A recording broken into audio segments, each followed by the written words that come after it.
You know how some things are so good they should be world famous, but they're not? Our house-made vinaigrette is one of those things. And the antipasta salad, we drizzle it over. Same with our hand-battered chicken tenders. Original recipe soups and pasta sauces. It's almost as if our original, world-famous Detroit-style pizza is mocking them. And that's not very nice. What is going on, everybody? Welcome back to Buddy's Pizza. We're in downtown Detroit. It is the NFL Draft Watch Party. My name is Neil Rule. We brought out the hitters. The kids call them the hitters. Sean Belesian is here. Scott Bischoff is there. No games are being played here today. Guys, welcome to the 2025 NFL Draft Watch Party at Buddy's Pizza, the original Detroit-style pizza. How awesome is this? You know, Scott, you and I have been all over the place. We've been down at the Lions facility in years gone by, but on such a great night for Detroit. Where else would you rather be than a Detroit institution like Buddy's? Just a few blocks down from where the Pistons are playing. Everybody's fired up for that. So if you're looking for a place to hang out, yeah, you can still make your way down here, but it's all about the draft tonight, Scott, and it's there's going to be a lot of intrigue tonight, early and often, I think, in the first round. Yeah, we may have some stuff, in the top 10 that maybe we don't know so much about right now. There could be some activity happening, maybe between Jacksonville and perhaps Cleveland. We'll see. Are you breaking news right No. here? Oh, okay. No, Are we doing that game, Sean? No, none of that My stuff. sources say. I think He's doing it right now. This draft is not a great draft. We're just going to put that out there right away. It has some premium players at the top. Cam Ward is obviously going at 1. After that, we'll see what happens. And then it's pretty flat. So I think, some teams may make a move to come up for a player that they covet. And we all might scratch our heads a little bit. But in this particular draft, probably the move to make. And you can jump into the Woodward Sports Chat thread, subscribe as we push towards 81,000 subscribers. Jump into there, get your thoughts out there. Like Brian Satterley says, since I don't have cable, I'll watch you guys instead. Thank you. Brian, thank you. That's what we're talking about right here. Again, Neil Rule, Sean Belesian, Scott Bischoff, the legend. It's good to be working with Scott again. I'll tell you this. I will put this up against any draft coverage, not only in Detroit. I'll put it up against any draft coverage in the nation. It's going to be fun. We'll have fun. It's going to be geeky. We'll be geeky. Sure. So it's pretty much got everything you need. We're good. And you know what? This is, Neil, you and I think in the last few weeks have been doing a good job. Make sure you check us out, Big D Energy. Tomorrow, right? I'm in with you tomorrow. 11 to 1. And check them out every day, Neil and Mac, and I'm in Monday and Friday. But I think we've been doing a good job of talking about, Scott, truths that you and I have known for a long time. I don't care what you think about this quarterback or that quarterback. If they are within shouting distance of the first round, they're going first round. You set your watch to it. That there's no other way to say that. And, Scott, I want to echo what you said. Because, Neil, you and I have talked about this for a good month on Big D Energy. I don't think this is a bombastic, great draft. But for the Lions' needs, okay, there are 30-some-odd defensive linemen and edges that could go in the first 3 rounds. The Lions do not, and I repeat, do not, with a capital D and a capital N, have to do that in round 1. I know that's not going to stop people from losing their mind. That's the way it is. But this is, Neil, this is where I remind people, there's a round 2. And you're never going to believe it. There's also a round 3, and there's a day 3. So I think those needs can be met, Scott, but you don't necessarily have to do it in round 1. No, you can do it in the first 130 picks. And they may have more immediate needs than edge. Aleem McNeil's not going to be. He's not going to play early in next season. He's going to start on PUP. He's going to miss 4 or 6 games, Maybe more. You just don't know.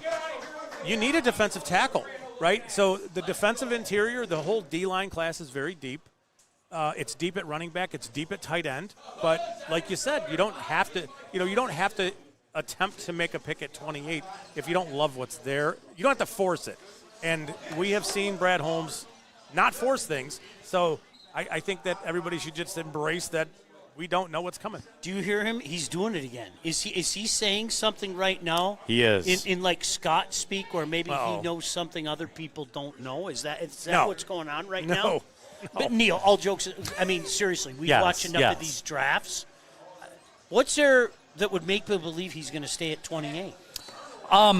And look, we talked about this today. I had a conversation with a good writer friend of mine, Professional Football Writers Association of America, verified. So he's not on bullshit. Like we can just talk like this. And the moral of the story is there is no reason to believe, based on conversations around NFL GMs that he's talked to for pieces that he's been working on. And if you don't believe that, and that's fine, resume, history, if there is a guy that Brad Holmes has isolated, and he's available at, not at 5, not at 8, not at 12. If he's available at high teen, 22, he'll pull the trigger without hesitation. Sure, no doubt. Arizona might be a pick 16, makes some sense, possibly. Absolutely. And that's really what it is. He has proven that he will do that. So, guys, we got about 10 minutes or so before the Titans get on the clock, where 10 minutes will expire, when we all know what they're going to end up doing. That is my one thing I would change about the draft. Yeah. But anyway, with that being said, let's just cut the shit then. Lions right now, that's what everybody's come here for right now, and we'll get into it. And we're going to do the national angle. We are. We absolutely are. But with that being said, Scott, we got you here, man, and I love working with you. You are elite at this. You're one of the best in the city at this. Drafts, trades, that kind of stuff, you can't predict that stuff. As they sit right now, the Detroit Lions at 28, what's your vibe? I got your ass. You got me. That's a perfect. You got me. That was awesome. I don't know, man. All right, we'll go to Sean Malesian. IOL. I honestly, yes. I think if those worlds collide. The problem is, Scott, especially after talking to you, I think there's an IOL that fits what they want to do that probably won't be there. Yeah. And an IOL that a lot of people have been talking about in Tyler Booker, where you say he doesn't necessarily fit what the Lions are trying to do. Yeah, he's more of a phone booth mauler type, where that was interesting. Yeah. If you want to run the ball in power heavy schemes, gap stuff, yeah, by all means, totally reasonable player to take. But the Lions run a lot of outside zone with Jahmyr Gibbs and David Montgomery. Tyler Booker is not a player who's got the lateral quickness to get out into space and block guys at that level. You would ask him to move more laterally than straight downhill, and that's just not his game. If we're talking about a player, he's breaking my heart right here. Donovan Jackson, the guard who played tackle for Ohio State, is much more a fit for what their offense asks their linemen to do. The reality is with this particular draft at pick 28, they're going to go on the clock, and we're all going to look at what's available and probably just kind of go like, yuck. And it's very likely that may happen, right? So it does bring in players like guards, safeties, players that they might covet, that they might, like Jackson played a lot of left tackle for a national championship winning Buckeye team. He's a guard, but he was able to play tackle for them. Speaks volumes about versatility. Not that he should not be playing tackle in the NFL, but very good football player. Just you just feel like taking a guard is a bit of a letdown, right? See, I don't feel that way. Not anymore. You're with the wrong two dudes, right? Right here, right. I'm not going to say Sean's pants will be around his ankles, but they might. I'm not going to say they're not going to be. No, what happened? Either.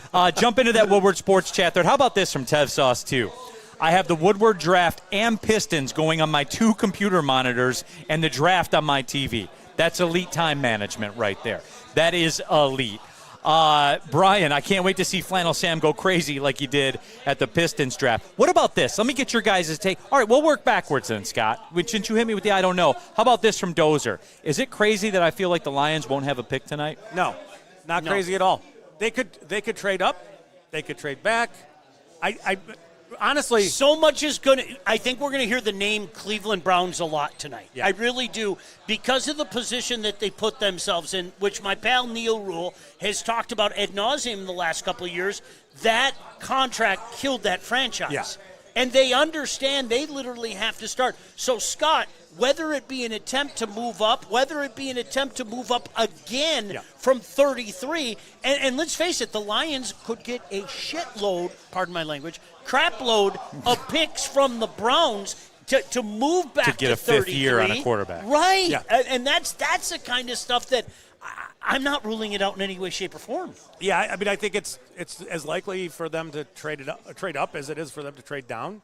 If they sit there at 28, if a player like Donovan Ezeraku is there, pass rusher from Boston College, BC? Yeah, I keep 16 and a half sacks. that's the one I keep today.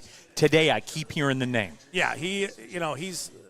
If you just think about players with an arsenal of moves, he's got it in spades. He's got all the pass rush moves. He's big enough. He's a really interesting body. He's 6'2.5", but 34+ inch arms, and like a 6'11" wingspan. So he's got the length of a 6'5+ edge defender, just in a more compact body. But that gives you leverage over offensive tackles because you're underneath them already, right? And it's a really good thing for the way he plays. Can I say this very quickly? And I'm looking at some of the chat comments. Yes. I'm not trying to kiss your butt. You know, I have no problem calling you people out. And yes, I dropped you people. Trademark Don Cherry. Neil, I swear to God, we have so many smart people in our chat right now. And you know what I mean by that? This goes back to what you said 5 minutes ago, okay? People understand how you win in the National Football League now. And I'm seeing person after person in the chat talk about, yes, let's go get that edge guy. Yes, let's go. Trenches, trenches, trenches. Like, what other evidence do you need in the National Football League, man? Guys, Scott, I've said this a lot to Sean. I've said this a lot on Woodward. I don't know that I've said it to you before. Here's how you win in the NFL. People get caught up in schematics, in plays, in trick plays, and sets, and reactions to the action. You push people this way on offense. You push people that way on defense. In the middle, this way, that way, that way. That's it. Yeah. Yeah, I mean, I'm sorry to break. I'm sorry to ruin the surprise for everybody. The way it is, man. I'm sorry. So it brings in the idea of an interior offensive lineman or an interior defensive tackle, and that makes sense for where they are, right? And really, Scott, let me run this by you. And look, here it is. This Lions team, and I've heard people on the flagship, I've heard people in our chat, I've heard people in print, on social media, kind of critical of Brad Holmes' draft last year. And I'm sitting here saying, guys, you got a cornerback whose floor is a number 2. If Terrion Arnold stays what he is now, doesn't improve. If he stays what he is now, he is a rock-solid number 2 cornerback. And if you're in the 20s in the first round and somebody said, Scott, I guarantee you this cornerback is a number 2 cornerback, you're taking him in the 20s in the first round of the draft. Yes. There is no doubt. You have a preeminent special teams player that was a borderline Pro Bowl special teams player, and you may have gotten a starting guard in the 6th round / a guy that will probably be the starting guard in the 6th round. Yeah.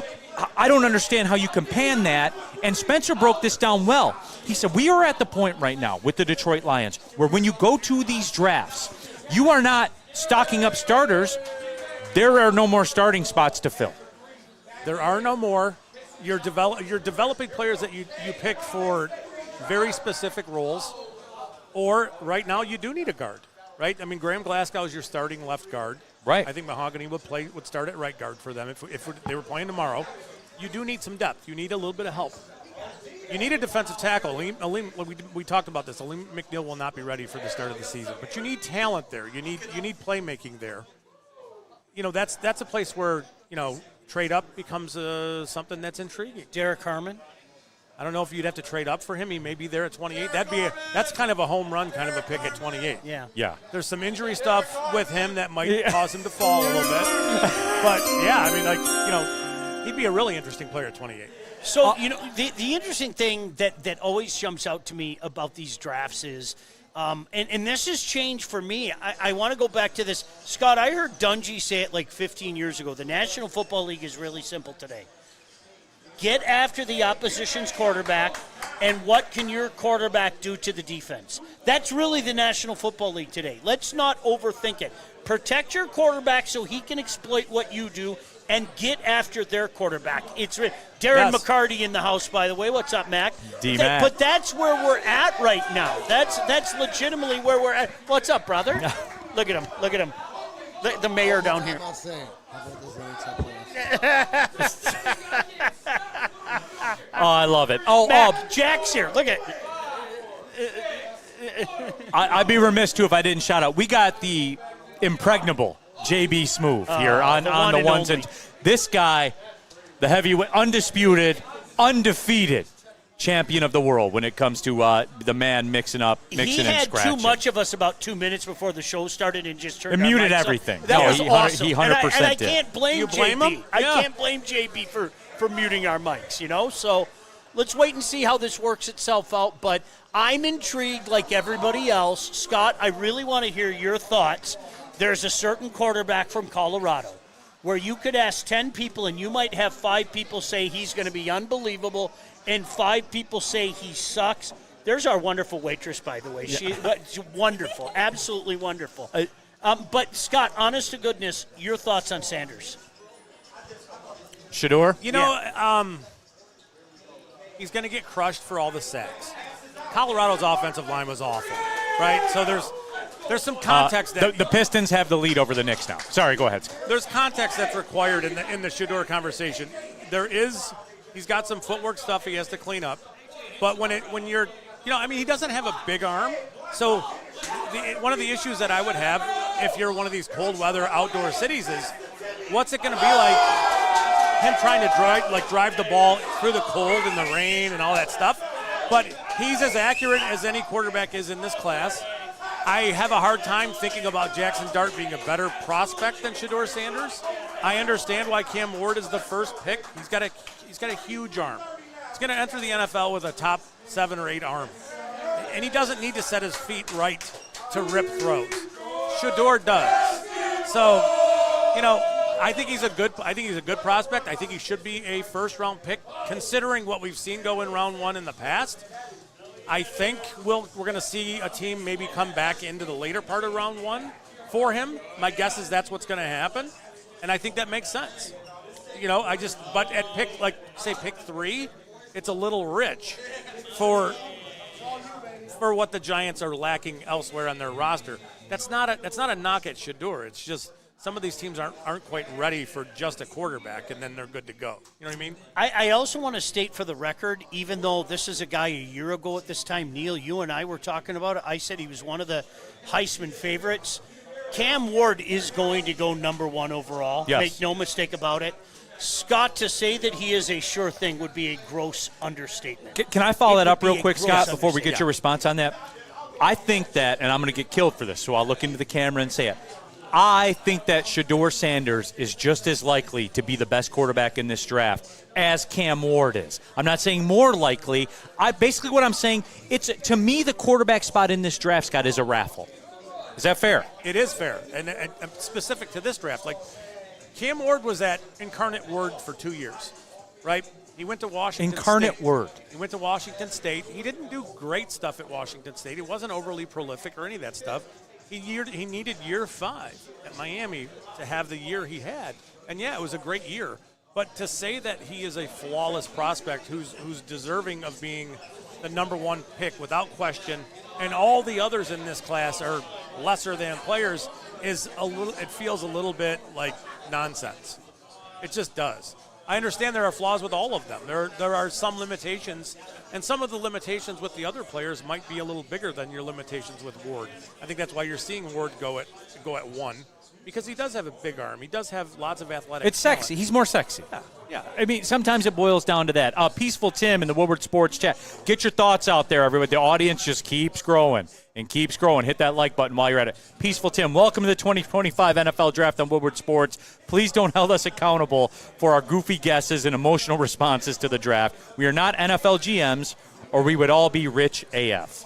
So Factual statement. I'm not going to argue with PT. No way. Absolutely. Jack Harrington, Neil, good news. The Panthers are up 1-0. The Panthers are my B team. That's fair. That's Love the way they play. The Wings aren't in. Love the way the they Panthers. play. The Panthers are my B team. So Jack, I appreciate it. By the way, Matthew Tkachuk is back. I don't know if you know that or not. He is. I'll take either one of those bastards every day, and I say That's bastard a perfect word for with them both. much respect. Yes. I take either one of those bastards. They're a little prickly.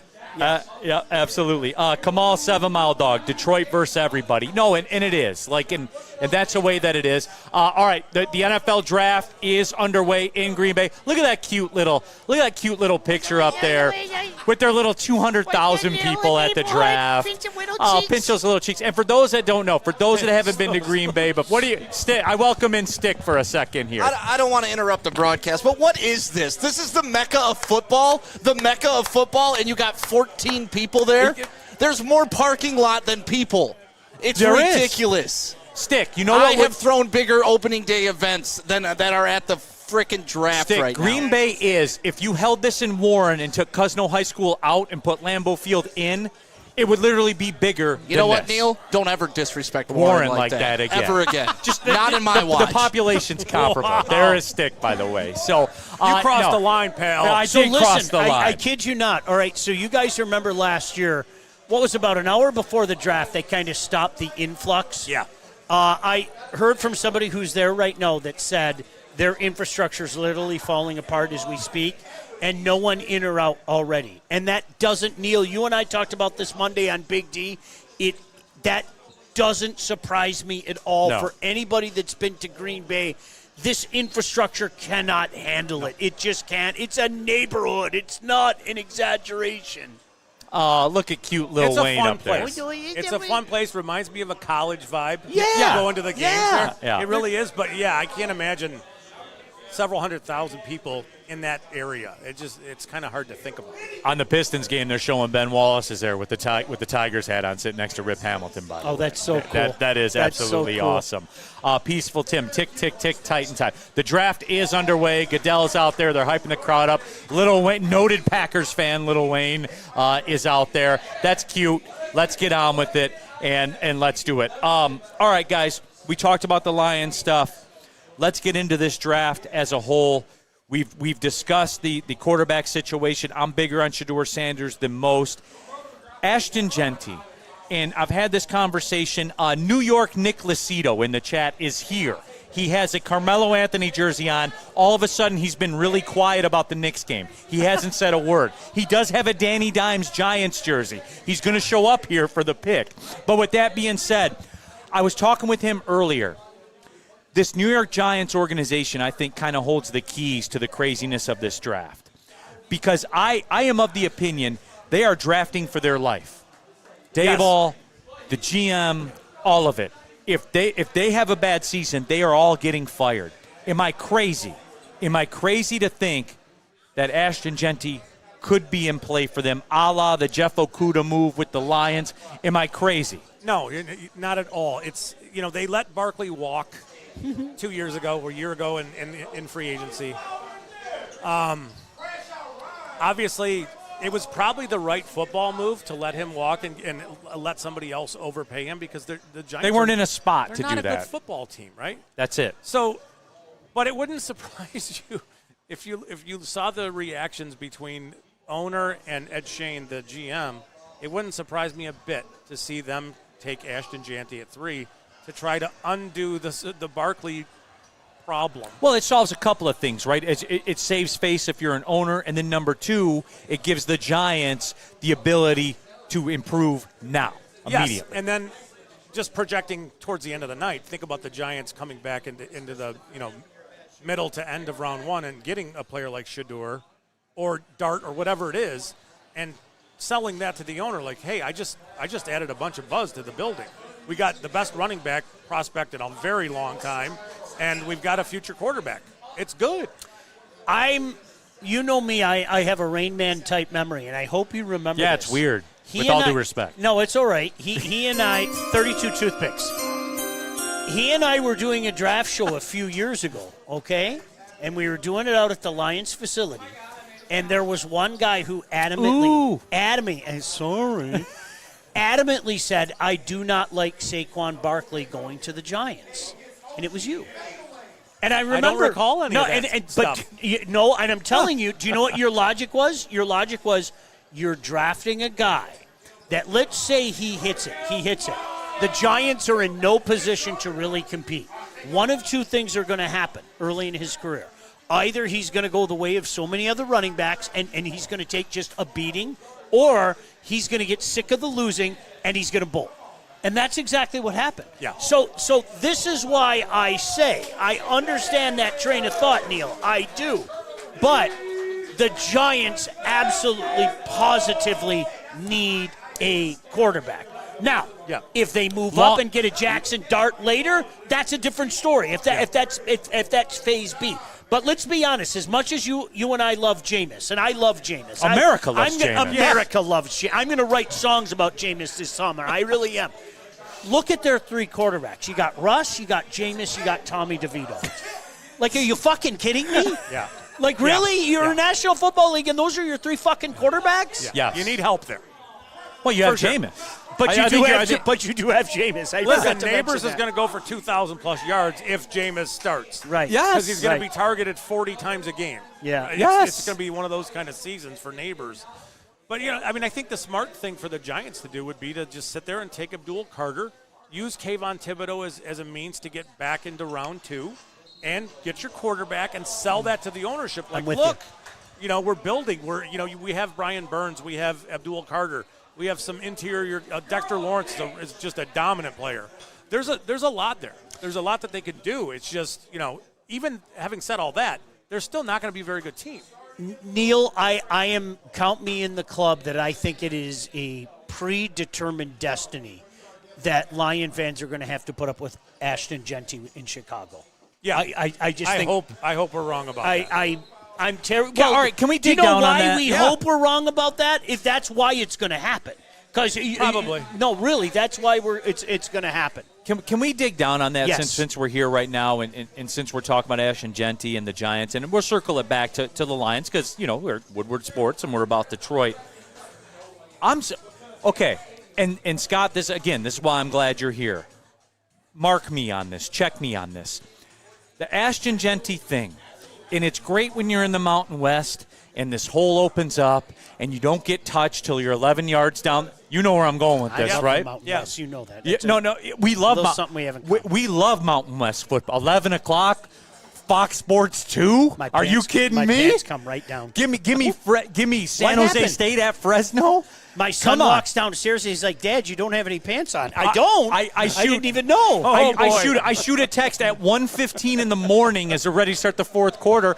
Who do I know in my phone that's up right now?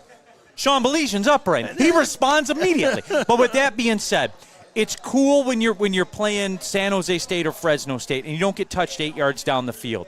But all of a sudden, when you play Penn State in the playoff, and guys are getting their hands on. Abdul Carter types are getting their hands on you. Yeah. You go down a little easier. Like, look, here's my question. I took the long route to ask you this question. If NFL defenders get their hands on him, he's not running through at that rate. No, that's it. No, not at that rate, but it's traits, and it's more like if you just take out everything you said and watch the games he's played against elite Division I teams, and it's absurd. He just is. To me, this is. I just go back to the Penn State game. It took him like 40 carries to get to $120. Yeah, but no, I get that. I understand that. But you're on his home field. It's Boise State's O-line against a pretty dominant Penn State defensive. Fair. I get it. It's all. I understand it. It's still traits. You're looking at a shorter, heavier player who's very, very explosive, who is incredibly difficult to get to the ground. And there is a little Barry Sanders there where it's just like, how is he on his feet? And now he's running away from everybody. He does it regularly over and over. The other thing is that at Boise this year, they didn't throw him the ball very much like they did 2 years ago. So there's some electric in his game that sort of, we saw it 2 years ago. You didn't see a bunch of it this year. But still, he's a guy that was 2,500 plus yards, and it's just he's an obscene football player. His ability to run, to stay up, to run away from guys, and that's the real big thing with running back play is contact balance And, how difficult are you? Everybody, in the NFL, everybody's fast. Everybody's strong. Everybody's big. How difficult are you to get to the ground? And how many missed tackles do you force defenses to make against you, right? So that's like the running back thing. You want running backs to be evasive. JB, we have a pick. Yes, the pick is in, and I have some breaking news as well too. Can we drop that beat, JB Smooth? The pick is in. To the surprise of nobody. The pick is in. The Tennessee Titans select Cam Ward, the quarterback from Miami. The draft is underway. It's getting a big thumbs down from the youngsters here, from the Bischoff clan here in the building. Ian Rappaport has tweeted on Twitter, posted on X, whatever. The Browns and Jaguars have agreed to a blockbuster trade that will give Jacksonville the number 2 overall pick, while Cleveland gets number 5, and a, quote, massive haul to help now and in the future. It's almost like we brought that up 10 minutes ago on this show. Isn't that weird? It's pretty wild, isn't it, as a matter of fact? Is it over for me? Listen, we're going to be talking about the Cleveland Browns a lot tonight, Neil, because, they literally have to rebuild a franchise. They absolutely do. They do. Like that is absolutely where they're at right now. So we have our first fireworks. We'll get the details on that, and we will get to it all. And Cam Ward right now is putting his Tennessee Titans hat on and coming out on the stage. JB, you want to take a break? What do you want to do here, man? We can take a break. You want to take a break real quick so we can calibrate and get things rolling? Yeah. All right, we'll take our first break. We'll come back. Neil Rule, Scott Bischoff, Sean Belesian. We're live at Buddy's Pizza in Detroit. The 2025 NFL Draft watch party rolls on. We'll be back with more. Stop searching for a vehicle and start finding one. Les Stanford Chevrolet Cadillac makes it easy. We harness the power of multiple dealerships and own the biggest selection of GM brands in the area to get you the car you need. With the Les Stanford Group, you'll have access to 4 different dealerships, providing you with more makes, more models, and more choices. We're connected to more than 1,000 vehicles. And with so many high-quality CPO vehicles available, you'll find new car quality at pre-owned prices. You can start and end your search at lesstanford.com today. You smell that? That's Brad Holmes cooking. And the off-season smells good. Woodward Sports. You know how some things are so good they should be world famous, but they're not? Our house-made vinaigrette is one of those things. And the antipasto salad, we drizzle it over. Same with our hand-battered chicken tenders. Original recipe soups and pasta sauces. It's almost as if our original, world-famous Detroit-style pizza is mocking them. And that's not very nice. Come to any Lady Jane's Haircuts for Men and claim your throne for a king's treatment from one of our talented stylists. Open 7 days a week, walk in anytime. Just get to a Lady Jane's today and receive a precision haircut, scalp massage, hot lather neck shave, and a hot towel treatment. A haircut should not be a chore. It should be an experience. And that's exactly what Lady Jane's has to offer. Open 7 days a week, walk-ins are always welcome. There's always a location near you. Lady Jane's Haircuts for Men, it's wicked awesome. While the NFL Draft is happening, everyone is welcome in Detroit. Well, except the Bears. The Bears from Woodward Sports. We are back here, Detroit Live, fired up. We're back in action for the NFL Draft. The Pistons playoff watch party is going on to our left. Neil Rule, Scott Bischoff is here. Sean Belesian taking a bathroom break. He'll be back in a second. There's no better place to be than right here at Buddy's Pizza on Broadway. If you're coming down to a Tigers game this season, pull up. It's Buddy's Pizza. The original Detroit-style pizza. What are we talking about here? Like, it's a no-brainer, no doubt. Let's ride Detroit's draft day. It's playoff time. All right, Scott, we have our first bomb of the evening. The Jacksonville Jaguars are now on the clock. They traded with the Cleveland Browns. You got the deets. Give me the details, my friend. So the Browns are trading number 2, a 4th-round pick, which is number 104, and a 6th-round pick, which is number 200, to Jacksonville. Jacksonville is giving up pick 5. This is a very strange way this was worded. Yeah, yes. They're giving up pick number 36, second rounder. They're giving up a 4th, which is number 126, and their 2026 first-round pick. That's a great pick deal for them. By the It Browns? is. Oh, but that's absurd. That's a great robbery. deal. And you know what, Scott? I'm going to say it again. The first part that we nailed about that, the second part can still come true. They're at 33. I would not be surprised if they made a move to try to grab somebody else. I mean, they are a franchise that, in essence, is starting over. I mean, It let's wouldn't be surprise honest. me if they traded from 5 back out Right? again. Okay, Right. hold on That one makes second. sense. Hold on one second. Adam Schefter's there with the hoodie and the sport coat. That's a look. Dude, I have to ask the question. We got some youth in the house. All right, is the sport coat and the hoodie still a thing for the youth? No, we're past it. Are we past it? I'm getting an F no from the youngsters. Well, I was going to say that's Belegian approved, so Watch your there's a mouth, good young chance man. that's okay. All right, Right? sorry. My kid giving you the. I know. That's what I'm Whoa. saying. That was aggressive. I still love that there's a Danny Dimes jersey here. New York Nick Lucido is here. That- He's going to move over here when the Giants pick. Nick, dude, you have mammoth-sized balls. I'm serious. To walk around town wearing Yeah. that thing? Jeez, You know, dude. New York Nick Lucido here in the house. He rolled out the Buddy's Coach Pizza. will be back. That's great. The That's Jaguars pick is in, by the way. So that is coming up, and they're high-fiving. It's got to be Travis Hunter, right? I would, I don't know. They We didn't don't do wanna- if they did Ashton Genty, I'm going to laugh in their face. No, they're not. It's got to Yeah. be. It's got to be Hunter, right? Yeah, I mean, we're not tipping picks or any of that. I have no idea who it is, but if you just think about Liam Cohen, first-year coach, Jacksonville, the idea of putting Travis Hunter as a wide receiver with Brian Thomas Jr. and Trevor Lawrence, doing everything they can to make Lawrence work, that's explosive. That's a pretty nice. That's nice stuff. on Put your offense. bets down. It's Hunter, right? Oh yeah, It's got- that's what I would It's Hunter. think. but- That is, Sean. Somebody said, "Did Hunter bring that skank with him?" Dude, That's aggressive. That's aggressive. tone. Harold Williams, the Jags just got fleeced. I tend to agree. I agree with you. I think that's a great deal for Cleveland. All jokes aside, MPWMU, did he bring that skank? dude. That's aggressive. All right, everybody, here we go. We're reacting to this in real time. The commish, Roger Goodell, has got to do the company line right now. They're gonna. Oh, the Walter Payton Man of the Year. Okay, anyway, I'll let them take care of that right now.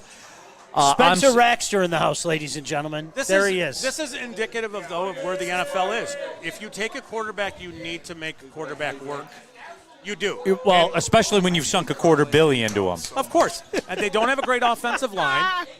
The Lions are in a unique position. They have a great offensive line. There's a lot of things that they can do, a lot of ways you can go about making their offense go. But the Jaguars really need to make Trevor Lawrence work. They really do. Okay, are we getting close to the time where maybe it's not going to happen? Let's be honest. He has not been good. I keep doing that. You watch your mouth. I think he's been better than advertised, but I do think he needs to take a step. Right? Having said that, So he's in purgatory right now. he needs to prove that he's more than a purgatory quarterback. And, I don't love the move for Jacksonville simply because you don't have your first-round pick next year. You just don't. That's wild to me. That's a first-round pick. And so essentially, what did they do? They gave a first, a couple of pick swaps, right?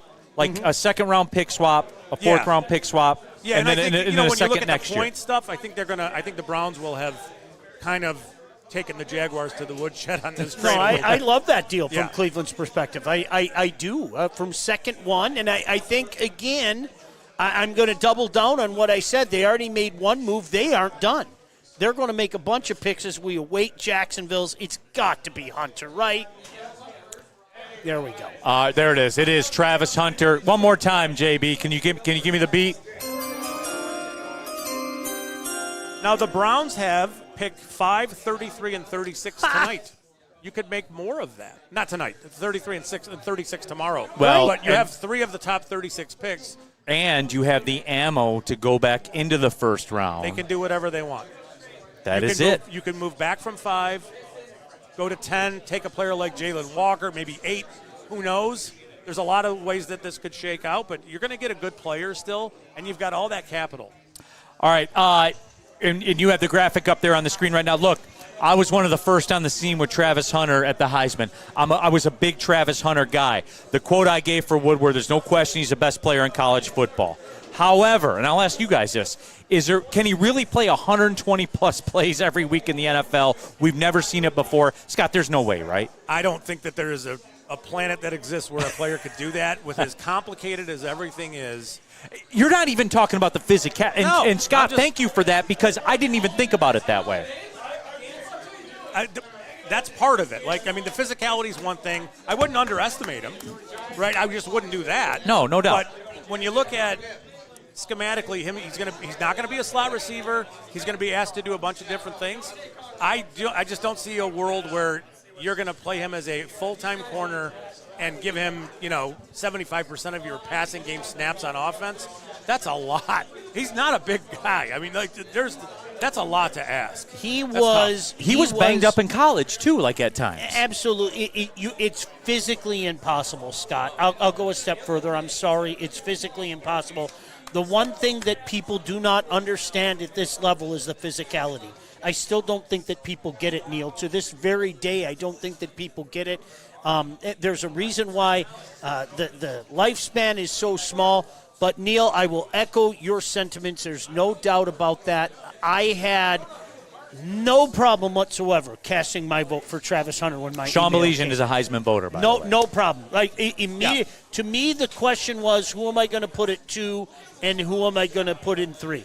About halfway through the season, I was on the Cam Ward train, and if Miami would have kept winning, I'm telling you right now, Cam Ward would have won the Heisman, okay? Right, but Miami went Miami. Yeah. And no God, other way to say that hurts me. That hurts me. Miami went Miami, and Cam Ward's chances went down like that. But I'm telling you, people were desirous of Cam Ward to win that award. About midway through the season, after Miami lost that first game, it became apparent to everybody.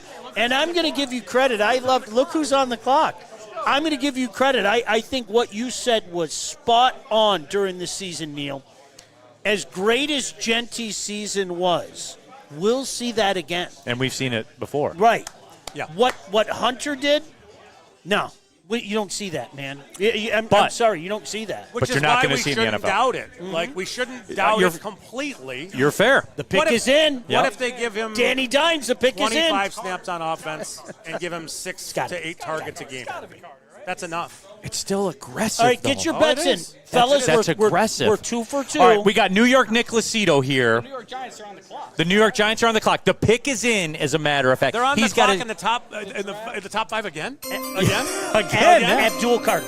No doubt, right? No idea. Yeah. No Your doubt. life depends on this pick. Come on, Scott. We're 2 for 2. Let's make it 3 for 3. It's as Carter, right? as we've been saying though, management's life is on the line. If they flop again, they're fired. Yep. They're fired. Brian Daboll, They may fired. be fired no matter what. They may be. So, do you care if you're those guys about a quarterback? No. If Oh, you're no. gonna No. get fired. No, I don't No. care about a quarterback. No. And I would say even Abdul Carter, for me, I am desirous to improve as much as I can. And when you have Brian Burns, Kayvon Thibodeau, does Abdul Carter help you every play? Goes from good to great. When you're talking about, I don't think there's any debate. I'll look at you. He is the biggest impact at a uber important position in this draft. At the cost of who? For the Giants, I'm talking. At the cost of who? Thibodeau. See ya. See, Thibodeau might be moved later today. Yeah. He could. Okay. But Today. Carter is a finesse pass rusher. There's not a lot of power to his game. He is freaky quick. He would run in the 4.3s, all that stuff. But we've seen players with that prototype, that body size, who are finesse pass rushers fail time and time again.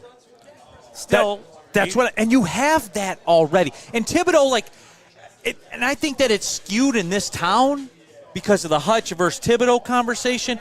He still rock solid. He's a rock solid Right. NFL player. Yeah. Rock solid. There's like no 10 and a doubt. half sacks 2 years ago. You're in a position Double digits. you have to start getting creative. The pick is in. Evidently, the commissioner is making his way to the stage. I think we're looking at Abdul Carter. Let's wait and see. New York Nick Lucido is desirous. We're getting a Abdul. live reaction from a New York fan. Let's show him the backside of that jersey real quick. Here we go. Third pick of the NFL draft. And there it is. As a matter of fact, Abdul Carter is the pick. Are you Danny good? died. Almost quarterback now. Yeah, all right. Award for you today, buddy. So there you go. We got a good Nick Lucido, man. Big Woodward guy. Love Nick Lucido. Appreciate you, Nick. Check out the Knicks game too, guys. Well, no, I was about to fist bump All right, you. get No, the hell I'm not outta doing here. that. Out. Spenny's got a word for you. Yeah. Uh-oh. Yeah, you Hey, just congrats. get the hell out of here. All right, so No, that's a good so that pick. is it. It's a reason. I mean, in this draft, there are 3 premium talents. There's Ashton Janty. We've spent some time talking about him. Travis Hunter and Abdul Carter. And, Hunter, I think, the nice thing about Hunter is he gives you the ability to play corner and receiver, and it's hard to see him failing, right? Like, it's tough to see him failing at both positions because he was awesome last year, both positions. Carter's a really good player. He was an off-the-ball linebacker 2 years ago. He transitioned to an edge player this year. Again, more of a finesse player than a power guy. Those guys fail a lot.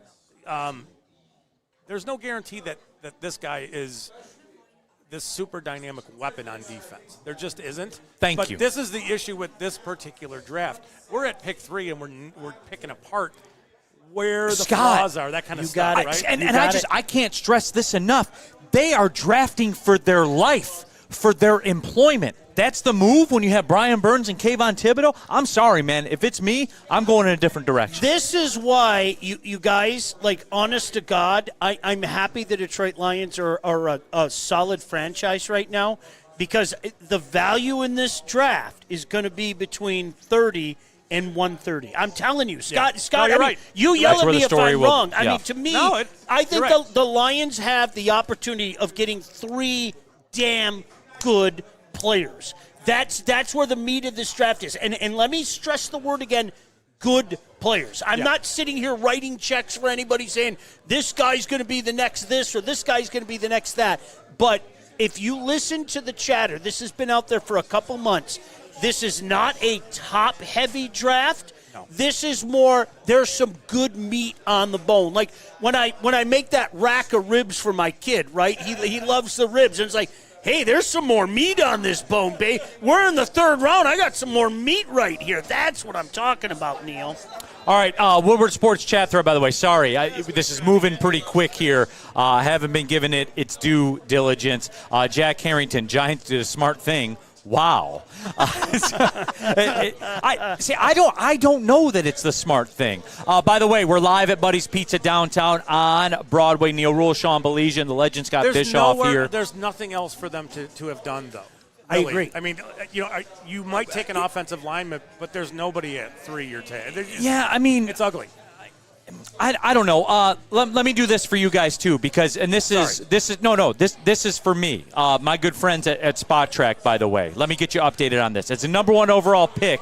Cam Ward's estimated rookie contract will come in 4 years, $49 million, $32 million signing bonus, fully guaranteed, 5th-year option 2029. Travis Hunter's contract with the Jaguars, 4 years, $46.5 million, $30.5 million signing bonus, fully guaranteed. Abdul Carter, 4 years, $45 million, $29.5 million signing bonus, fully guaranteed. That will be the repeating theme right there. Dante 151 asked my question, and Scott, I'll pose it to you. Carter's a Giant, so what are they going to do with the other edges? You can't play all these guys at the same time. So they run a 3-4. It's not a weird. Or can 3-4, you? But you're going to play 2 edge players. But I really think that to maximize exactly what you've been saying, these guys are on. I mean, they're on the hot seat. They're going to trade Thibodeau. Well, and this backs into it. I'm salty. You keep. Kobe Levison. Lions trading for Kayvon or Burns. I was just going to. So give it to me. Let's just pose the question. The Lions go back from 28 and they grab pick. I think it's pick 34 that the Giants have, and you get Thibodeau in that. And you have to get, and Lions would have to give up something a little bit later. But Third, if fourth. you're a Lions fan, are you excited about that kind of? Yes. Do you give up This place would implode. Yeah, you give up 28 for Thibodeau, 28 and more for Thibodeau, and yes. He wants the veteran. You know that. I mean, this is a guy that flat out, he's almost from the Bill Parcells school in the regard that he just doesn't think that rookies are going to come in and provide that impact, okay? Yeah. And so I'm with you. You and I talked about it 2 hours ago. We mentioned it multiple times on the show, so give us our flowers. The Cleveland Browns and the New York Giants are going to be very active today. And, oh, by the way, don't be surprised if Thibodeau isn't moved. Yeah, so, I mean, that's for us as Lions fans thinking about Thibodeau, but there's a bunch of other cities where you would say, yeah, Thibodeau's a pretty intriguing player for us to just go back 8 or 10 spots. Kind of, you would get more, but still, Can you pin that down? So basically, you're talking about a pick swap, which they get 28, you get 36. That's whatever. And I'm looking at it right now. Thibodeau's club option next year is about 14.5. Yeah, very palatable. For next year. The problem with the Lions year is that he requires an extension at the same time Hutchinson does. Right? Well, but these are the kinds of moves. And I think we'll have to transition to that, right, where we get to the spot where you are doing this. If it costs you a third-rounder to have him for 2 years and he walks, and say he comes in here and plays well, you get a comp pick. So really it's a net nothing and you get him for 2 years? Yeah. And it gives you a 2-year window. I think it's okay. That's what, and let's face it, this is, how many times have we said it? You, Pete, and I doing our show, Neil, this window is far from closed, okay? However, I think we also know that there's a little pressure now, especially with the Washington, I almost called them the R word, the Commanders doing what the Commanders have done. The Eagles aren't going anywhere. They've got one of the best general managers in the game. There's always somebody that's going to jump up that we don't expect to jump up. Last year it was the Commanders. Who's it going to be this year? Yeah. So now I'm going to be really intrigued to see how much of an impetus it is for Brad Holmes, who's kind of sat back and played the patient game, okay? I'm interested to see if he's going to push some of those chips in this year. That's the intrigue for today. Is does he decide that I don't like what's in and around pick 28, so I'm going up into say the pick 12 to whatever 16 range for an edge player, and we're going to use pick 28 and whatever ammo we need to use to get up there. I think that makes some sense, and I think obviously we've seen him do that stuff where it's surprised us in the past. A player like Shamar Stewart from Texas A&M would make some sense. JB Smooth. Don't taunt me. All right, here, JB, I'm going to lean on you in a second here. Let me go to Scott for this. Realistically, your best guess. We're not scientists here. The Thibodeau thing. You said a pick swap. You give them our first. We go back to their second. And what? Third rounder?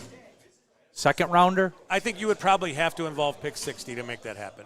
So second rounder. So my guess is it would be the Lions would be giving up 28 and 60 and getting something like 30, whatever it is, 34 or whatever, wherever they are.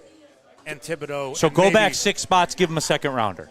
Yeah. And you get Thibodeau for 2 years. They might get a fourth in that, whatever. Yeah, whatever it takes. JB, can we test the waters on a chat poll with that one right now? Yeah, why not? You cool with Scott's trade proposal? One more time. All right, so I don't know. He's just put it out there. We'll swap whatever the Giants are in the second round. 34, I think it is. Yeah, I think it's 34. We'll give them 28. We'll take 34. We give them a second rounder. So it'd be 28 and 60 from Detroit. Yep. For 30 and 34. Yep. So that a first-round pick swap, we'll give them our second-round pick. We get Kayvon Thibodeau. Don't be surprised at what the Pats just did either. The Pats were on the board, and they picked quickly. We didn't get a chance to get our call out here, but, Scott, to say that I'm not surprised would be an understatement. Will Campbell. Yeah, I'm curious about this one, Scott. Now, you're giving me the surprise look. Are you surprised? I'm not surprised at all. Okay, at all. good. But we are talking about an outlier in some crazy ways. He does have he is 6'6". He has 33-inch arms, and I'm talking about that's as long as they are. But his wingspan is historically bad, right? So it's not just a short arm problem, but it's the wingspan too. I mean, we all, we talked earlier about Donovan Ezeraku. He's got a 6'10.5" wingspan. Will Campbell's wingspan's like 6'5". It's weird. So short arms. He played for 3 years in the SEC. He's a really good player.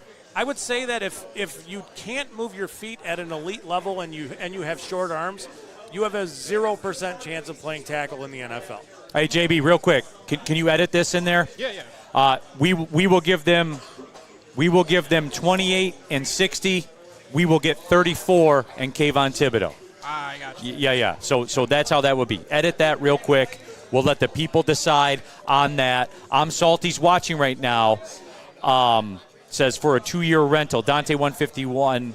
Not a bad pick by the Pats. I'm agreeable with that. I'm Salty says it's a horrible trade. So I think we're on to something here. we're gonna let JB put it in there. Just put it out there, Salty. Yeah, and there you see too about the Will Campbell there on the screen about the elite ability to protect the quarterback. Yeah. He's an LSU tackle. That tells you all you need to know. Our breakdown comes courtesy of Kool-Aid. Shout out Ryan Lentz, by the way.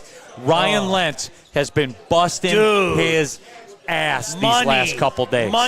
Busting his ass. And he was so nice to me. Like, I was sitting there watching hockey the other night, and I filled out my stuff, and he was like, "Thank you very much, Sean." And I'm like, "No, thank you, Ryan Lentz. Thank you very much." No, Ryan Lentz is elite, and he's ours, and you can't get him. So that's the story on that. My guy. Shout out to junior varsity baseball coach for Birmingham Groves Green. They won 2 games today. This guy's living life. He's on a heater. Shout out Birmingham Groves JV Green Team. We got D-Mac. Big D Energy. Big D Energy, our official. The official team. Our official junior varsity high school baseball team. Who went after Carter? Will Campbell. LSU. Oh, wow. Yep. Wow. LSU tackle. Is like it playing T-Rex. out the way you thought? Yeah. So far. Yeah, I mean, these guys drilled the trade, too. Like, I'm up here with royalty. I'm just sitting here drinking bourbon, quarterback and everything. I'm enjoying. The Browns are actually picking here. The Browns pick is it. This thing is moving too quickly.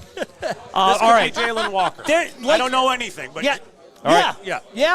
And I'm telling you, I wouldn't be surprised if you're looking for somebody to dance into the second round and accumulate some more of the meat. The Cleveland Browns are an ample dance partner. I'm telling you right now. So the pick is in for the Browns. We'll get that in a second. Elm Street 8 says, I want Kayvon, but that's too rich. Guys, you got to give up something to get something, okay? Wow. And you're not giving – and look, the long way here with my method, you're not giving up anything because if he leaves, you get a comp pick.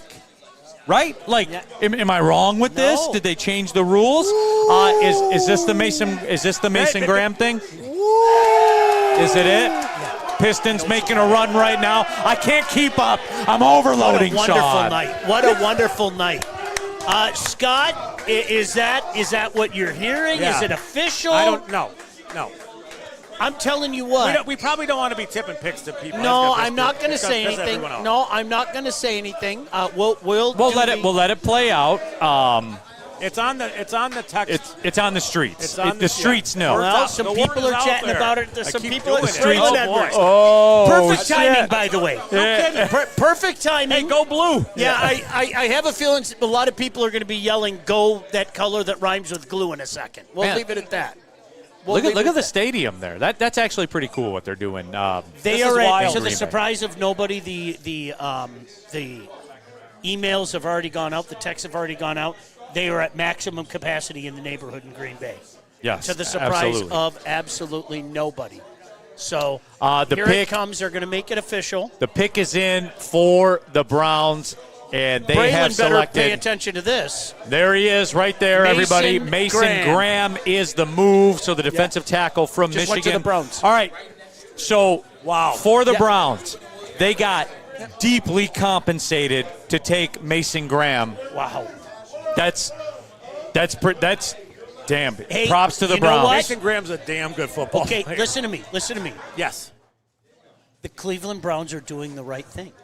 They are. And those are words that I never thought would come out of my mouth, okay? Have they learned? The Cleveland Browns let's not get crazy. The Cleveland Browns are doing the right thing. They're accumulating draft capital, and they just drafted a heck of a player.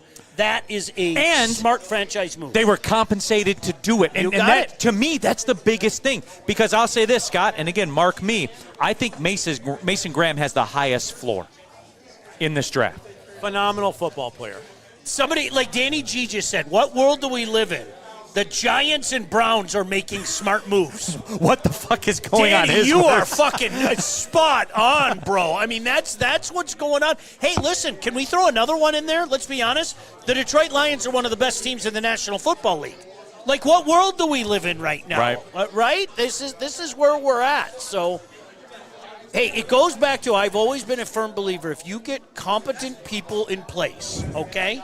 You get competent people in place who bring in competent people, you can do something special.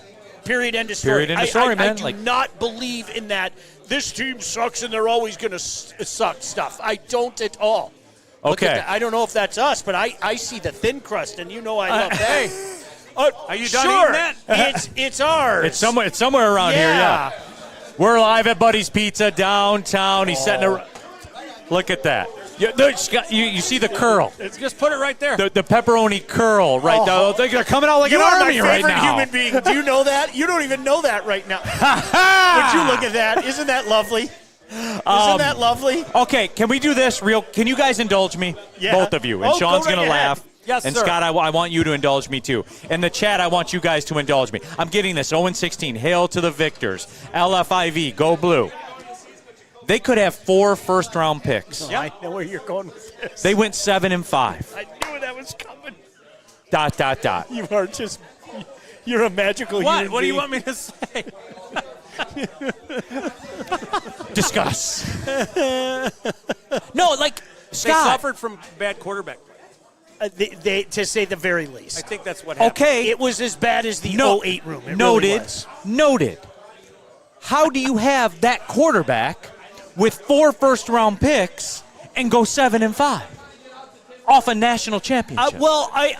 Very early in the year, I remember talking to you about it. Shame on the coaching staff for going into the season. Wait. This is Sharon Moore. He beat Ohio State. For going into the season with those quarterbacks and thinking that was a good quarterback. Honestly, I think I would hope think everybody the long would agree run with the year that. before really hurt their ability to get into the portal. I really do. The year before. I just asked the question. Can I say this, though? Yes. And this would be my only retort to that. They knew, January 17th, right? Yes. I think that was the date. Don't quote me on it. They knew that JJ was leaving. Yeah. My mindset from day one was, okay, and I say this with respect. Hold on. James Brown. They beat the suck guys. Enough said. Okay, cool. So I say this with respect. Do you know what I do? I walk into any one of 10 places, small colleges, where people know the studs that are playing there and go, we're Michigan. Do you want to play on national champion, or do you want to play on national TV 8, 9, 10 times a year? Come to Michigan. And here's $4 million. Yeah, that was a huge drop of the ball in my mind. Very huge much. drop of the ball. Very much. And Okay. you had to know what you had. James Brown said it was terrible, no question. That's all I was looking for. Okay, we can move Just on. acknowledge it and we'll all It move was on. He's the only one. Awful offense. Awful last year. That's it. Thank you. James Brown, thank you. That's all I wanted to hear. You're a good human. You are a good human. You're a good human. Because, guys like KG, Sam Flannel, they won't do that stuff. Sam Flannel did. That doesn't fit my narrative, so I'm not going to say Sam that. Flannel did not. He never did. He loved those guys. Never did, never will. No. Let's get you. The pick is in, as a matter of fact. Yeah. The Raiders on the clock. They have selected Ashton Genty with pick number 6. Oh, people are flexing right now. The Young Bucks and the Bischoff clan are swelling up. Oh, yeah. We don't have to deal with him with the Bears. That was That's great. That was a terrifying thing to me. I'm not It going really to lie. was. Is that the best use of their resource? I mean, there's other ways they could go about things, but you have Janty, you have Brock Bowers, Geno Smith comes in the offseason. Yeah, he's I forgot. He's I keep legit. forgetting He about is a Brock stud. Bowers. I mean, Janty is a difference-making player. You have difference makers. Bowers is clearly elite. you have different levels of playmaking with Geno Smith. I think that you're going to have a reasonable offense. It's just not a great division to be competing in. I am really intrigued. I'm not writing any checks, okay? But I'm really intrigued as to what Pete and Geno might do there. Yeah. I really am. I Scott, like you, I'm not writing checks and saying this is a playoff team. I think this might be a dangerous team. This might be a dangerous team. It could be. Where they've been a laughingstock for a while now. Yeah. I mean, they have Jacoby Myers as a receiver. He's a really good player. Is he elite? No, but he's a good player.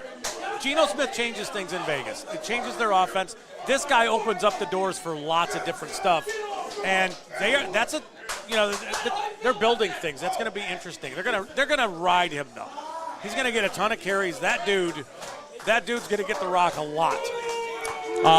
The weight training coach, the director of sports performance at Boise State, said he can, quote, squat a small house and is pound for pound the strongest player that he's ever coached. So I believe that.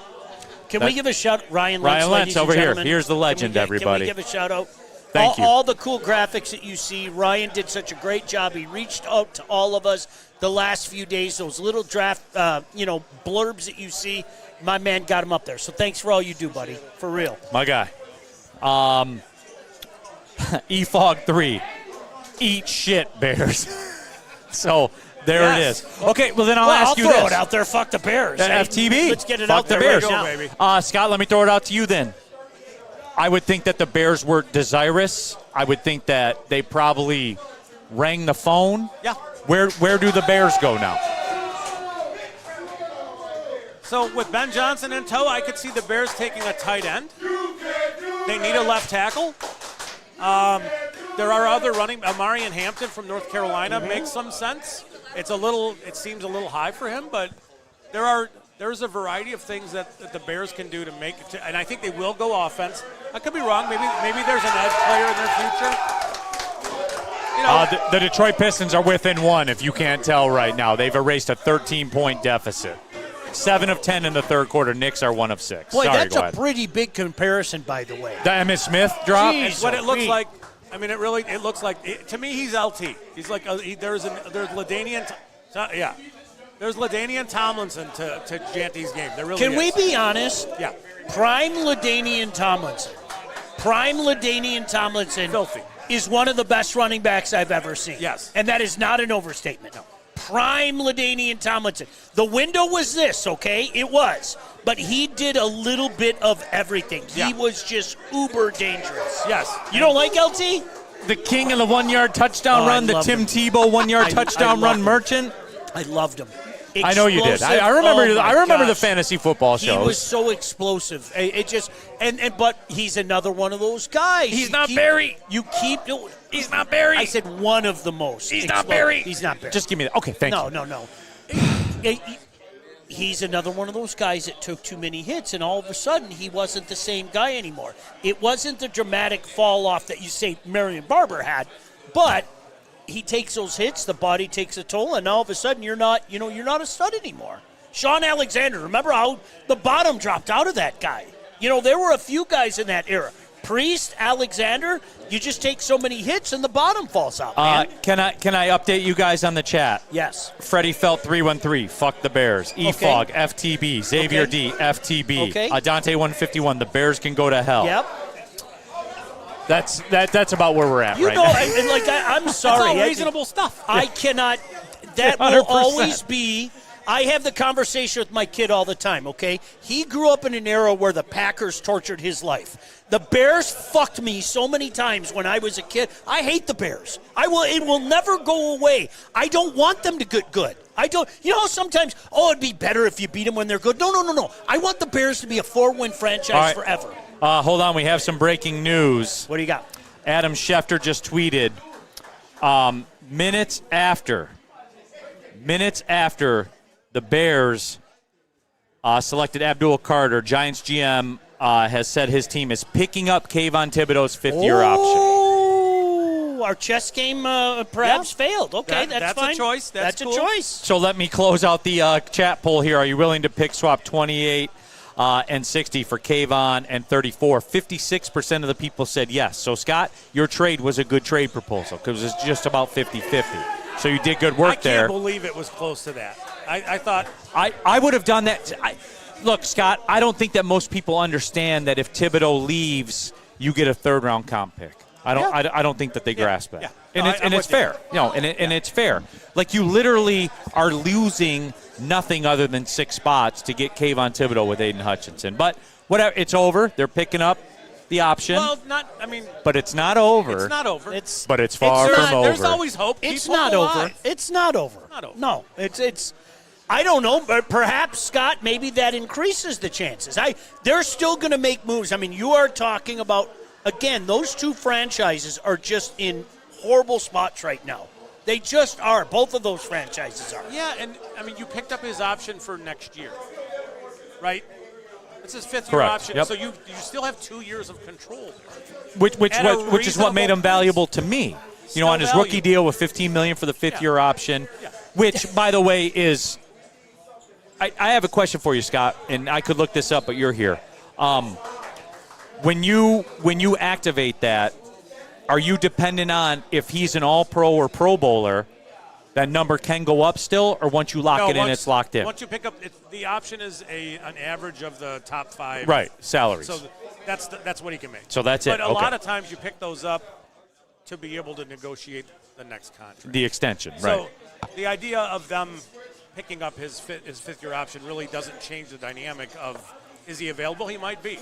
Jets are on the clock. The pick is in. Oh, so the Jets ran up to the podium. Number 7, another team in just absolute misery purgatory. They're going to draft Braylon Edwards again. They're bringing him back. We're breaking it right here. Braylon is back. He told me. I think he could still play. He told me. Braylon said he could give you about 3 plays. There's no doubt in my mind. 3 touchdowns. Yeah. And you know what? 3 plays, 3 touchdowns. Let me tell you, my man got so big, he might be a tight end now. I could see him going over the middle and crushing people. All right, what about that, Scott? Yeah. All right, Okay. Armin Membu is the pick. All right, Scott, break it down for me. So that one's that's off my about radar right. a little bit. He is a right tackle. I think that his future is as a right tackle. It's interesting with him. He's a little shorter, and he's huge. I want to say he's in the 6'4.5", 330 range. Really good athlete. 6'4 and a quarter, 332. Whatever it is. It's close enough. Is he a tackle? Can he stay at tackle? That's the question with this whole group, with the Will Campbells and the Calvin Banks and Membo. This is a guy who can move bodies. I think that there's some room. He's going to have to grow as a pass protector. But if he doesn't work as a right tackle, you're looking at a prototype, like all-pro kind of guard player. And Aaron Glenn's new there. They want to rebuild a culture in that room. This is the kind of guy you do that with. Physicality, power, all that stuff. So this is about where I think everybody thought he would go. And right, starting here for the next 4 picks is about where they thought he would go. Dominoes are starting to fall. Yeah. Carolina's quickly back up there as well. And the pick is in. People are running to the podium right now. Yeah, you know what? And I'll tell you what. Can we? I need to reiterate. It seems teams are figuring shit out, Neil. You're seeing teams do the non-sexy. They're going and grabbing that offensive tackle. Yeah. They're going and grabbing that D guy. Again, I can't believe we still have conversations with people about this. Trenches win, man. Time and time again. Go get your cute picks later on, but first things first, build your trenches and see what happens there. And the versatility matters. So like with Membo, he's going to play right tackle. He's going to get a chance to, sink or swim on the right side of the line of scrimmage. Some people think he can play left tackle, but with the Jets, they're going to give him a chance to play on the right side. And if he fails, he'll move inside and he'll be fine. He'll play to a reasonable level. By the way, the Jets, this whole Jets thing is the oldest bit in the book. What is Fireman Ed there? That's what you that's were the big wondering question. aloud. I Yeah. don't know. I haven't seen Fireman Ed yet. So Has he been taken out back and put down? It's still a thing, dude. I'll do it, Paul. It's still The a paw thing. gets you every time. I like paw. I do. The Panthers pick is in Jack Harrington. Neil, Florida Panthers still up 1-0. They can do it. They're the Tupac of hockey. How do you want it? You can't. It's amazing when you think about it. I think, though, Neil, I got to be honest with you, I think the amount of hockey that they've played is going to catch up to them. While we have a little break in the draft, Yes. I think the amount of hockey that they played is going to catch up to them. Not this series necessarily, but I think it's going to catch up. What about next series when they play Toronto? Please. Are they a Charmin Soft hockey club still? Not as much, and Stolarz has been, but not as much. They are, but not as much. And Stolarz has been unbelievable for them. Like, all jokes aside, he really has been. So Jeremiah Bayer living in North Carolina now. Panthers fans are watching, of course. I asked them if they are finally going to draft EKG. Woodward Sports Chat thread, Wraith, Dark Flame, fifth-year option is the same cost as a non-exclusive franchise tag. I thought with the non-exclusive, you're allowed to negotiate your deal. We're getting pretty. It's all the right, same cost. Yeah, we're getting pretty dorky right now. I will say that. MTR 77, rest in peace, Fireman Ed. did he pass? Really? No, is he No still way, with us? I don't really? know. Jack Harrington, JETS, just in the season now. So there's that also. Can I point something out to you, by Yes. the way? My kid's over there double fisting. Look Yes. at that. Yeah, you're a weasel. I saw what you did. Look, he hit it behind him, little weasel. Way to go. Oh, man, it's picking up here in Buddy. We are live, by the way, in Buddy's Pizza in Detroit. The draft is moving quickly. Like, I wasn't prepared for it to move this quickly. But here we are. Neil Rule, Sean Belizean, the legend Scott Bischoff here. The audience continues to grow. We have this going on. 2 spots over. We have the Pistons Let the Boy Watch party going on. Is this a great spot? I mean, seriously, Yes. get your Oh. butt down here. This is a great spot. The party's going on. On a night like this, so cool for Detroit. Hopefully the Knicks remember that this is Detroit's night, and Detroit can finish this off. Where else would you rather be? Detroit institution, Neil Rule. It really No, 100%. is. They Buddy's is a invented Detroit-style pizza. It's Pizza's what it's all incredible, about, man. I'll tell you that. It is. You want another slide? We got more here. all So set. Sean Belizean I wants hadn't another eaten slide. yet, right? Scott, that was the biggest shock of the night, Scott. I didn't go eat yet. I don't even know who you are anymore. I don't know. But you're redeeming yourself quite nicely. Oh, yeah. On the air, too. It wouldn't be the first time, right? No doubt. Panthers pick. Where are they going? I for the record, I like I what saw the what Panthers somebody have said, done. so I take me out. Well, then go Take ahead me and out. just like everyone's got the internet. Just spill it then. McMillan. Yeah, it was McMillan or Jalen Walker. Okay. Is where I think the two logical places to go with. No, but I like what the Panthers have done. Like we were laughing at when last we saw the Panthers a couple years ago. We were kind of laughing at the Bryce Young thing. Yeah. Ha ha he he. Low key. They put some things together. They've been building it up.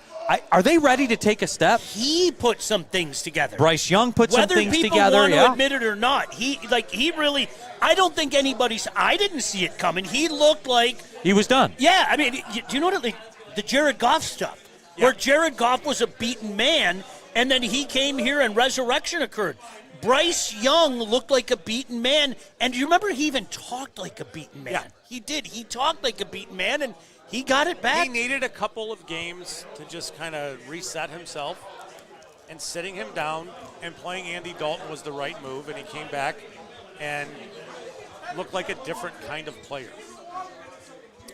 The commish is at the podium right now with the 8th pick in the 2025 NFL Draft. The Carolina Panthers select McMillan, so that is out there. And they went wide receiver. Pete Spivak, of course, Pete Spivak. Pete Spivak's got the Boo Them Kids shirt. 650 McMillan to the Panthers. I want to call him a degenerate. He bet McMillan to the Panthers at plus 650. It brings up so many questions. Number 1, why? Yes. Number 2, you're a degenerate. Number 3, you won. That's Pete Spivak. Yep. Here's the thing: if you watched our show, and we're going to do it again next year, the Sunday This guy morning was giving show, you parlays all day. he was on a heater, Bishop. And you hit some. You hit some really fucked up ones, too. Like, it was kind of, right. Yeah, like, I like this guy with 73 and a half yards. And motherfucker hit 74. And I'm going, he's a witch. The man is a witch. So, running hot. All right, here's some numbers too from Spot Track. Somebody said the sound is out. Is that? Oh, it must be the pissing guys. Okay. Josh Jacobs earned just under $24 million in 5 seasons with the Raiders. Yeah. Ashton Genty will earn $24 million in 2025 alone with his signing bonus and his base salary. What do you think about McMillan? Is he the best wide receiver in the draft, Scott? To me, he is, and it's not particularly close. I see him as a really efficient route runner. Others don't. I don't. It's just one of those things. I think he's a really good route runner. I don't think he's he's obviously not a long, fast guy, but you don't have to be. If the ball's in the air, it's his. He's kind of like A.J. Green-like in some ways, where Green needs to be on the boundary. He wins on the boundary. This is what McMillan will do. But I do think that he can run routes, and he runs a little different kind of routes where he'll stagger his release and his feet where he's not coming at you full speed all the time, so he can separate that way. He'll separate with his body. He's a very efficient player, very good player. I mean, there was some talk about him falling into the 20s 2 weeks ago range, and it was confusing to me, but I think this is about where he should go. It's a really nice destination for him, and he will be wide receiver 1 in Carolina. Xavier Legette will be day one, huh? Yeah, and he will be. Xavier Legette's a complimentary player. Wow, it's really good. But you've just given Bryce Young weapons. You really have. It's nice what they've done. The Saints are picking next. The pick is in already. Quarterback. Don't say where Shedeur goes, Scott. I don't think Shedeur is going to go today. Early in this draft. You really don't, huh? I don't. I think if he goes anywhere, it's pick 20 or 21, and then it's a bit of a fall to whoever maybe wants to trade up for him into the late part of the first round. But I mean that's what I think. I don't think either of these teams are in a great position. I don't think either of the teams, any of the teams we've seen so far, has been in a position to really take a quarterback and have success. The Saints are not. They've been in. They're not. Doesn't it seem like they have been in salary cap hell for like 15 years? Yes. Like Sean Payton couldn't get the hell out of the Big Easy quick enough. He really couldn't. They are my case study all the time for when people tell me, quote, the cap is not real. Oh, yeah. Go to New Orleans and ask them if the cap is real. That's exactly it. The cap is very much real. The New Orleans Saints are a walking example of that. And I always go to this too. Dead money. Yeah. If the cap's real, dead money. Marshawn Lattimore, $32 million this year of dead money. Michael Thomas is still on the books for $9 million.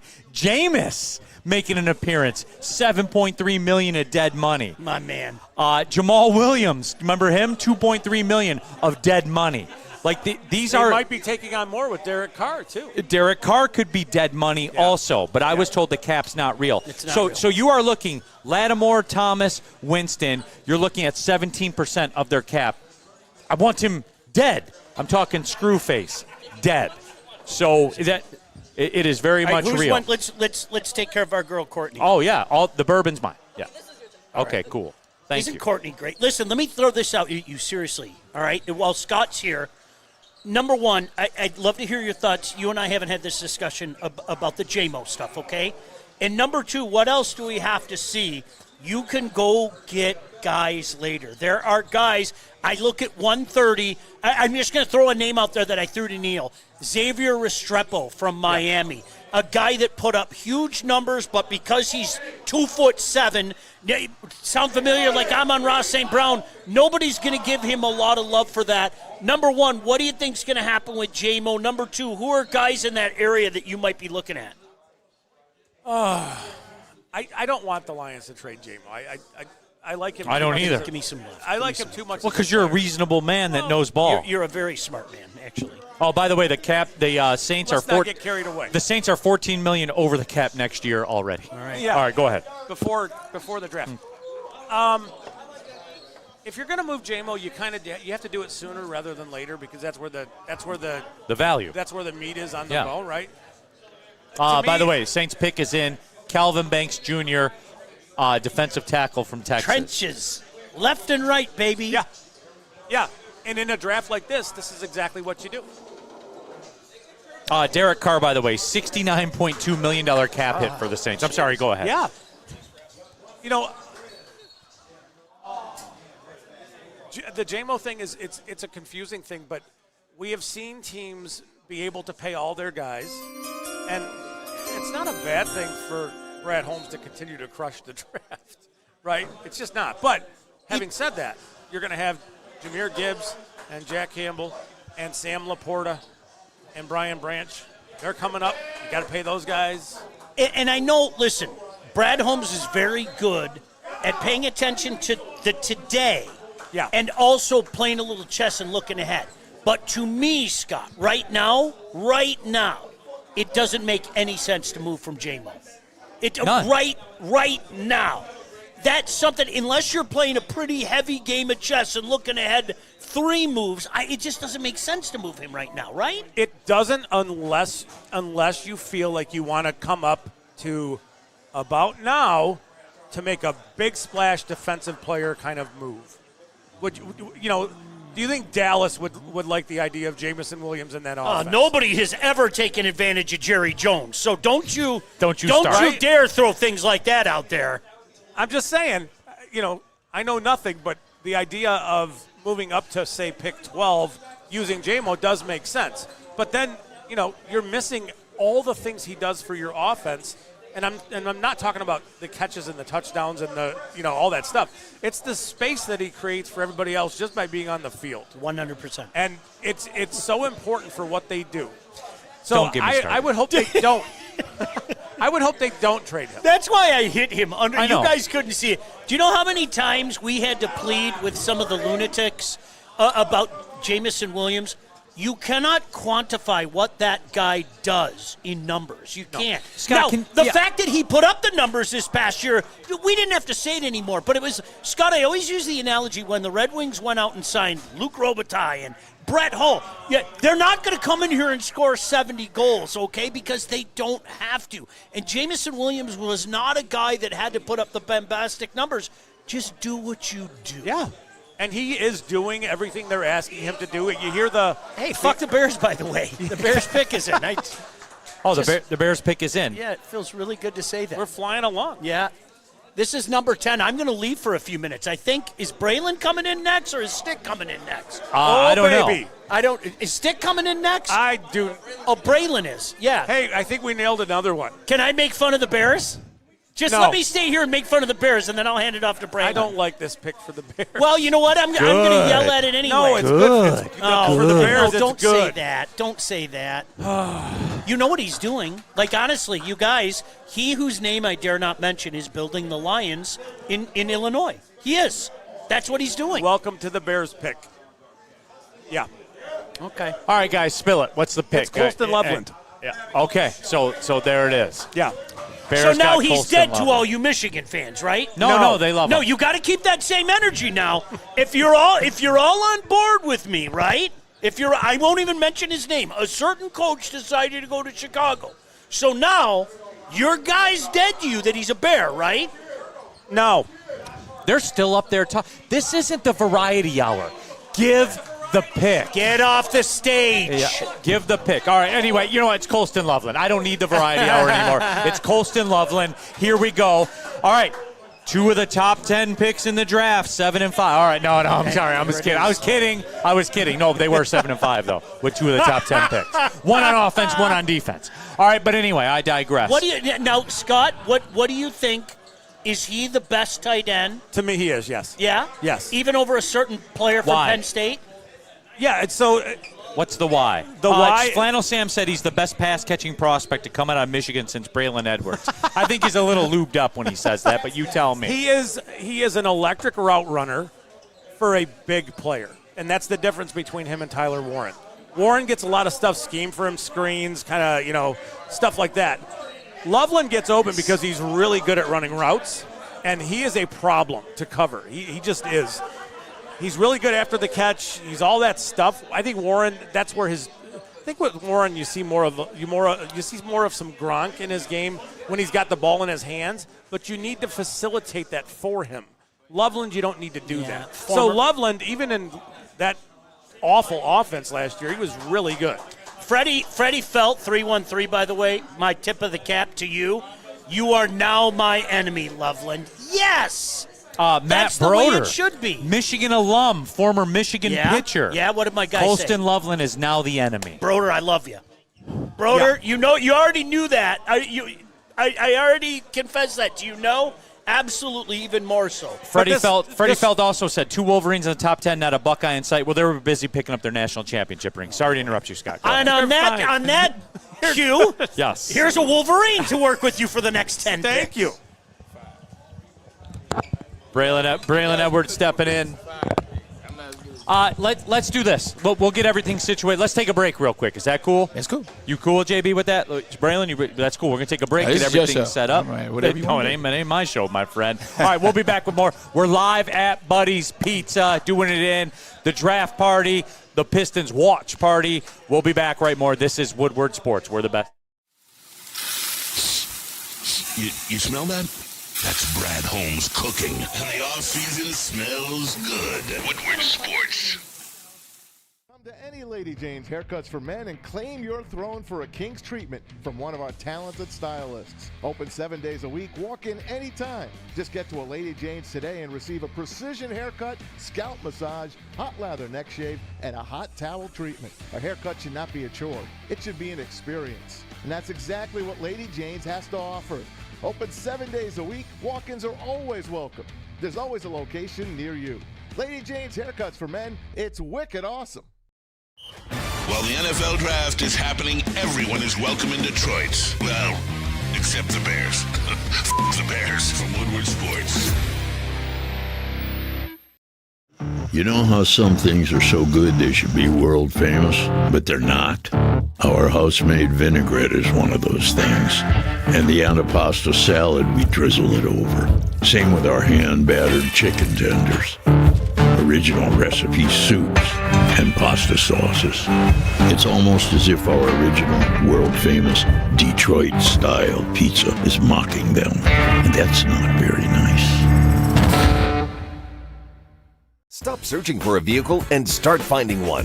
Les Stanford Chevrolet Cadillac makes it easy. We harness the power of multiple dealerships and own the biggest selection of GM brands in the area to get you the car you need. With the Les Stanford Group, you'll have access to 4 different dealerships, providing you with more makes, more models, and more choices. We're connected to more than 1,000 vehicles. And with so many high-quality CPO vehicles available, you'll find new car quality at pre-owned prices. You can start and end your search at lesstanford.com today.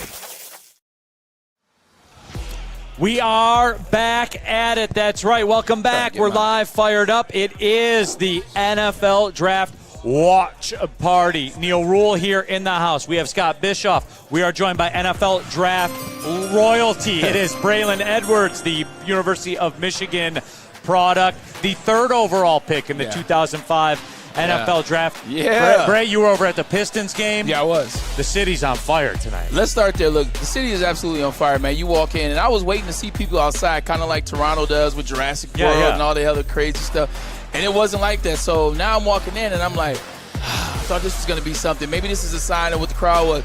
See, I was wrong. Everybody was inside. Like, the concession stands were packed. Like, everybody was in there. The energy was electric. And then when the game started, I went down there. You get the tip. The Pistons win the tip. K gets the ball. Place just lost its mind. Shout out to T Grizzly, who they introduced. He did the song to get the guys going. He did the montage video. The electricity in LCA for the first time, not being for the Red Wings, it was amazing. Yeah, no, it absolutely was. Now they got to do their part. They got to lock that thing down. But, Bray, you're here. You're hanging out with us for a little bit on the draft party. I got something for you. No, and Bray, I do want to ask you this, and I've asked you this before, and I ask you this every single time. 2005, number 3 overall pick, Braylon Edwards, man. Does it bring memories back every time you're doing this? It does, man. It's crazy. A friend of mine sent me something. Shout out to Jeff, one of my best friends. He sent me something, and I guarantee you, once I ask the question, you'll know what the answer is, but you wouldn't think it would be that way. You ready for this? Yes. Have there been more men in outer space and women, or have there been more players selected in the top 3 picks in the NFL draft?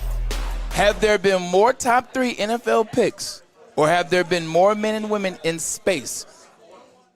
The answer is more men and women in space. Yeah, it's more men and women in space. That's crazy. For every two, that is crazy. For That is every crazy. 2.5, for every 2.5 people that go to space, one player is selected in the top 3. So to the gentleman that went tonight in the top 3, I welcome to a brotherhood. We're better than astronauts, apparently. No, I'm just Thank joking. you. Have a great evening, everybody. And that's the show. No, but with that being said, man, it's just amazing. I think it's amazing when you're young. What's up, Spin-Mo Racks here in the What's going on? house. Shout out to Spin-Mo Racks, man. He had a chance to TD the show last week, and it was Yes. great. Appreciate you for that. But you don't get a chance to appreciate that until you're older, till you're retired, till you're done. Because when you're a kid, I have dreams of playing football or basketball, whatever sport it was. Maybe you want to be a goalie. Maybe you want to be a pitcher. Maybe you want to be a wide receiver, which I did. And I did that at 22. Dream's over. You know, then you play in the NFL. NFL's over at 32. I didn't get a chance to sit back and look and be like, wow, until I was. Is that your biggest regret? No, because I don't think anybody can. I don't think Derek Jeter could. I don't think Jerome Bettis could. And I'm not on their level. I'm just giving you the creme de la creme. You can't enjoy it until you're done. Because you're so focused. The better you are, the more you focus. Next practice, next play, next practice, next game, next year, next season, next team even. Yeah. And you don't get a chance to really enjoy it till it's all said and done. Like Mickey, think about what Mickey's doing now. Mickey's got his feet kicked up, and he's like, holy, it's over now. You know, you can really chance to look back. So, but I enjoyed it at the time. I didn't think it was going to be Cleveland now. The people are firing away, Scott. Robert, Braylon, will Detroit pick Will Johnson? If he's there, yeah, because at the end of the day, as I was told, to the great Neil Rule, I was told. Brad Holmes is going to take the best available talent is there. Now, if they stay there at 28, then yes, because secondary is still an issue of concern, much like a couple other spots. If he's the best player at that pick, and you saw what he can do when he was healthy 2 years ago. Don't tell me about the last year because I understand that. That's why he's slipping. But you remember 2 years ago. You remember a year ago. Yeah, they do. Real quick, and I want to do this, Scott, with Braylon. Abdul Carter, number 3 pick. This is from Spot Track. 4 years, $45 million, almost $30 million signing bonus, all fully guaranteed. The times have changed, my friend. They do. See, they changed so much that I had to call for a second. But there's only been a couple times when I see a player get the bag, and I'm like, oh, hell no. And that was Kenny Galladay, Detroit's own, $21 million. I said, oh, hell no. And then, two, was Christian Kirk. I saw Christian Kirk get 24.5 coming out of Arizona. I thought it was ludicrous. But outside of those two, you appreciate it because what I got, they didn't get that 15 years before me, 5 years before me. So every era is passing that torch. So I'm happy they're getting that money. I'm excited. Now, they deserve every penny. They do, except those two. Just to update everybody, last couple picks. The Saints number 9, Kelvin Banks Jr., the offensive tackle from Washington. Colston Loveland, the tight end from Michigan. Tell me about the second pick. I didn't get a chance to be on with you guys. I was at the Pistons game. The Jacksonville Jaguars moving up. Travis They did. And Scott, break it down for them. They gave up a haul. They did. They really did. If you want to know the exact details. Please do. So give me a second to pull them up. But they gave up a lot more than Cleveland got a lot more out of that deal than Jacksonville got to come up to 2, but Jacksonville gets Travis Hunter. A first-rounder next year, a second-rounder this year, obviously the first-round pick swap, and there's some fourths that are involved and stuff like that. They gave up pick 36 and then some late-round swaps. So essentially the Browns got pick 5, pick 36, and a 2026 first from Jacksonville and some other stuff. They got a first next year. Okay. And that's the main story. To move up 2 spots. So I'll ask you, because I've talked about it before, and I was a big Travis Hunter guy in college. I'll ask you about it, Braylon. You can't play 120 plays a game in this league, right? And he won't have to. And he won't have to. For whatever side they choose to focus him at future, I always said I would feature him at wide receiver. Because I looked at the DB side of things. I said, he's a frail guy. Are you tackling Derrick Henry? Are you tackling these tight ends in the NFL today? Do you want him on Laporte? So it's not the hits at receiver. It's the tackles you have to make. It's the tackling. It's the shoulder work. Like, that takes shoulder. That takes strength, back, neck, the traps. With that being said, he's electric. And the things that you can do with him, you're only going to have him, whatever side he doesn't start, you're only going to have 15 plays as a package. So if he's a wide receiver, then you have, a couple plays on the defensive side of the ball. If he's a DB, which it seems like that's what people think, well, yeah, 15 plays of offense. He'll be some direct snaps. It'll be some crazy things. It'll be some Ben Johnson creativity. The 49ers have just selected Mikael Williams, the edge from Georgia. I love it. Really? Do tell. So this is one of those guys, when you watch him play, you think, what is everybody else looking at? Because I don't get it with him. Really? Yeah. And he was played at Georgia. So he's 20 years old, 6'5", 260, 34-plus inch arms, all that stuff, right? Very good against the run, but when you watch him rush the passer, there is a little bit of, God, this is going to sound terrible coming from me, there's a little bit of jag there, just a guy stuff, where you don't see the bend and explosiveness and speed and quickness and all the stuff that you want to see. So with him, there's a lot of squeeze the edge kind of play and a lot of run through players taking on like the full man instead of kind of softening the outside shoulder and working that kind of stuff. There's just a lot of he's got a long way to go as a pass rusher, but as a run defender, yes, he's one of the players I did not want the Lions to trade up for though. So having said that, he goes 11th overall, which says something about what San Francisco thinks of him. Well, at the end of the day, I think you look at Trey Scott. Trey Scott's been the defensive line coach for Georgia since 2017. Just look at all the guys that have come through Georgia in that span. Yeah, I know you went to Georgia. That's what they did with Nick Saban in Alabama for a very long time. Right. And it worked. With the exception of a couple players, D. Milner, a few players here or there, it works. And I think that's the same thing that you're seeing with Trey Scott, Glenn Shulman, the defensive coordinator. Just look at the Eagles and the players that they've drafted. I think that Mikael Williams would be good. But to your point, there is work to do. And on that side, I would say this. If I'm a D lineman at Georgia, I'm young, I'm 19, I'm 20, I'm 21, I feel like if I go to Georgia, I'm going first round. So what that does is that eliminates that working hard a little bit extra. It eliminates that need, that want to. So that's real, Braylon. It is real. So then you'll see a player where like Mikael Williams, he can be much better. And he's going to get to a squad, and he's in San Francisco, he'll be better.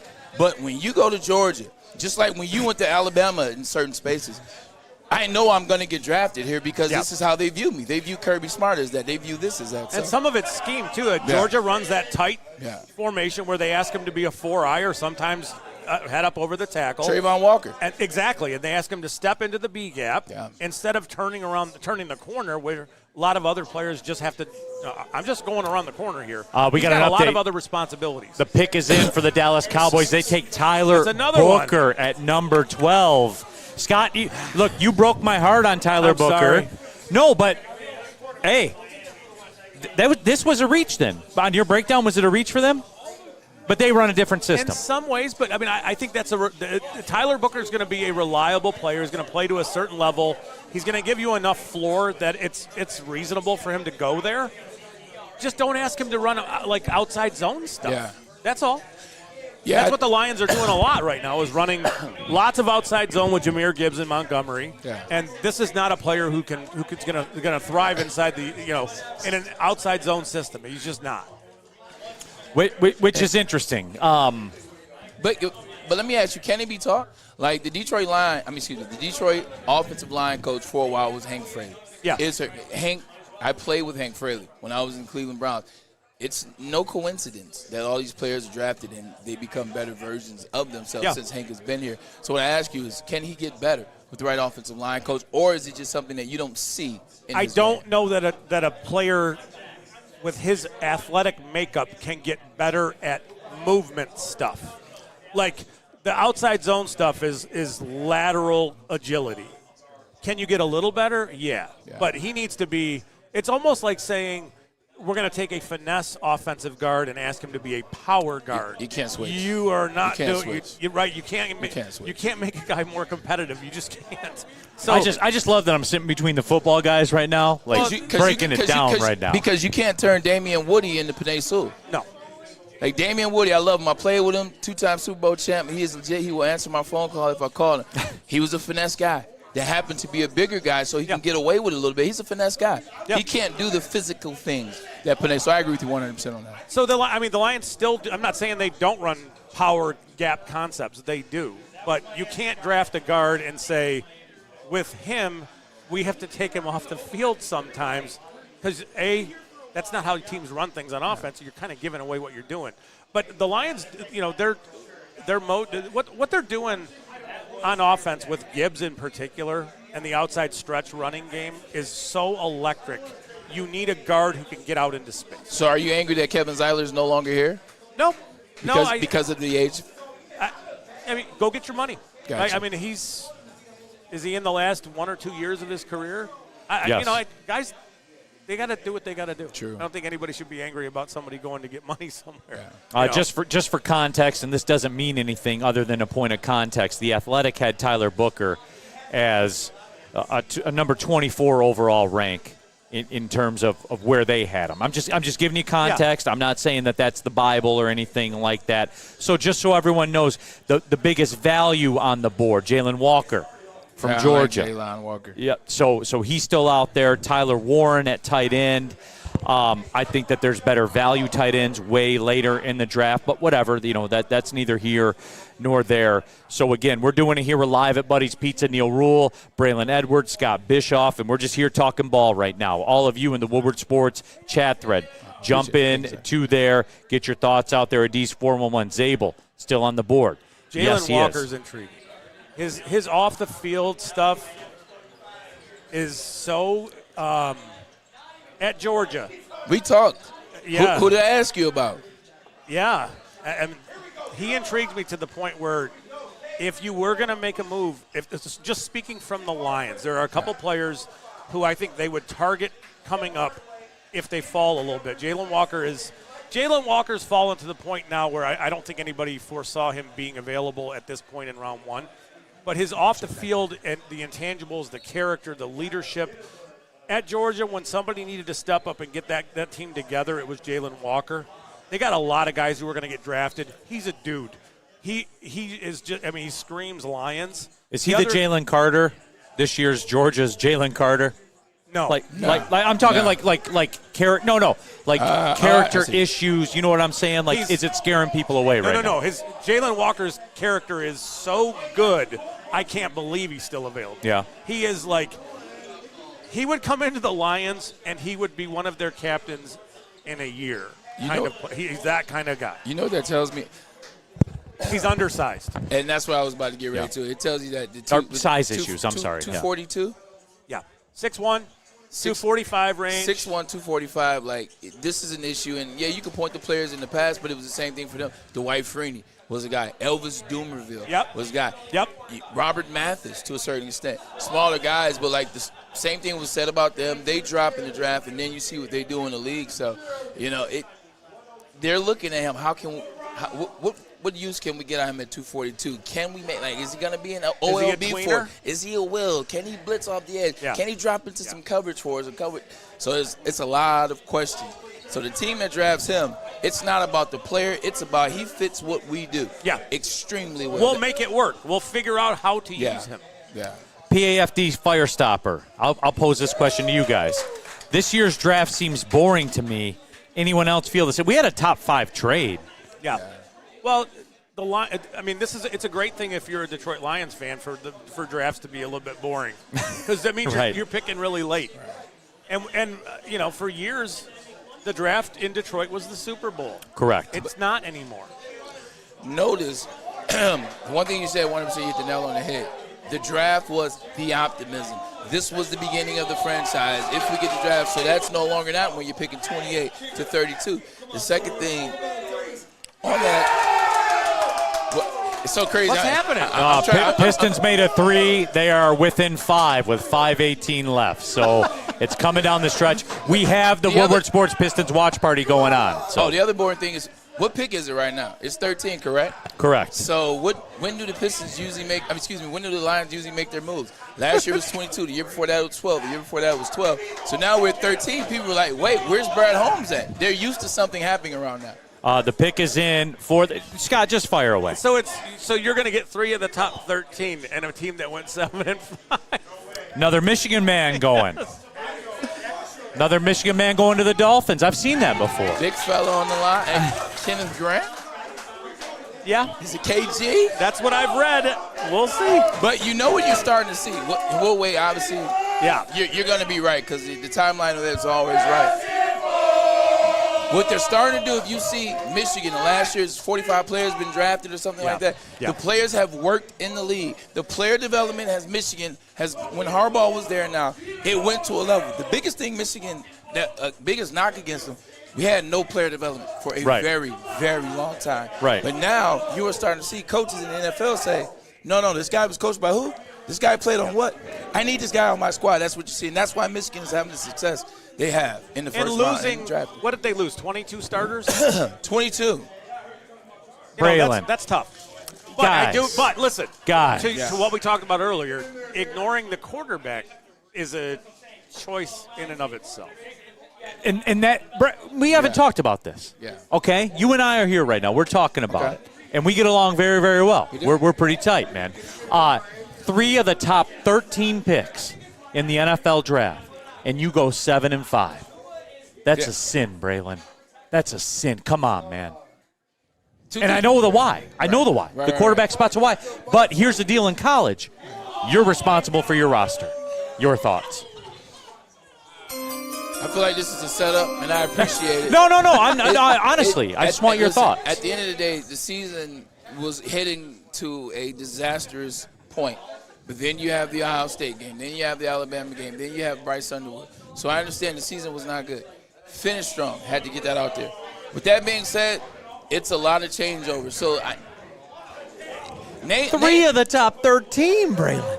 Well, then Will Johnson didn't play all year because of a hamstring issue. So now you no longer have a DB on that side, a number 1, a top DB on that side. You got a bunch of confusion out of these two. On the offensive side of the ball, who the hell is the quarterback? Who was the quarterback? I know, but who's responsible for that? It's blame all around. There's a first-year head coach in Sharon Moore. There is a Jim Harbaugh who left him at the drop of a dime because of whatever issues that he had. The portal. There's the portal. There's a lot of things that contribute to that. We'll see this year because I think the fairest thing is let us see this year. Because if Michigan this year finishes anything less than 9 wins, then it's a conversation that we could take back to last year. But if this year, as you now have your head coach, as you now have the transfer portal under your belt, as you now have Bryce Drew, Underwood, as you now have Arkansas brothers that transfer, if it works this year, then you can give him some credit from last year. But if it doesn't, Woodward Sports chat thread, the ski mask boy, there's no tax in Florida, right? And it's interesting you brought that up. Kenneth Grant, according to Spot Track, 4 years, $22 million, $12.5 million signing bonus, fully guaranteed, 5th-year option in 2029. I was praying that the Dolphins picked me at 2. Like I thought that's where I was going. That was the move. Yep. And then they chose Ronnie Brown, and I go 3rd to Cleveland. I thought I was going. Were you bummed because of Cleveland? Yeah. No, because in the moment, you're happy you went 3rd overall. Yeah. Like I thought I was going 2. Boo-hoo, I went 3rd. Like I was a part of the same draft that Aaron Rodgers was. Remember how that played out? Yeah. So I was happy, but Miami was where I wanted to go. Like I legitimately went with my agent there before I started training in January after the Rose Bowl. So I had to get that out there after the Rose Bowl. It was legal. Went out there. That was fun. You know what Miami comes with. You know what the I go beach there comes often, with. yeah. So excited, man. I want to be a part of that. Bought a condo down there before I even got drafted. I start wearing the linen. That's aggressive. So you started wearing the white linen? I started wearing the white linen pants, the pink shirts like Crockett and Tubbs. All right, the Colts pick is in number 14. I saved you right there, but the Colts saved you. The Colts. You were going down a bad road there. What? I'm glad you got me out of there. All right, Kamish is on the stage right now. Tyler Warren, tight end. Tyler Warren, there you go, a tight end out of Penn State. Scott, your thoughts? They very clearly need a tight end. Loveland and Warren have kind of flipped spots. Doesn't surprise me because I think Loveland is he's a more dangerous player than Warren is. Warren was schemed open a lot at Penn State. He is a nightmare with the ball in his hands. There's some rumble to his game, a little bit like I don't want to say Gronk because that's an overstatement, right. but he's very hard to tackle. Really good player, interesting guy. I don't think there's too many bad things you could say about him. I'll just say this. he was behind Brenton Strange and Theo Johnson at times at Penn State, and it took him till his last year to really break out. And that always makes you wonder, like, what was going on in that Penn State offense for that guy to not be able to be productive behind Theo Johnson, who went to the Giants last year later, and Brenton Strange, who went to the Jacksonville Jaguars a few years ago. Brings up questions. Is it something Penn State does? Do they mandate that he has to play behind their upperclassmen? I don't know. But it's kind of one of those things where you look at it and you think, what was going on that you couldn't, you can be a first-round top 15 player, but you couldn't outperform Theo Johnson? You weren't the feature. Right? So, and last year they made him the feature. They schemed up stuff for him. They threw a bunch of tight end screens. And then we had a lot of that. Like we're seeing. He's great at that. I mean, he's great at manipulating his body in the air to make catches. He's really good at that stuff. He's a really good player. I've always had this interesting concern about Penn State. I like Penn State, I like them as a school. Yeah, I don't trust James Franklin. I don't think anybody does. But they do the same thing. If you look at the history of Penn State, minus Michael Robinson, all their quarterbacks look alike, are the same height, have the same sort of athletic ability, kind of you figure they play guard somewhere. They always have tight ends that are electric. Yeah. But can't seem to give them the ball. Yeah. Mike Gesicki, how many times was this volleyball player open? Couldn't get him the ball. Every time. Same thing with Tyler Warren. They focus so much on we're the defensive school. Let's focus on number 11. And on the offensive side, let's focus on the quarterback that's just okay athletically and a running back. Meanwhile, you have wide receivers that can play. You have tight ends that can play. I just think whatever it is they overdo what Michigan does is they don't want stars. Remember how Lloyd was? I don't want stars unless it's Charles Woodson. I think they focus on trying to make everybody the same. No last names on the back of the jerseys, the white, the blue. I think that's the thing in Penn State. You got to drop that. Yeah. Like even to a certain extent, Saquon Barkley. I think you could have featured Saquon Barkley to the tune of 2,000-plus yards. Yeah. But it was like, okay, we'll give him something. We'll give Miles Sanders something. We'll give Mike Gesicki a couple catches. You got to let that go, and you got to let it rock. And that, Penn State, it's not like those guys develop while they're there either. I mean, that's one of the things that, with Penn State that you have to wonder about. It's Michigan 2017. They're just not developing. Can I address something in the chat real quick? Run the monkey. Michigan already has 3 first-rounder Skydog, and Neil is pissed about that. No, it feeds it. 7 and 5. Let me ask you a question. Yes, sir. I'm going to just reverse it on you. I'm going to get up out of here. What do you think was the issue last year? Because there's a bunch of things I think Sharon Moore was mismatched at the coaching game. Fair. And we saw it at the end of games. We saw it at Illinois. And I'm just saying, I'm not saying that he can't get better. There was one in particular that bothered me. It was Washington. We saw Indiana. There are multiple examples of you can't even pick your favorite one. I think that he's outmatched. I think that he's outgunned. And when it comes down to football operations, clock management, the strategy shit, when it comes down to that, I don't buy. I'm sorry, man. I don't buy it. And I have examples that I can come to you with. You gave me one I didn't even think about. That's the issue. Obviously, the quarterback thing was the thing. But even next year, the savior's coming, right? So you're going to look to a true freshman and put the weight of a program like Michigan on his shoulders. It's not fair. And Braylon, and people are going to treat it as such. And I'm not Michigan people will treat it as such, and I don't like that. He's a freshman, man. He's a throughout college football, the freshman quarterback. He's 18, 19. You got to give him a minute. You know what I'm? And I'll say, and I'll go on the camera, and I'll say that, Braylon. You got to give him a minute, man, to breathe and figure this shit out. That's fair. You all, brother? Been cooking with grease. I'm using the bathroom to take off, man. Yo, Scott, appreciate Great you, man. to see you, man. Let's take a break, JB. I'm about to let a real pro get back in here. You three, you guys are fun to watch, man. Braylon Edwards, my guy, brother. Hey, yo, shout out to Stick, man. Stick put all this thing all together with the crew. Man. We appreciate everybody here. Woodward Sports, man, we are still on your ass. I can say that. It's legal. Yeah. Stop searching for a vehicle and start finding one. Les Stanford Chevrolet Cadillac makes it easy. We harness the power of multiple dealerships and own the biggest selection of GM brands in the area to get you the car you need. With the Les Stanford Group, you'll have access to 4 different dealerships, providing you with more makes, more models, and more choices. We're connected to more than 1,000 vehicles, and with so many high-quality CPO vehicles available, you'll find new car quality at pre-owned prices. You can start and end your search at lesstanford.com today. And with With the first pick in the 2024 Media Draft, Detroit selects Woodward Sports. Thank you for making us the #1 digital network in Detroit.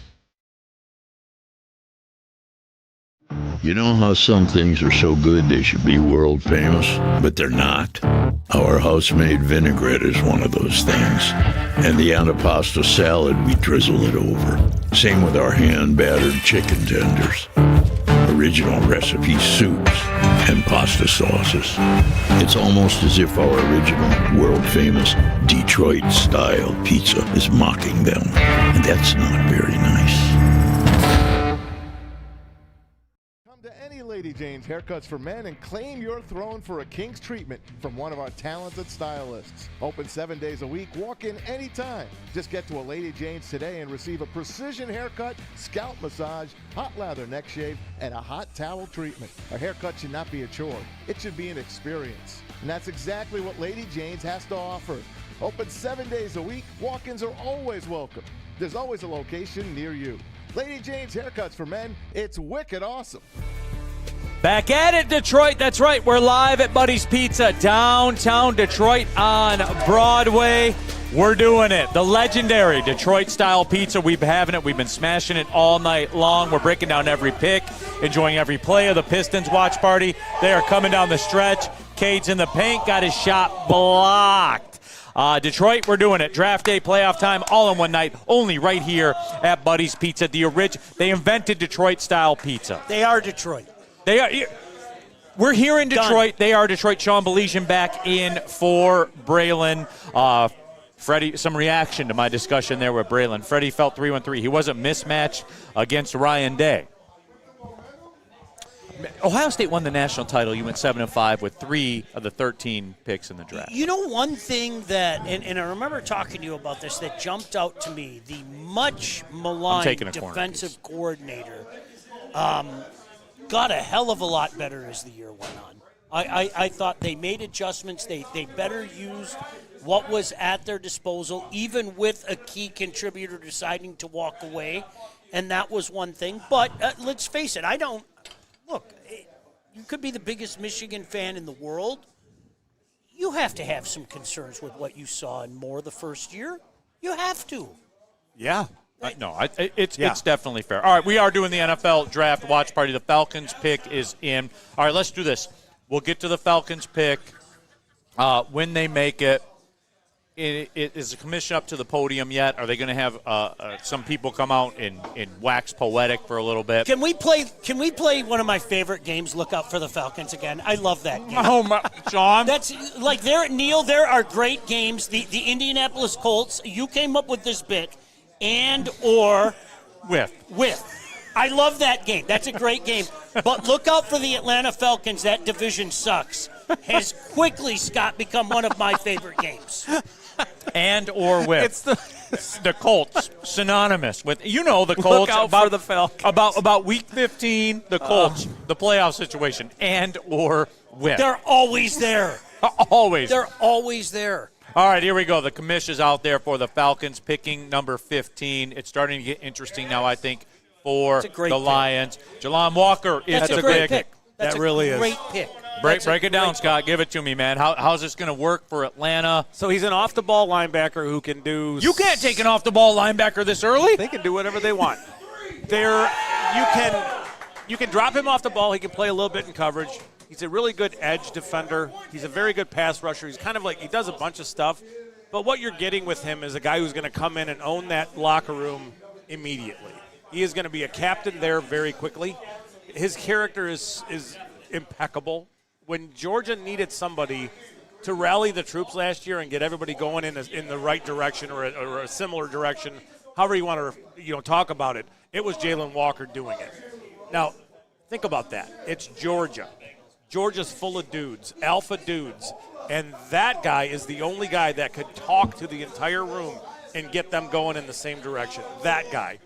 That's an impressive guy. That's a guy who, in a different world. That's a great pick, though. I mean, honest to goodness. That dude falls to 15, and you're almost like, let's just run to the podium. What's there to think about? No. We have emptiness everywhere on defense. right? Let's go find ourselves a really good defensive player who also has got great character. What's the problem? Keep them in state. We're now looking at a point in time where I think it's in range for the Lions to do something if they want to. I am not saying anything's happening at all. He's about to drop a bish bomb. No. Well, I did a few minutes Bish ago. bomb. Did you guys not hear that? Just kidding. They're in range.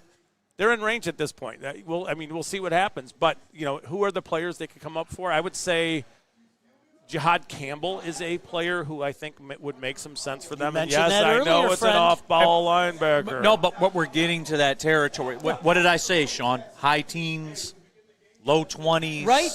We're getting into that decision You time guys, now. we always have to remember, and I'm a firm believer in this. If you pay attention, a lot of times a general manager will tell you exactly what he's going to do.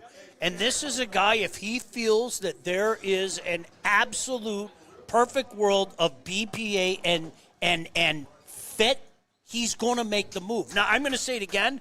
I wouldn't be surprised if the Lions don't select tonight. And, Scott, you and I are very, very busy tomorrow night because Scott and I are going to be in the house tomorrow, 7 o'clock at Woodward. You know you're invited, friend, if you don't have anything going on. Scotty, shocker, I'll probably bring some more pizza or something like that. But, no, we're going to be going. Okay. It might be a busy night tomorrow. It might be a busy night. Let's see. Yeah, we'll see what happens. I'm not saying that they should make a move. I'm not saying they will, but this is the range in which there's one or two or maybe three more guys where you think, total dude, that guy fits. The other thing here is that we're not seeing, and this is the flatness of this draft. We have seen how many receivers go? How many? We've seen one receiver, right? Carolina, yes. How many tight ends have been taken? Two. Really strange. We're halfway through the first round. Is word starting to get out? Possibly. We were talking about it earlier. How many good wide receivers are there, before the fourth round ends? It's not a great draft. Has the QB thing surprised you?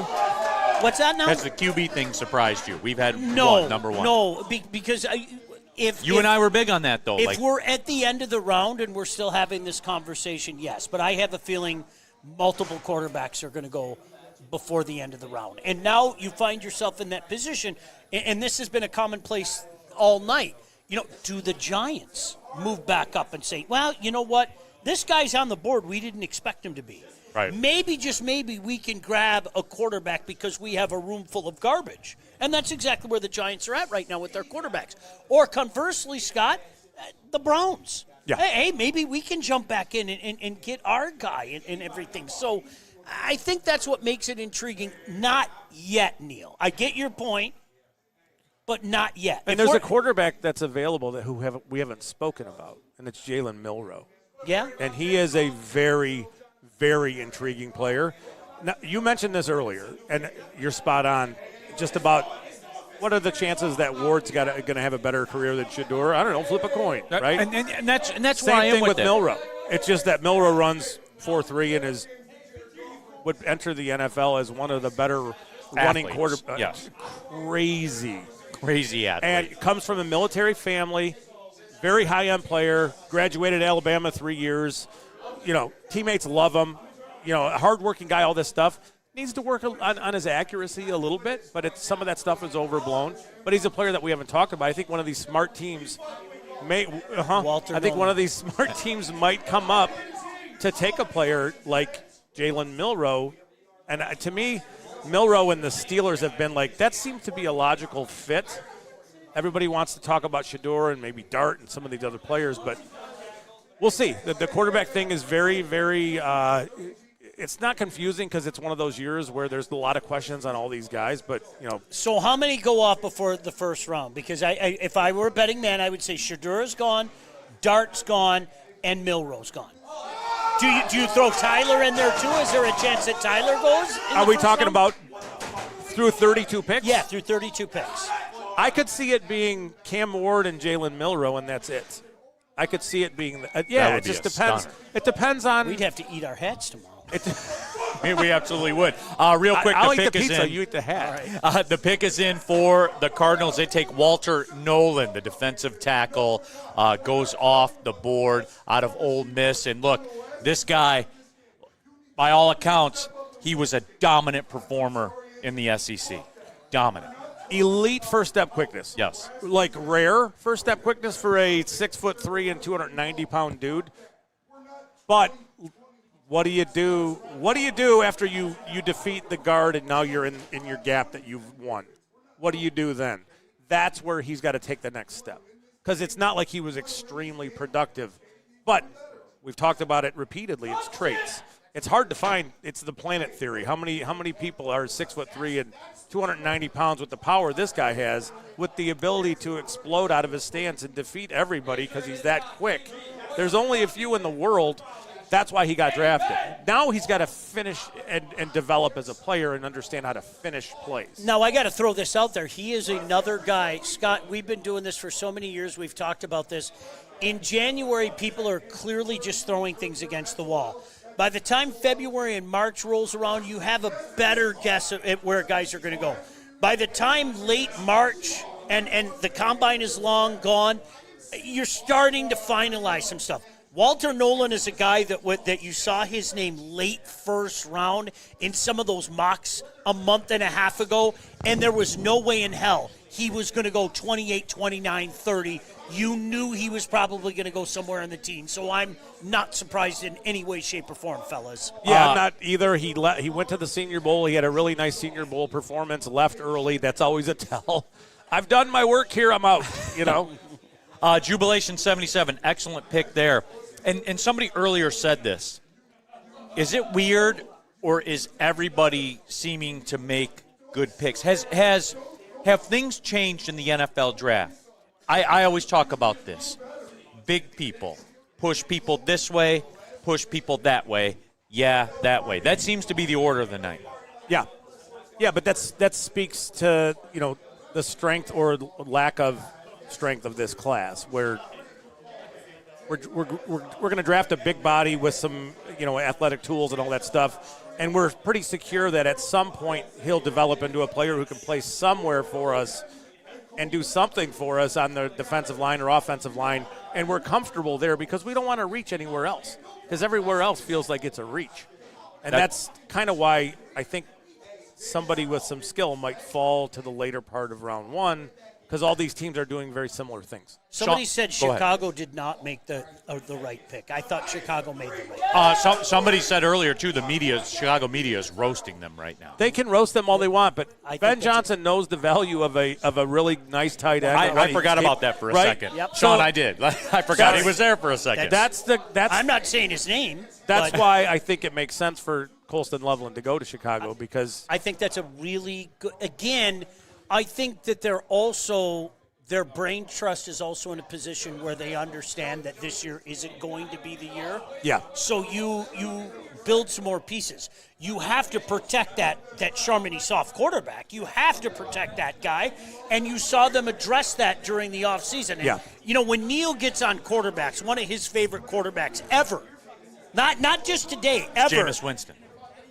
Well, second favorite quarterback ever resides in Chicago. But I mean, let's face it. Caleb? You absolutely had to do a better job of protecting that guy. And they made some moves in the offseason to do just that. But it's a big not yet with the Bears. Big, and a lot of the questions come back to Caleb. It's always going to be not yet until I see it. To quote the great Rick Ross. Okay. We can understand what they're doing. They're not playing games to show us, but we can say that they upgraded the interior of their offensive line. He's still going to have issues. Caleb Williams is going to have issues to play on time and in structure. But Colston Loveland gives them a pretty elite weapon who you can line up as a blocker. He's a good blocker. He's not a great blocker, but there aren't great tight end blockers really anymore. They're hard to find, and if you find one of those guys, he's a really athletic player anyway, right? So. But Loveland the Lions took a guy 20th overall. That was a real good blocker. I remember. Stop. Do you remember I put a bullet through the roof of my mouth? It was I saw fun your night. eyes. Stop. Loveland is a Sean, you made it this far. Loveland and then you is just a pissed it mismatch. all away. He's good. Loveland is a mismatch weapon. He's going to be a problem for defenses. He's a really good pick by the Bears. All right, the pick is in for the Bengals, and after they do that, well, Adam Schefter's talking right now. Guys, we're getting down to it, and I guess we're to the point now where we can start having these discussions. Because when you take a look at what's out there in terms of best available, we're within 12 picks of the Lions. The names are pretty impressive that are at the top of the list.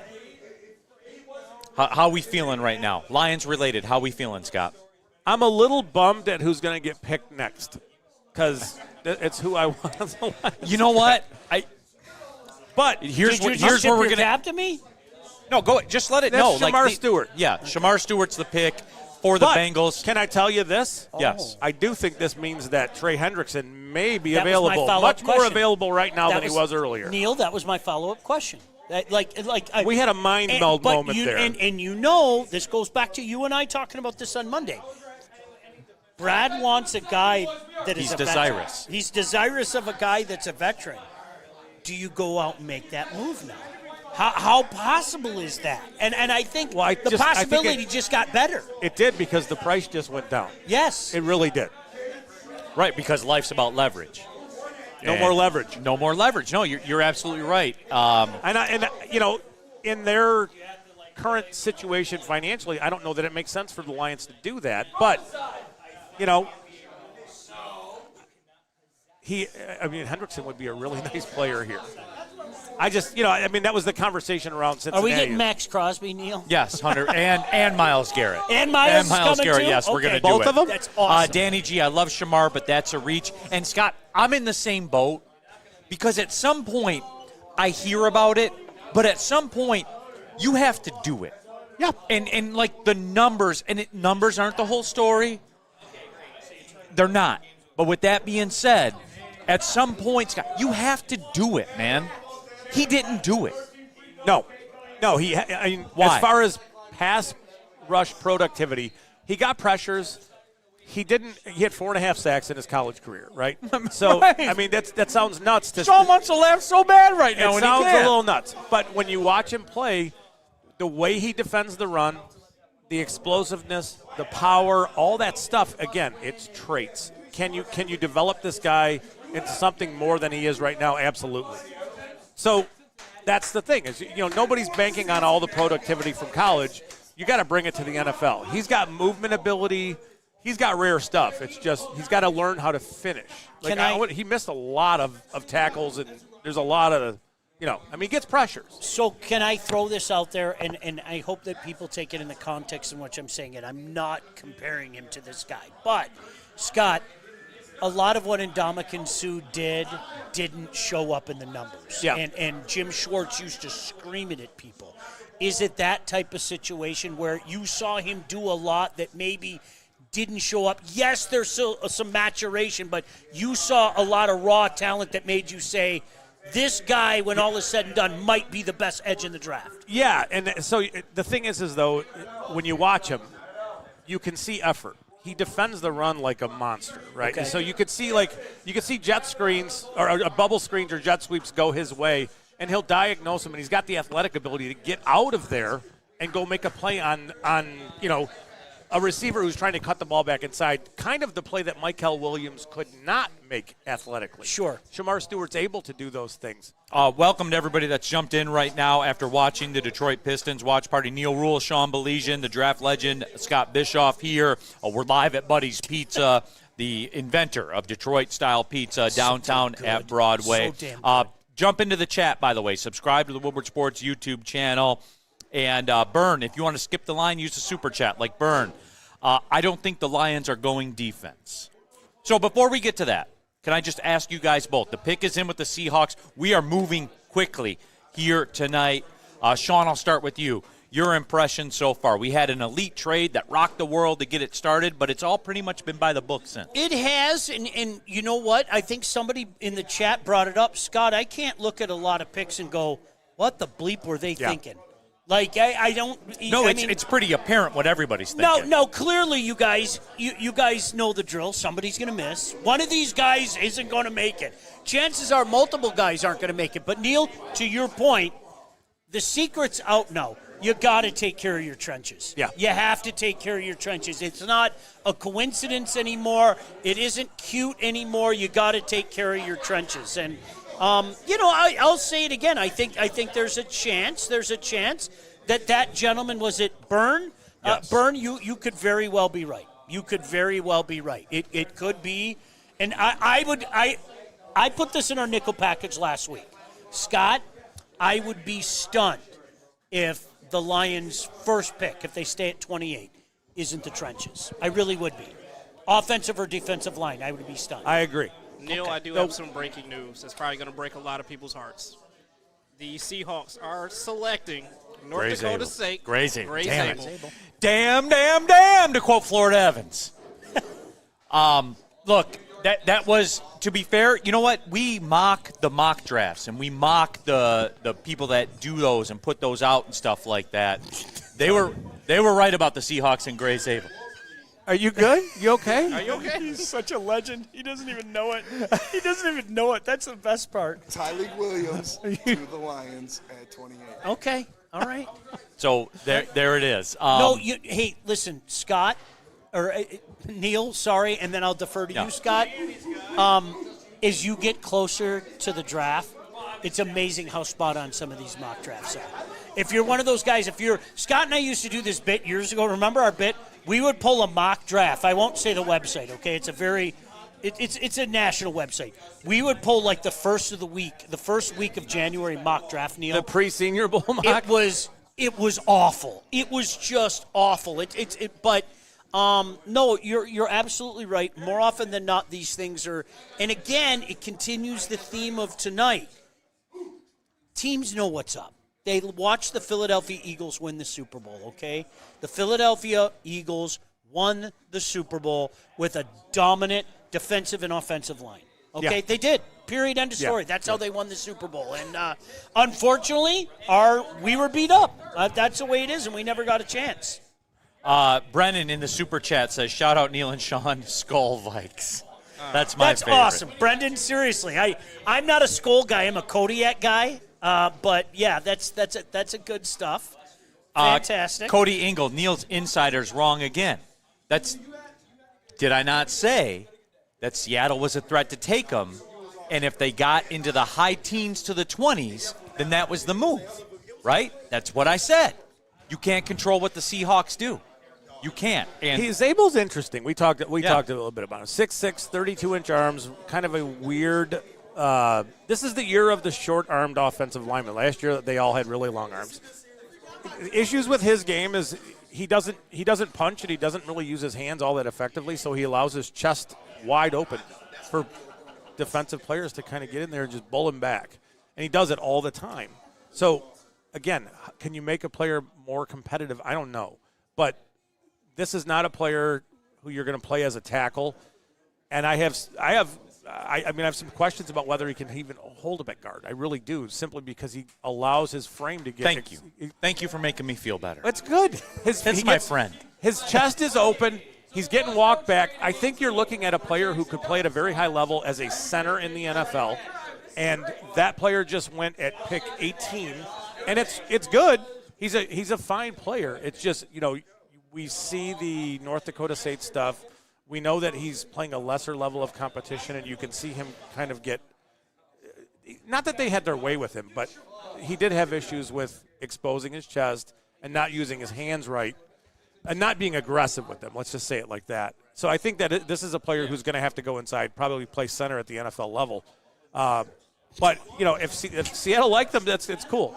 He's one of the players that he scared me a little bit with as much connecting with Detroit as there was. Mike G. Buzz Neal told J.J. McCarthy to go F himself on draft night last season, waiting for him to tell another Michigan player to F off this draft Go ahead. as well. Hey. I think you've done it 3 times. Yeah, Colston Loveland, you and all your little Michigan friends all are the enemy, my friend. You don't exist anymore. You don't exist. I- Like, that's and that. I'll never understand Never. the Michigan fans in here taking a big. Are you not Lions fans? It's over. They are the enemy. It's over. All of them are the enemy. And what did they give you? They gave you a 7-5 season. That's what you got for all this glory. You got a 7-5 season. So maybe they weren't that great. Maybe told they you, weren't. One of the strangest bits, and I think a lot of media members are guilty of this in this town, were the people that said, "Hey Ben, thanks for all the memories, and now I hope you fail miserably." Why would I wish him any luck? Why would I do that? I don't want you to die. No, but why would I lose wish some you games. Yeah, I don't wish you any luck. That was such a weird bit to me. Do you remember come on, let's be honest. Yes. There were some holier than thou pious media members. I don't understand the anger towards Ben Johnson. I'm not angry at Ben Johnson. Good for you. I'm serious. You did what anybody at this table would have done. You just don't exist any longer. I'm not going to pull for you because of the good memories or anything like that. Screw that. You are now my enemy. That's it. Thank you, Sean. We're no longer friends. Be prepared. You're going to be called a, quote, drunken hater. Yes. Number one. They won a natty with those players the year before. I was told they cheated. Oh, gosh. Oh, boy. Noah Messi, you're wrong, Neil. 8-5. Bowl games don't count anymore. We win and lose. And I said that before, Sean. You did the shows with me. Either way, if they lose, it doesn't matter, but whatever. To a team that should have been in the college football playoffs. Okay. But anyway, getting back to it, the pick is in for the Tampa Bay Buccaneers. We're at 19. We're almost to pick 20. It's crazy. The picks have been flying. Teams have been running up to the podium. Now we're getting to the quarterback portion of tonight's festivities, We're right? getting to the range where these picks are going to be painful because they're players that you really want to be in Detroit. Right. Ezaraku, Jihad Campbell, kind of stuff like that. I still contend we're going to see 3 more quarterbacks before this night is over. Verily, I say unto if you're you. right, the Lions will have traded out of the first round. Yep. After the Bucs do this pick, we'll be up to number 20, and I want to do a Lions reset. And I want to see who's on the board. I want to discuss what the move would be. They're showing a flash. Oh, boy. Oh, boy. Shador is there with Dion. Are they in Texas right now? The Sanders Easy's got a perplexed look on his face. He can't believe it. Wow. Scott, that would be the first domino. The whole physiology in the room has changed. That would has be it the not? first. Hey, listen. He's not going to Tampa, though. Let's see. The pick is in for the Buccaneers. I don't understand it for Tampa, but there's something going on. Let's see. Hey. All right, Goodell's at the podium. Boy, with the 19th selection. I wish we could put the camera on everybody else in here, right? Like KG is Everybody's looking so captivated intently right now, right? Everyone is locked in. Oh, look at that. Look at that. Emeka Egbuka, the wide receiver. Wow. Scoot. There it is. Thoughts? Really, really good route runner. Really good route runner. They have some pieces down there still. Mike Evans is he's like never going to die. 95 years but you know that. He's like Highlander. Like he keeps cutting off heads and he gets more years on him, dude. Godwin just got paid. It's incredible. They took Jalen McMillan last year, I want to say in like the 3rd round. This is bad for him. He is he's a Z receiver. He's going to play outside. He's a really good route runner. He would pair perfectly with Jared Goff because he's very, very trustworthy in the way he runs his routes. He's pretty explosive player. 2 years ago, he had like 1,400 plus yards and a whole bunch of TDs with Marvin Harrison. I thought he might look good in Arizona with Marvin Harrison. That'd be a nice combo there. Really good player. He's the second best receiver on his team, too. That's the best might even thing be the about it. 3rd best right now. He might Sean, be. I'm sorry to disappoint you Yes. for the watch out for the Falcons, but you guys understand the Bucs offense now is Baker Mayfield, Bucky Irving, Mike Evans, Chris Godwin, Emeka Egbuka. Pretty loaded offense. I still like Tampa in that division. Sorry, Yeah. I'm not jumping on the look on the Falcons train. Come on. I can't. What do about it. the Panthers? I Do can't it one more time. One more time. Come on. It is a fun One game, more isn't it? time. Well, take a look at their schedule. You know, it's like by the time August comes around, we all get like drugged or something and go, well, the Falcons' schedule, they should jump out 5-1, and they never fucking do. But that's why we have that conversation. All right, guys, we're at pick 20. Denver's coming up next. The Athletic, I'm just using the Athletic because they're there. They're best overall available. Mike Green, Jahad Campbell, Matthew Golden, Derek Harmon. Are we in range now? If the Lions like Jahad Campbell, and I said I don't think that Brad Holmes would use a capital to get into the teens. Yeah. But he has shown he will use a capital to get in the 20s. No question. Yeah, he has. It's just for who, and are you coming up for an off-ball linebacker? Now, when I say that, it kind of scrambles my brain because Jahad Campbell's much more than... He's not just that, right? No. He can rush the passer, defend the pass. So 2 years ago, Brad Holmes came out. I can see it playing out. Brad Holmes came out and he talked about Jahmyr Gibbs. He had to defend it. And he talked about how Gibbs was an offensive weapon. Don't care what you guys want to call him. Receiver, running back, whatever you want to call him. Jahad Campbell's like that, but he plays on defense. He's a defensive weapon. He's a great blitzer. He's really, really good in coverage. I mean, he would be a significant upgrade for the Lions at their Sam linebacker position. And he's this is not a player who's deficient against the run at all. He's a little undersized. He's like 235 pounds. But when you think, both of you guys do this exercise. Think about the linebackers that you've seen in the NFL who run so quick laterally and scrape so quick laterally that it's hard to beat them to the corners. You have that guy on your defense now who is also really skilled in coverage and can blitz and is very effective doing that. That's a three-way weapon. I mean, he would. I'm beating the drum for a guy that they almost have to trade up for, who's also has a pretty nasty shoulder injury, and I believe that's why he's probably fallen to this point. But Brad Holmes does have a type. He went to Alabama. He's a little banged up. He would be a screaming value at this point, and even going a little bit later than this. Makes some Sean, sense. I'll pose a question to you. They have 2 linebackers under contract after next year. 1, 2. That is all. Is this one of those things where need meets value? It could be. And again, let's consider this is a guy that looks ahead. He does play chess. It's not just about, he doesn't look at the draft, and he said as much as, this is going to help us this year. That's not where his head is at. He's looking more ahead. Is it possible? Yes, it is. And it's funny, we were talking about this before the show, and early in the show, if you're just joining us, anybody that tells you that they know what Brad's going to do, they're totally guessing. And that's a good thing. That's a really good thing. He could move up. I'm in the class, and I know I've been consistent about this. I won't be surprised if they don't pick tonight. That they get a couple extra picks and get a pick in the early second round, and maybe throw another pick in there, whatever the points are. But at the end of the day, I think that's attractive if they do that. I really do. Yeah. Scott and I talked about it. Neil, we talked about it many times on Big D Energy when I sit in with you. This meat of this draft is between 30 and 130. There are a lot of good players. Not great players, but good players. And I'm a firm believer that you can plug a good player in amongst some great players, and he becomes a better player. And that's a good position for the Lions to be in, no doubt about that. Mike G in the chat. Neil doesn't have big enough balls to celebrate our local guys on draft day. Mike, they're not here. They're not playing for the Lions, so I don't give a shit where they went to college. Is that fair? I don't care. They're gone. They're gone. They're not here. Colston Loveland plays for the Bears. You were one of the ones in there talking about Ben Johnson. Man, fuck Ben Johnson, all that stuff. You were doing that. You were. Colston Loveland's gone. He's going to the Bears.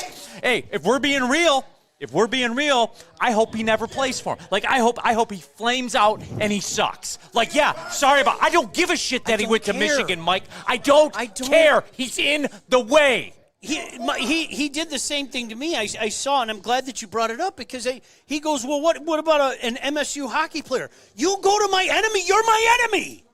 It's what are not we that talking fucking about difficult. here? No, I'm not going to I celebrate. don't like you anymore. And by the way, too, like he's not celebrating local guys. And for the Michigan fans, 3 picks in the top 13 got you 7 and 5. So how would that go over at Georgia, Neil, Alabama? Like, come on, Neil, man. here's the crazy thing about it. Okay, one coach went to the New York Jets. Okay, whatever. We're not going to see the Jets. Nope. Maybe we'll see him in a couple years. I don't know how the schedule configures himself. The other guy went to a team that, especially my generation, we fucking hate the Bears more than anybody. Period. End of story. We're going to see him twice. Why the hell would I root for anything good for him? If anything, the fact that he went to Chicago is almost it's enough. There shouldn't be any more really having to worry about any thoughts on that. Like you went to the Bears. You play them twice a year. They're in your division. They're in your way. You're going to get lots of shit from people. You're my enemy now. And some of the talk about when he first got there is like, dude, come on. Woodward Sports Chat Thread, DNCENT. He's one person. Don't let Mike speak for the rest of us. Fuck him. No, all right, I so get there's it. that out there. I'm getting beers. I'll be right back. Tyreek Williams, 28. All right. The pick is in for the Broncos. JB. I'm getting beers. JB, chat poll. Do you still love Colston Loveland even though he plays for the Bears? Yes or no? Do you know what the key was? It wasn't I'm getting beers. It was No, I'm getting KG. beers. Fuck you, KG. No, I'll we're be doing right this. back. New York Nick Lucido, where you're else still would you here? be going? Get out of here.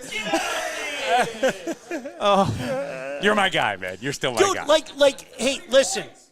I can't. I thought he was your friend. That's why I was being nice to him. Mike, seriously, Mike G. Much love to you. I mean that, okay? I cannot imagine. Let me try to put a scenario out there for you. The Lions and Bears are playing. There's 7 seconds left. The Bears are on the 5-yard line. Colston Loveland catches a touchdown to beat the Bears. Are you telling me with a straight face you're going to go, yeah?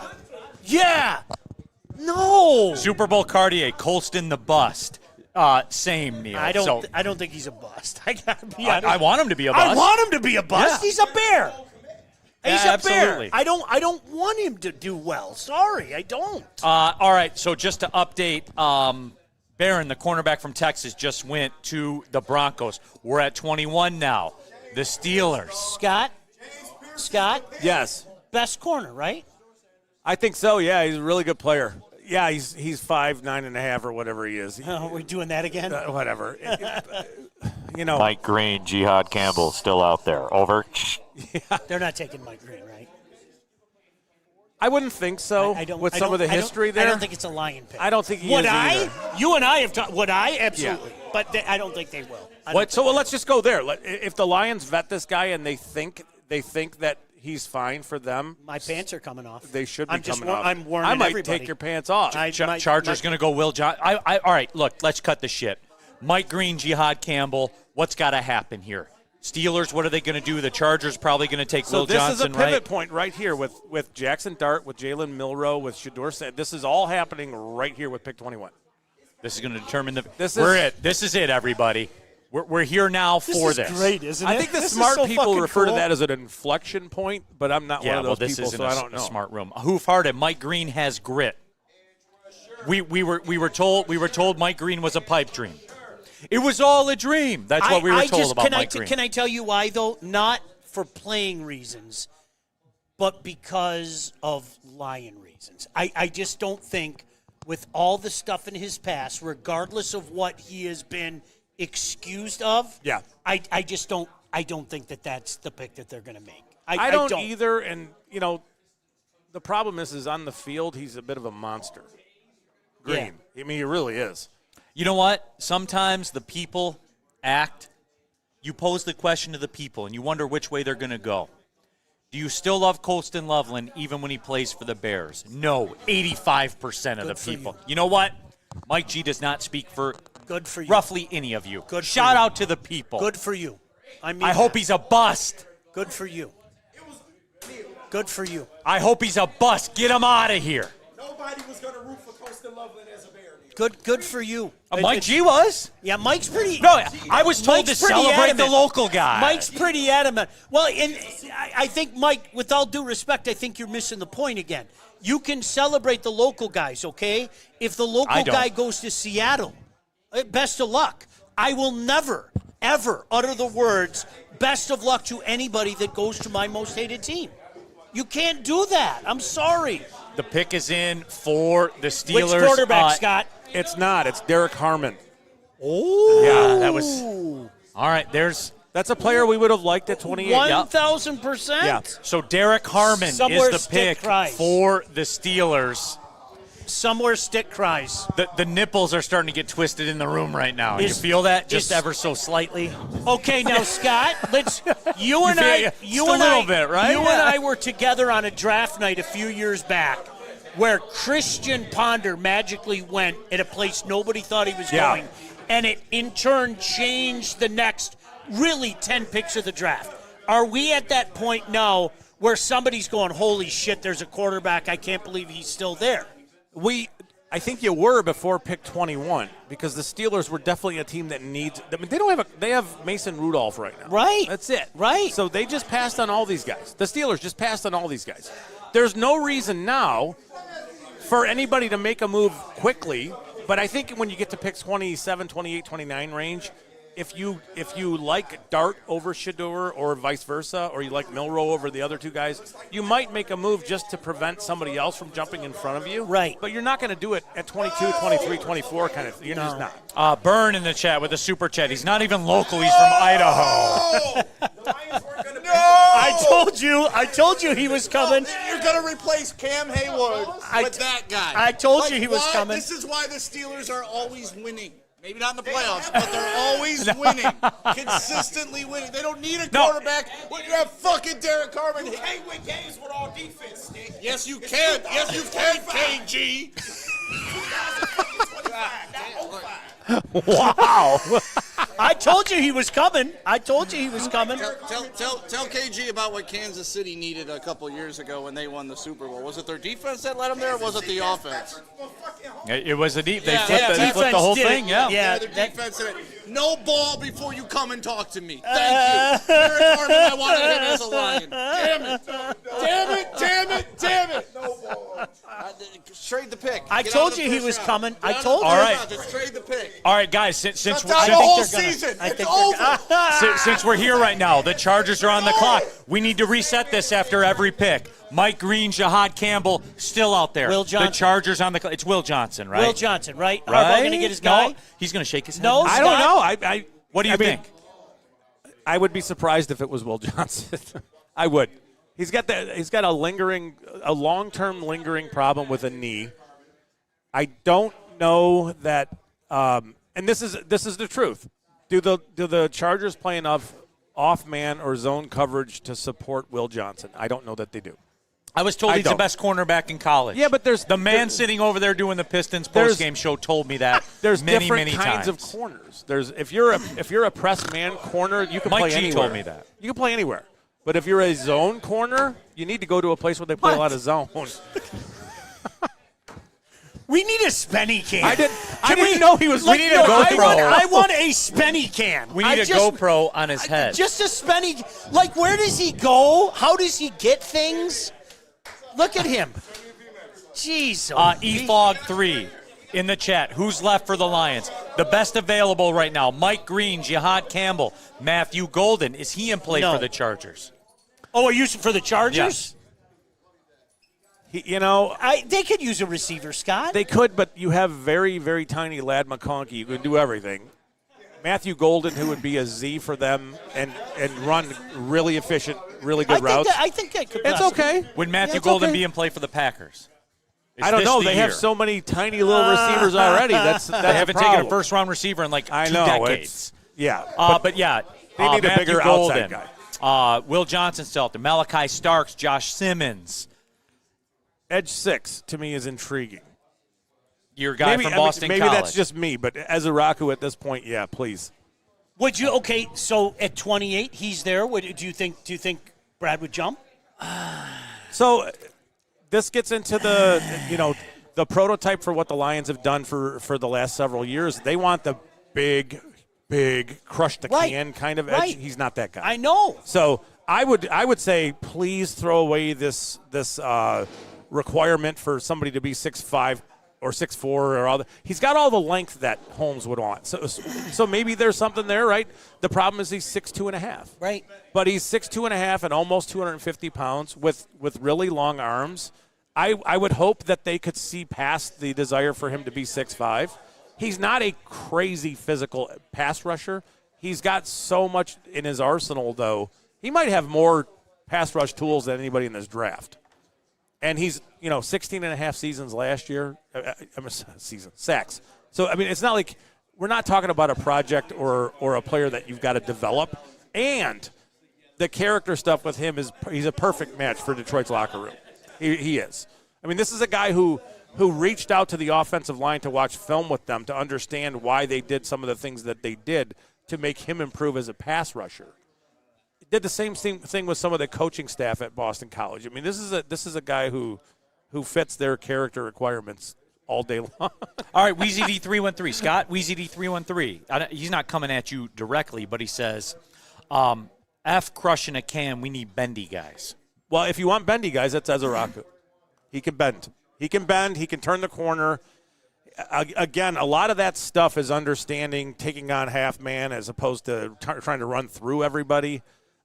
Working your hands, trying to, keep yourself clean, being able to run counters, go from outside to inside, understanding what he's doing. Like, there's not a point in time where watching Ezeraku where you feel like, okay, he doesn't know what he's going to do, or he doesn't know what he's doing, or he's stalled in his pass rush and he doesn't have a go-to move to do something else. He's always working.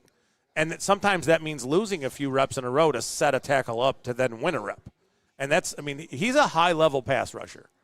Chargers taking all the clock, which is weird because it hasn't been that way. People have been running up to that podium all night long. But the screws are starting to tighten right now. Do you feel that way? Sean, has the whole physiology of everything changed? Oh, yeah. And I think the one thing, we were hot early. The one thing I'll tell you I've missed on so far is the lack of quarterbacks. Because every year we've seen – and listen, I don't think there's anything overly special about those guys that we're talking about. I'm sorry. I don't think any one of them is overly special. But quarterbacks usually go early. Maybe there's a run late in the first round, and that could work to the Lions' benefit in a myriad of ways, Scott. Not only what they do at 28, but potentially moving out and getting a shitload of a package. Here's something interesting. They have the Chargers draft room on the screen right now. Nobody's clapping and pumping fist. I got a guy sitting there shaking his leg. Nobody's saying a word. They don't know who they're going to take. The poker player in me, Scott, says they look like a room that's not exactly 100% sure of who they're taking with a minute to go on the pick. Yeah. Yeah, I mean, they could be in the end stages of trying to figure out it's between, Golden and, whatever, Will Johnson, for argument's sake. I think Golden makes sense there. I do. I think Golden makes sense there. Like, you got a $250 million quarterback, too, which there is a lot of questions of. That's never won a playoff game. Yeah. Yep, he needs to work. And you've tried it with Quentin Johnson. It didn't work. Like, many years ago, I told my friend, Scott, here's another one of those, sorry, go to Rain Man. I didn't see it out of that guy out of Oregon. I really didn't. I did not see it. And he's that prototypical quarterback, much like you just said, who's had some good moments. Yeah. But when push comes to shove, he hasn't been able to do anything in crunch time. Yeah. Well, no, I watched him play in a bowl game where it was like 6-3 or 12-6 or whatever it was, and I walked away. It was a lot like the Will Levis, Anthony Richardson thing, where I walked away and said, am I being punked? I didn't. Off of what I've just seen? But then again, please consider the source. I'm also the Bo Nix stuff was like mind-boggling to me. Yeah. It was mind-boggling. And interestingly, both those dudes from Oregon. Yeah, right? imagine. And specific to when Herbert was there, they ran such a lateral passing game, and they ignored. Hey, you ignored that the dude could throw the ball 80 yards because you wanted him to throw it, Right. You wanted to throw bubble screens and all that stuff all day long. Weird offense, strange offense that Oregon ran back then. All right, the pick is finally in. I'm really intrigued who this is going to be for the Chargers because I am too. Like this, and I don't know that it's like a swing pick for the Lions just based on where they could go, unless you're a big. Is it? You think it's Matthew Golden or Will Johnson right now? I have no idea. I was just bringing up an example of who they might be bickering over. Spitballing it. Is it one of the – because it looked uncomfortable in that room. Malachi Starks, the Georgia safety, would make some sense. I don't know. This is taking some time. It's a little, it's strange. Yeah, sometimes this happens. They're trying to stage other things and. Well, it's very interesting because the time ran out a long time ago. I mean, make no mistake about that. That it ran out a long time ago, and they still haven't made the pick. So I'm really intrigued at this. What about running back? What about Hampton? From Amon-Ra Hampton. He's been the flavor of the week. You know who else week. has risen, and I think it's fair, is Travion Henderson from Ohio State. Yes, he would be a really intriguing NFL running back. And as part of a committee. I thought he was going to be a smash hit at Ohio State. Yeah. Like Pepe Pearson, Eddie George style. Everybody's standing right now. You are right. That is not exactly happiness to make a pick. Some of those pictures coming out of San Diego, man. So this will be interesting. Let's see. All right, here we go with the 22nd pick. Oh, there's your running back. Amon-Ra Hampton. So there it is. Okay. There's your running All back. these guys that get picked in front of 28 that the Lions have no interest in taking is good for the Lions. Yeah, for 1,000%. Yeah. Can I try to like plead with our friend Mike G? Sure, go ahead. You know how I am. I try to reason with people. Mike, are you still watching? Because Mike is really mad at us and saying mean things, and that's Why? okay. What are we doing? Mike, I'm going to give you an example. Best of luck to Mason Graham. He's going to Cleveland. Best of luck, Mason. Would you join me in saying best of luck? I'm the wrong person to ask. Okay. He's in the way. Kenneth Grant. You know where he's going? Miami. Okay. Best of luck to Kenneth Grant. They reached. Okay. You're magic. Okay. Colston Loveland, I hope you fail miserably, and everything associated with the Bears fails miserably. Like, you understand it now? Like, Mike, if I go, like, say 2 out of 3, is that okay? Like, seriously, I get the whole local guy thing, okay? I simply cannot root for a guy that goes to my enemy. Mike, We've been over this a couple times, Sean. If I took the screwdriver to it, maybe Mike understands now. I don't know, Mike. I'm trying, but if you want one of us to come to your side, that's not going to happen. I've been paying attention. What's the argument? He's mad because we're not celebrating the local guys. We should be rooting for the local guy. He's from Idaho. Yeah, number 1, he's from Idaho, and number 2, he went to the fucking Bears. No, but he also went to Michigan, which you're not a Michigan fan, and neither are you. Yeah. See, I drop all that shit come the NFL draft, though. I don't care where you went. Did you? Can you help my team? Then or can you hurt my team? You're now my best friend if you can help my team. And now you're going to hurt my team, and we can't get along anymore. All right, we're not friends. We are 1, 2, 3, 4, 5, 6 picks away from the Lions. For Derek Harmon. Green Bay is on the clock. Scott. I know. Green Bay is on the clock. I would think they're going to go Matthew Golden here. They haven't taken a receiver in the first round in 2 decades. You just pay wash, rinse, repeat. You just paid your quarterback. You did, but you have Jaden Reed, and Reed and Matthew Golden to me are like they're carbon copies of each other. You have Dontavian Wicks. They need a cornerback. You have Christian Watson, who hasn't worked out. This is a place where a guy like Will Johnson, maybe, or a guy like Trey Amos from Mississippi, Ole Miss might work here. I think if Will Johnson was faster, you could justify some of it. But Malachi Starks I think would work. Nick Emenwari, who is he's a big safety from South Carolina. It would be fine if Green Bay wanted to take Emenwari. Could they go offensive line? Josh Simmons would make some sense. Jordan Love got exposed last year, and that's not just my disdain for the Packers. You're a hater. Saying, yeah, there it is. That's just not my disdain. I know a lot of Packer fans from the UP, and they all are having huge second thoughts. Maxwell Hairston would work. Okay. Super fast. He's from West Bloomfield. Yeah, absolutely. Yeah. But all my friends who are Packer fans are having huge second thoughts about Jordan Love. And as well they should, Scott. So we went to the Lions-Packers game last year. It rained and it was miserable. And I was stunned. I would say after the first drive, how many people around me were calling for the backup quarterback? Lynn Dickey. He who shall not be named. Shout out. Because I don't want to get in trouble about said player. I couldn't believe it. Like, it's Jordan Love, and you want the backup already? It's one drive. But, yes, they are very unsettled and were unsettled about Love. He didn't look good last year. I think he looked different after he hurt his knee. I don't think he ever really got over that. Woodward Sports chat thread, Steve DeYoung. Neil, why not a quarterback to replace Jordan Love? Yeah, that's my audience right there. Welcome back, Woodward Sports audience. Adam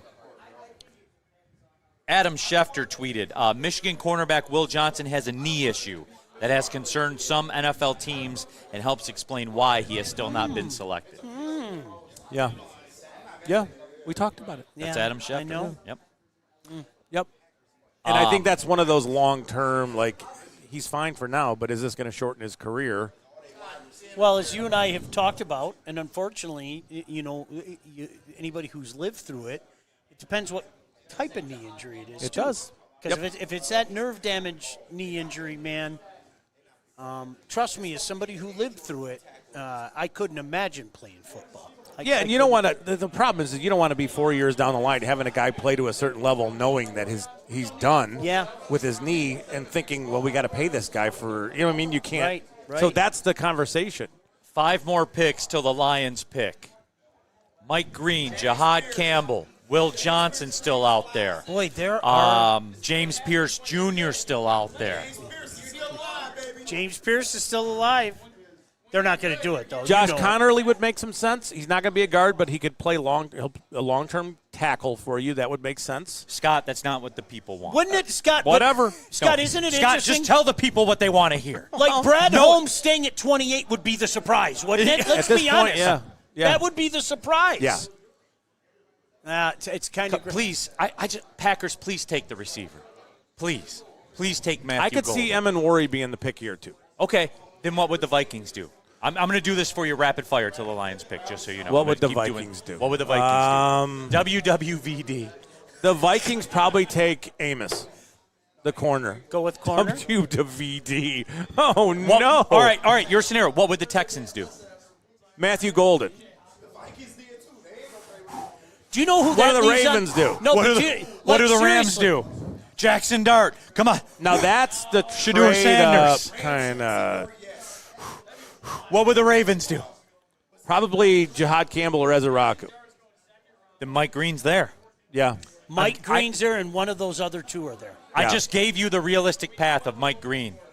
And if the Lions clear him, that's a steal at 28. Oh, it is a gazillion times over. Absolutely. It's just they have to clear him, and that's going to be the issue, is justifying that, hey, this guy wasn't on our board for a variety of reasons. All right.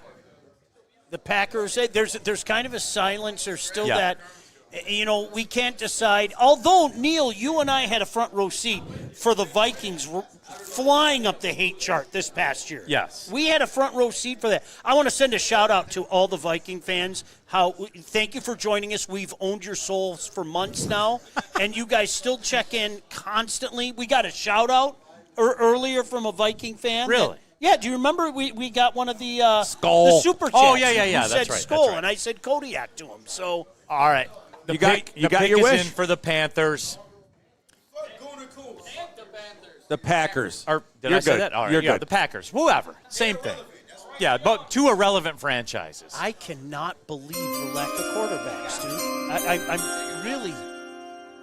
They need to. The closed captioning on the screen said, "I was told the commissioner's coming up to the stage right now." I was told he is too. I don't see him. Hey, Matt Golden's the pick. Matt Gold. All right, First round wide receiver for once. Holy shit. And you know what? Is that no really? Fuck the Packers anyway. Bottom line, man. I am told that they actually just put I am told that the commissioner is finally on his way. So, there, Neil, you are partly right. Here we go. All right, when they do this, then I do the spoilers. They're taking Matthew Golden. Just get the guy out there, commish, announce a pick, and let's keep it pushing. Are they doing it? Yeah, they took Golden. Yeah. That is it. That sounds cool. Well, I mean, 4 or 5 picks ago, we talked about a wide receiver run. We've seen 2 in a row, right? Like, they're going. Okay. Oh, I like that a lot. Where'd you say the Vikings are going to go? Corner. I could see corner. Will Johnson? Trey Amos or Will Johnson? Amos from Ole Miss. I think Amos is a pick, too. Where will the Texans go? Now they need offensive line. They would take Josh Simmons. I would think so. And be happy as hell. And be pretty damn happy. Yeah, I would be happy as hell if I were them, too. Yeah. Rams? Quarterback? I think so. I think so. Jackson Dart? Yeah. How funny would it be? They're a if wild they card went, team. How funny would it be if they went with Shador? If they don't take a quarterback, where would no, the Rams I'm serious. go? How funny would that be? All jokes aside. Holy shit, would that be funny? In your best guess, Scott, if they don't take a quarterback, where would the Rams go? That's a place where Jihad Campbell might come off the board. I'm just trying to think this out on the fly. Yeah, that's the point of all this, man. We're just talking. Eventually, they're going to get to the pick here. Glorified subdivision. That's what they are. That's all it is. The NFL draft is in Warren tonight. Will Johnson might be for the Okay. Rams. Starks, I mean, somebody in their secondary. They took both D-line guys last year. What if, and this is realistic based on what we talked about, so the Lions could be sitting there having to choose between Mike Green and Jihad Campbell on their pick. Yes. And that Matthew Golden. I'm supposed to fear that guy? No. Is Jordan Love still the quarterback? Oh, he is? Hey, a cool talk. Scott, seriously, though, now that we're playing, gosh damn you, Neil, for making us do this. Now we're not. The Rams need a corner, too. Yeah. And there are more than a couple corners that could go beforehand and, again, play right into what Brad could possibly do at 28. Yeah. And that would change my mind that I was convinced we weren't talking about a Lions pick tonight. I mean, I didn't think we would be either, but at this point, if you do have a player that they've got, a nice grade on, I think they'll just sit and take said player. So Matthew Golden off the board. 4 more picks till the Lions pick. Let's update it right now. According to The Athletic, best available, Mike Green, Jihad Campbell, Amon-Ra, the safety, Will Johnson, the corner, Malachi Starks, Josh Simmons, could be a Houston Texan, Azaraku, that's Scott Bischoff's guy. The other thing about the Vikings, not to interrupt you, I apologize. No, go ahead. James Pierce Jr. still They only out have there. 4 picks in the entire draft. That's kind of a natural trade back to accrue more picks, Call right? the Browns. They have 4. Yeah, Hi, they have Cleveland. 4 picks. Hi, Cleveland. Yes. Can we do some business? Yes. The Vikings pick is in. Oh. They ran to the podium. Trey Amos, maybe? It's got to be corner, right? The Lions will clearly trade J-Mo and get Matt Golden. Clearly. That's definitely the move. We heard all about that. It's going to take a minute for the Vikings pick to get in, though, because everybody, too many hugs. Everybody's going crazy right now. I would think it's corner. I would think it's corner. It's not as good as Terrian. Hurricane in the chat. Will Johnson. It could be Phil. Starks, too. It could be Starks. Harrison Smith is like 100 as well. All right, let's cut the due. shit then. Are the Vikings a threat to take Green or Jihad Camp? I'm just keeping it real with everybody right now. Are they a threat? I don't think so. I would think it's more in the secondary corner safety realm of things, but, Campbell's. Let's not forget they didn't do a real good job protecting their quarterback either. That is true. We saw that up close and personal with our Right. 2s and 3s, right? Because I think the Texans will then sprint to the podium and take Josh Simmons. I believe that. You would think. 100%. Yeah, I think Easy's all over it. Yeah, Easy's on it. I'm on it. I would think that would be the thing. And we never agree. And we never agree. No, you're absolutely right. Then you would have the Rams and There's the Ravens, always hope. and then the Lions. If that plays out, the Rams, the Ravens, the Lions, with Mike Green, Jihad Campbell, and James Pierce Jr. all on the board still. James Pierce Jr. will not be a Lion. I would be floored if he was a Lion. It's the off the field stuff. I'm sorry. We've talked about it. I want it sorry. too. It's not happening. James I feel Pierce, bad it's not about happening. it. It's not. It is. I'm a firm believer. I've said it before. Like if we're going to sit there and talk about how great our culture is, when in Detroit, do as the Detroiters do, right? Wow. To me, what do you got, Scott? Donovan Jackson to Minnesota. Okay. Good, very good pick. Arkansas, Donovan right? Jackson is the pick. It's an edge. It's guaranteed to be an edge for the Lions. Guaranteed. Donovan Jackson. The dream died. I was going to write a letter to him tonight. It's going to be great. They're going to take Will Johnson. They're going to do it. Smitty, they not doing it. Hey, BPA at 28? No, the Schefter tweeted about the knee issue. He tweeted about it. Fucking knee issue. Yeah, but everybody's known about that for a while. That's not a new thing. What are we talking about? The best player available at 28, if he's there, is Will Johnson. If that's what the Lions think, so be it. Is it really? It's Donovan Jackson from Yeah, OSU? Okay. It's a smart pick. Okay. Cody Engel asked, Neil, has talked about it. JMO been traded yet? We cannot confirm that JMO has been traded. I'm sorry, it just doesn't make sense to me right now. The JMO thing? Yeah, it just doesn't make sense to me right now. I think the only way you could justify it is by arguing, and I don't know if this is a reasonable argument or not. We'll do it anyway. That with the smaller contract this year and the fifth-year option next year, that he's under control for 2 more years at a reasonable amount of money, and obviously requires an extension beyond that.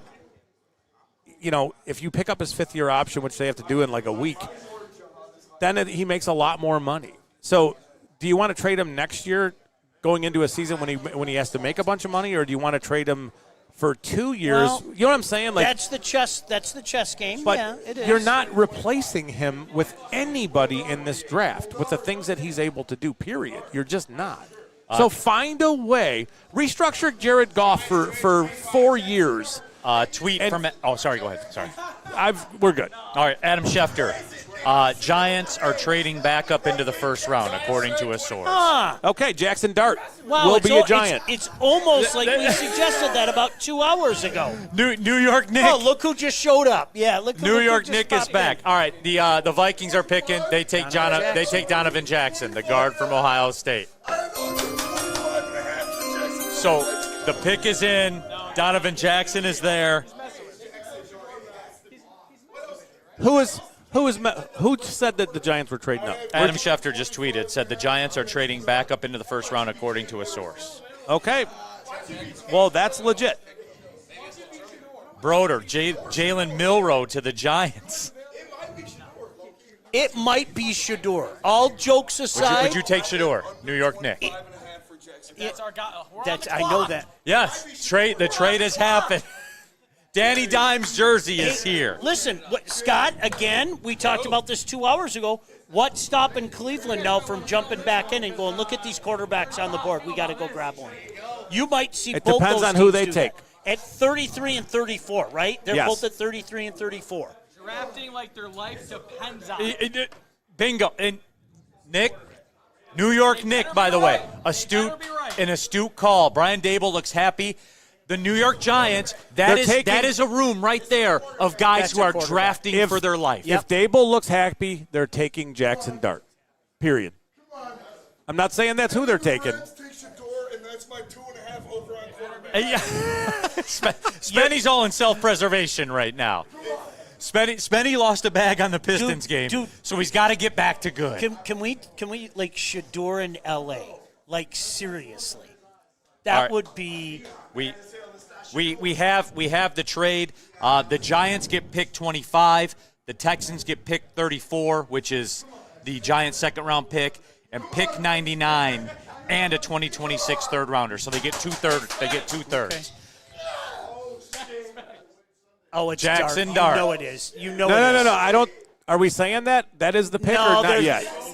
There's a lot of congratulatory. Yep, there it is. Yep, there it is. New York Nick, do you like it? Do you like it? You've been here all night. We know Ole Miss quarterbacks pretty well, Neil. That's what I'm going to say. Oh, there he is, New York Nick. Congratulations on a good night for you, brother. Shout out Lane Kiffin.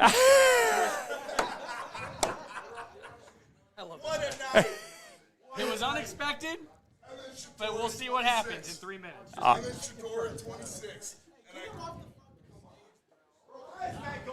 Matt Golden is still out there? Yes. It's the home field. Oh, the giant pick is in, even though there's no drama to it whatsoever. Let's be honest. Skydog 722 in the chat. Spenny is lubricated. Yes, he is. Yes, he is. Yes, he is. He has been for a while. Man, Sean, that would be nuts. I'm with you, Dante. Dude, come on. You knew it. We talked about that. That was insane. There was no way he wasn't going. No way. And again, go back a couple months ago, people were talking about him in the 40s. I mean, Right. the premium on quarterbacks is real. All right, so with that being said, I know ESPN hasn't gotten to it yet. The Giants pick is in. Jackson Dart was bro-hugging everybody. It's going to be him. So that's going to be the move. So here we go. I'm just going to reset it again. Do we feel the Giants have done enough to save themselves? No. Okay. Right? Well, see you later, everybody. Have a great night. Have the Giants done enough to save themselves? No, they have not. So here we go then. If the Jackson Dart thing has happened, the Rams, the Ravens, the Lions, with Mike Green on the board, Jihad Campbell on the board, Will Johnson on the board, Josh Simmons on the board, James Pierce Jr. on the board. Malachi Starks makes a ton of sense. It does. Could you imagine that with Branch back there, right? Branch, Joseph, and Starks. I know. Yeah. I mean, Connerly makes some sense as a future pick. As a Raku makes sense. There's players. This has worked out. This has fallen nice. What are the people saying? Is New York Nick related? I'm Italian, brother. Yeah, so there you go. There you go. Giants will fire their head coach immediately. Right now, yeah. If the Lions get James Pierce, I'm putting bare ass on the camera. That is my number 2 edge rusher in the draft. That guy's 62. And here, Scott, here's the deal. As much as I like Starks, not another safety. That's a lot of resources, man. I understand that, but right now, who are the safeties on the Detroit Lions? You have Branch, you have Kirby Joseph. Who else do you have? Yeah. You need more. You need depth. You lost Melifonwu. He played a nice role 2 years ago. He was injured last year, but you do need some help. Starks is a very good player. Not a player who I thought would be there at 28. They're going to have some. There are going to be reasonable options for them. Players that I did not think they would have a chance at taking. If the Rams take a quarterback, this is the flip side of the quarterback situation, though, isn't it? If the Rams take a quarterback, the Lions are guaranteed Mike Green or Jihad Campbell to be there. Isn't that crazy? Jeez. And we have to confront the concept that Jihad Campbell's shoulder may be so jacked up that the Lions won't take him, like the Will Johnson knee, possibly. So we can't lose ourselves when that doesn't happen. You know it's Dart. You know it's Dart. You gotta get the Ole Miss guy. No, you can't not get the Ole Miss guy. It's New York Giants. Look at him. The Falcons are making a move. You know how many girls Oh no. I saw so many TikToks. When we listen, we have an update. I knew he was a first round pick. We have an update. There has been a trade. The Falcons are moving back into the first round with the Rams. Maybe the Falcons are back, and Sean. taking spot number 26. Here they come. Here come the Falcons. Look out. I like that.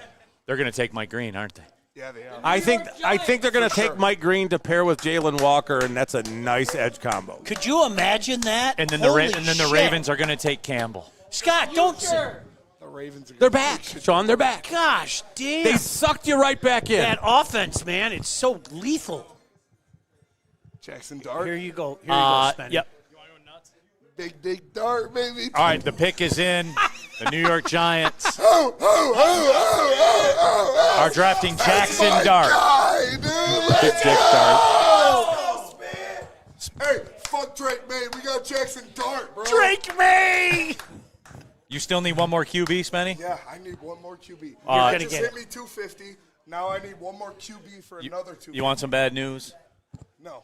Yeah, they traded up. I mean, they're not getting a quarterback. Sorry, Spenny. Yeah, I know. So we got, Scott, we got the Falcons, But I still who are have 5 definitely, picks after that. they're going to steal one of our It's guys. Mike Green. It's got to be Mike Green. What if the Detroit Lions take Shador? All right, Spenny. Put the high noons away. Somebody grab that Somebody headphone. call the Uber. JG, get down there and this grab man that out of headphone. here. Nick. Hey, Get this man out of here. Neil, Sean, Oh, Scott. oh, no. Who's the best player on the board right now? Mike Green. After Mike Green. Jihad Campbell. Yeah. Yeah, he is. Amon-Ra. Will Johnson. Malachi Starks. Josh Simmons. Campbell or Ezeraku for me, but whatever. All right, Let me live. There's going to be, in all likelihood, They're going to have options. one of the you're talking about possibly Green, Ezeraku, and Campbell. Yeah. Taking Campbell. Like They're taking legitimately, 2 of those 3 guys will be sitting there. Okay, things I didn't see coming. And this is Now, how Ezeraku, I think we all thought he might be there. he right? might have been there, but this is one of those. This is how the Lions have been the last couple of years. A guy like Jihad Campbell just is there at 28 for some reason. Isn't no? Listen, Right? It's just is. Listen, I don't give a shit what anybody says. That's the kind of stuff that happens when you're a good franchise. How many times did we sit there doing shows in the past during the Patricia era where you were just like, oh my gosh, really? That dude just went? Now who are the Lions going to take? I mean, we had that moment every year. every Yes. time. Still on the board. Every time. I'm curious what the Falcons gave up to get back here. Did somebody have it just a second ago? Did you have it? Sean, I'm telling you, This guy, dude. I have Jackson not. Dart is a stud. I hope you're right. No, I have not got the. You talking about the Giants trade? Yeah, whatever. Yeah, we did have. No. that. What Atlanta gave up. Atlanta. Oh, what Atlanta gave up. No, we don't have that one yet. That's to the Rams, right? Correct. Here we go. We have it just now. Schefter tweeted it. Falcons get the first-round pick, number 26, and a third-round pick. The Rams get a second-round pick, a first-round pick next year, and a seventh-round pick next year. That's aggressive. Steal. That is an They aggressive. got the best quarterback in the draft. That's a steal. That's aggressive for the Falcons. Aggressive. They got to be going after Mike Green. Yeah, like They have to. He fits their scheme so well. So then I would ask the people then, are you going to trade next year's first-round pick to get Mike Green? No. No, I'm not. No, in no world am I doing that, Scott. Tell me I'm wrong. I'd rather have Nick Scorton than somebody else next year. Tell me I'm wrong, Scott. Like, that's crazy. It's not. That's a lot to give up, it's man. It's not about this year. So, yes, it's crazy. I'm sorry. It's not. That's a nice piece to have a couple years from now. But let's face it, we are all in win now mode. And it's also about our team. They're not going to draft a guy that is under 160 pounds playing defensive end. They're not going to do it. No. I think he took 158.7. Is that what it Hey, was? here's a glass of water. 160. Get to 160. Giants first-round quarterbacks, Phil Simms, Phillip Rivers, who got traded for Eli Manning, Danny Dimes, shout out Danny Dimes, and Jackson Dart. Go. So there you go. You see, All goated. All right, here's the intrigue. Yep. Who's the Falcons? Who is it? Mike It's Green. got to be Mike Green. I mean, it could be Jihad Campbell, but they got Jalen Walker 10, 11 picks ago. Right. That would be sick. That's a nice All combo. Jokes aside. see if Baltimore gets Mike Green, that's even worse. All right. The Rams have traded to the Falcons. Oh, listen to the silence. Dude, it is. Everybody is This locked is in. captivating. James Pierce Jr. Wow. All right. Okay. Fine. Good. Okay. Good. There was no way, you guys, I don't care how much you like him. He was not on the Lions draft board. He wasn't going here. Oh, and Sean, he wasn't going Sean, here. they gave up a first-round pick for him. Right. That is wild. They gave up a first-round pick. 100%. 100%. Hey. But he was Good luck. never coming here. It was never. He was. The Lions never are almost on the clock, fellas. Mike Green, Jihad Campbell will both be available. He's in jail already. Easy, man. So nobody, Easy. listen, nobody really knows what's going on with Detroit anymore. Nobody really does. I think people feel like they do have some conversations with people who do have, there's information there, but it's not great information. But the information for months has been the Lions loved Jihad Campbell. Loved Jihad Campbell. So the Ravens could go D-line for sure, either way. Or this is where one of the corners could come into play. Amos? Sure. Will Johnson. Either of those guys would work. I would think it'd be Amos more than Johnson because of the knee thing. Right. All right. They could sit there because they're running a 34 and they need the stand-up outside linebackers. Ezra could be great there. So, totally all fine. right, let me put this on you then, Scott. Mike Green, Jihad Campbell, both there for the Lions. Which one? I'm taking Jihad Campbell if the shoulder is okay. And we don't know the medicals. We don't. Well, if the shoulder's bad, they're taking him. There it That's is. the old Lions. Yeah. The old Lions, Maz. You're right. You're the old Lions. Of course. Maybe they'll take the kid from Minnesota, the tackle from Minnesota.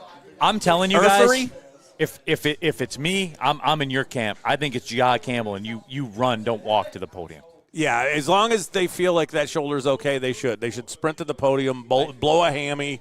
It'd be worth it, whatever. If you're giving me, quote, an off-ball linebacker who can rush the passer, he can do everything. And cover? Yes. What are we talking about here, All right, bro? can we get back to the Falcons for just a second? No, we can't. No, they're back. They're back. Well, they were back until we found out they gave up their first rounder. No, but James Pierce and Jalen Walker. That's pretty. It's good. That's pretty. It's fucking really good. You added a playmaker to the first and second level of your defense. Would you? That's the future right there. I'm a Giants fan now. Okay, so like that first round pick that they gave up, which tells me that there was more than one discussion. Yeah, about a trade. If they gave up a first round pick, there were multiple. Well, it sounds like teams Philly's involved. been trying to get up into the first round as well. There you go. So maybe there was a little competition there, and they had to pony up. But it's still rich. That's a lot to give up. Makes up for Michael Penix. Are the Eagles a threat to step in here? Absolutely. Yes, absolutely. Yeah. Somebody's trading Buffalo could be. Honestly, anybody behind them. No jokes. Anybody behind them. This could be a golden opportunity for those of us, and I said it early in the show, I thought they weren't picking tonight. Scott, here even with all these intriguing guys out there, tell me you couldn't get a huge package to dump out right now. And you know how I love huge packages. A guy just got a first round pick a pick Seriously, ago. I think about Yeah, that. but how far back is Atlanta's second round? You know what I mean? Yeah. So the closer, to go from 28 to 34, you're not going to get a huge Cleveland offer. at 33. You're not. You might get a third. Right, you might But get a third. with Brad Holmes' history, that third might be pretty damn Absolutely. valuable, right? The pick is in for the Ravens. Real quick from Spot Track, as the number 25 overall pick, Jackson Dart will get 4 years, $17 million, $9 million signing bonus, fully guaranteed, fifth-year option. The New York Giants now owe Russell Wilson, Jameis Winston, and Dart a combined $23.5 million next year. $23 million for your three quarterbacks. Boy, don't forget the great Tommy DeVito as well. 23.5. Yeah. No, Nick's standing on business. By the way, you know the Giants picked up Thibodeau's 50. Yeah, we talked about that. How about that, huh? The cutlets have expired, ladies and gentlemen. I am so intrigued at this next pick. This is Gosh, nuts. damn, is this huge? We got the face of Jackson. All right, to anybody, now this is where, listen, if you guys in the chat, if you know any spoilers, can you let us know right now? Because, I'm dying. I'm just dying right now. No, don't do that, Sean. No, I need to know. We're this close. Yeah. You got to watch. No, Maz, when they go up there and they're talking to Green Bay's GM and he's on the mic for 3 minutes, I'm out, Maz. I'm out. We're talking about it. Because they're coming back from the commercial. It's going to be Ravens, Lions, boom, boom. Tev Sauce in the chat. Tom Mazaway here for War Bonds. JB, how are you? Uncle Sam needs you. I'm Tom Mazaway. Live from the Polo Ground. Shocking pick here. Thanks, Bryce. You got a real Giant fan on the mic. Oh, man. What happens if Green and Campbell are both there and the Lions go O-line? I would be surprised. I would be surprised at that. But, I mean, again, they aren't just words. I mean, do you trust Brad Holmes or don't you? And Yes. I trust Brad Yeah. Holmes. No, I'm sorry, implicitly. No, undoubtedly, yeah. Implicitly. Josh Simmons is still out there. Yeah. I mean, I know he's a tackle. He's exclusively a tackle. But, Taylor Decker, don't let the sun go down on me. You know what I'm saying? This is a man that looks ahead, Neil, to your Yes. point. He does. He looks ahead, and he says, this is somebody that's going to help us for the next 10 years. Just to use as an example. So it's very possible. Gosh, damn this. John effing This is Lord. killing War me. bonds. Get your war bonds. Somebody said Starks? Yeah, there's a That is couple of a people very saying- Ravens kind of pick. Whoever's Ravens take will be an all-pro. Starks, the He'll be an safety. all-pro. Yeah. Is that who it is? I Malachi think, Starks from according to- Georgia. Couple people. The people in the chat are saying that. Oh, my gosh, dude. They're gonna have their choice of Mike Green or Jihad King. It's crazy. What's going on? Lions man does whatever a Lions man does. Oh boy! All right, the pick is in. The commish. The 27th pick in the draft. The Ravens select Malachi Starks. So it is in. Here we go. The Lions are on the clock. Mike Green, Jihad Campbell, all out there for the. Will Johnson's out there also. Here it is. All right, let's cut the shit, everybody. Scott, the edge rush crowd behind me right here. There is still depth in the second round at the edge, right? Yeah.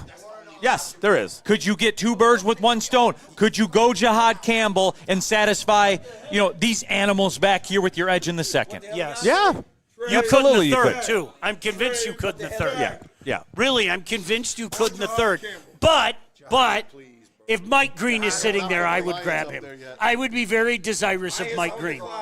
I would be very. So he has multiple incidents of issues in the past. I know. Brad Holmes he gonna get that pick in quick. And I know that's not exactly lion friendly. What would it take for you to move the pick? Someone wants Shador Sanders. So I would think that we would have already found out that they were trading this I would pick. agree. You're 5 minutes away. Yeah. I'm surprised the Lions don't have the pick in yet. Are you surprised by that? A little bit. Yeah. That's why I mean, maybe they're still trying to move the phones right now. I mean, that's. I don't know. I mean, it's. Listen to me. This is very serious time right now. The pick is in. Oh my gosh. It's in. It's an edge rusher, bro. All right, let's go. It's an edge Is rusher. it? Is it? Say it. Say it. Robert Yannick in the super chat. Let's go Lions. Let's go. Let's go, Robert. Let's go. I'm turning it off. I'm turning the chat off. I'm turning the phone Turn it over. off. Yep. Look at Neil showing his hand. See. Jihad Campbell, please. Not say a word. Please. You know what? I want Jihad Mike Green. I do. Please, I don't Jihad think it's going to Campbell. be. I want Jihad though, please. Please, I think Jihad it'll be Campbell. Jihad. Drafted him in my mock draft Come on. last week. Jihad. We baby, got let's two go. linebackers on the roster next year. I'll Come declare on. Jihad. I will. Yes. Flannel if it happens. Sean. Fuck it, G. Hey, what are the odds on Jalen Milroe to play a wide receiver? In my mock draft. Hey, they can ask. He's Come on. faster than J-Mo. Come on. Faster than J-Mo. Speed, baby. Jihad Campbell, is. please. Come on. It's got to be. Hey, real quick. TA last year. Real quick. I might be on this one. Let's go. Brad sat there. Mike Green is there. I know. Jihad Campbell, and we just sat there and chilled. I know. And here it is. I know. How does he know this stuff? I think know. Spenny might be feeling pretty good here in a second. It's possible. You just said who You're it not was. cheating, are you? No, I didn't. I didn't. What are we doing? What are you doing? Don't. No spoilers. No spoilers. Get this guy off the stage. No spoilers. Let's go. All right. I want to see a reaction. I want to see a reaction. The I don't pick give a is shit in. about the Ravens. I've shut off the. I've closed out the chat window for now. Yeah, do it. No, Leave it off. Go to a commercial. Yeah. Leave it off. Oh, shit. Oh, even worse. They're interviewing this guy. Oh, my God. Get off the stage. Man, stall him out, man. Let this guy live. I know.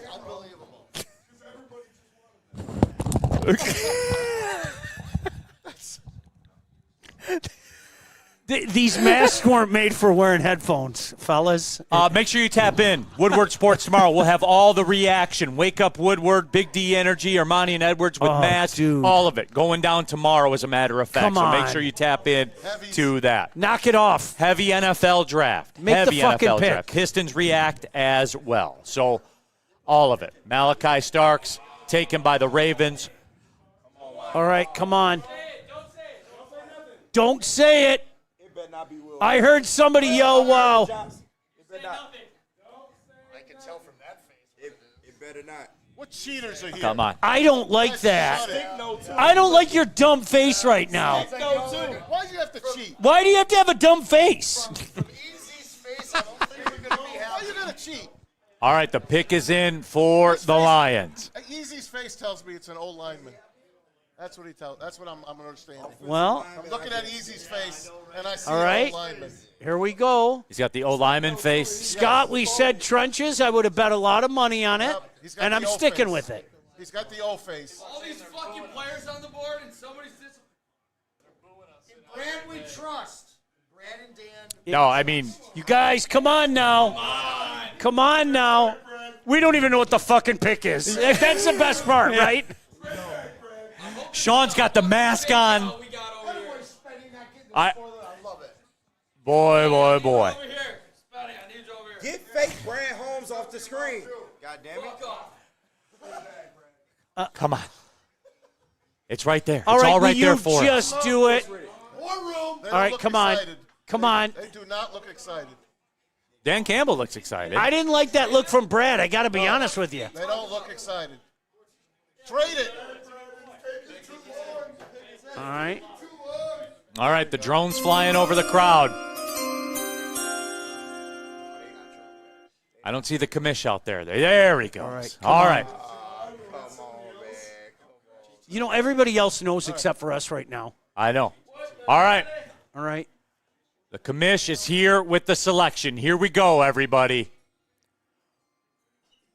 28th pick. Boom. Tyleek Williams, the defensive tackle from Ohio State. Totally cool. Yeah. Totally cool. Yeah. Who was making dumb faces back there? Easy, you don't like that? Spenny loves it. Easy, was that you? You don't like it? I want Josh Simmons.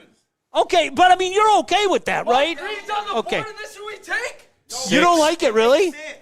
He's a good player. DJ Reader on his last year. Levi Onwuzurike on a one-year deal. Good player. Is he great? It's okay. Like, I'm cool. I'm cool with I'm it. cool with it. Scott, I want your thoughts. Yeah, Scott, break it down, man. So, really big dude, super powerful guy, 330-plus pounds, DJ defensive Reader tackle. perked you? Yes, but also he does have the ability to play as a 3-tech, where Aleem McNeil is missing the first part of the season. He's just huge. But you can see he's playing in a 3-tech right there. You can see his lateral agility for being a really big guy and the effort he plays with. Perfect fit. See, Really and now good fit. this has been the theme for tonight. I don't give a shit if he's a Buckeye. Come on in, help us out. He's a Lion now. I don't give a shit. Come on, help us out. But he helps in a variety of ways. He's a really good run defender, like a really good run defender. Scott, they Versatile. like versatility. Versatile. He can play as a 1 or a 3. guy. DJ Reader's not going to be here forever. There's your replacement for Reader when Reader's done. The works. bottom line. It makes sense. The bottom line in this game, you push people this way and you push people that way. Yep. Yeah, that Trenches, way. trenches. That's trenches, trenches. Darren McCarty likes it. There it is. That's good with me. It's all D-Max good. Good on with it. me. It's good. Trenches. That's the National Football League today, man. Take a break, JB So this Smooth. tells you the shoulder is a problem for Campbell. Take a break. Yeah. Good. I'm ready to go to bed. Yes, which that tells you the shoulder is a problem for Jihad Campbell. Mike Green still on the board. Yep. So, but there you have it. May not have been on the Lions board. But may not have been on the Lions board. Let's take a break then, JB Smooth. We'll be back with more reaction to the Lions pick, the final couple picks of the first round. This is Woodward Sports NFL Draft Watch Party. We'll be back in a second. Come to any Lady Jane's Haircuts for Men and claim your throne for a king's treatment from one of our talented stylists. Open 7 days a week. Walk in anytime. Just get to a Lady Jane's today and receive a precision haircut, scalp massage, hot lather neck shave, and a hot towel treatment. A haircut should not be a chore. It should be an experience. And that's exactly what Lady Jane's has to offer. Open 7 days a week. Walk-ins are always welcome. There's always a location near you. Lady Jane's Haircuts for Men. It's wicked awesome. And with the first pick in the 2024 media draft, Detroit selects Woodward Sports. Thank you for making us the #1 digital network in Detroit. You know how some things are so good they should be world famous, but they're not? Our house-made vinaigrette is one of those things. And the antipasta salad, we drizzle it over. Same with our hand-battered chicken tenders. Original recipe soups and pasta sauces. It's almost as if our original, world-famous Detroit-style pizza is mocking them. And that's not very nice. While the NFL draft is happening, everyone is welcome in Detroit. Well, except the Bears. The Bears from Woodward Sports. Stop searching for a vehicle and start finding one. Les Stanford Chevrolet Cadillac makes it easy. We harness the power of multiple dealerships and own the biggest selection of GM brands in the area to get you the car you need. With the Les Stanford Group, you'll have access to 4 different dealerships, providing you with more makes, more models, and more choices. We're connected to more than 1,000 vehicles. And with so many high-quality CPO vehicles available, you'll find new car quality at pre-owned prices. You can start and end your search at lesstanford.com today. Lady Jane's Haircuts for Men and claim your throne for a king's treatment from one of our talented stylists. Open 7 days a week. Walk in anytime. Just get to a Lady Jane's today and receive a precision haircut, scalp massage, hot lather neck shave, and a hot towel treatment. A haircut should not be a chore. It should be an experience. And that's exactly what Lady Jane's has to offer. Open 7 days a week. Walk-ins are always welcome. There's always a location near you. Lady Jane's Haircuts for Men. It's wicked awesome. You smell that? That's Brad Holmes cooking. And the off-season smells good. Woodward Sports.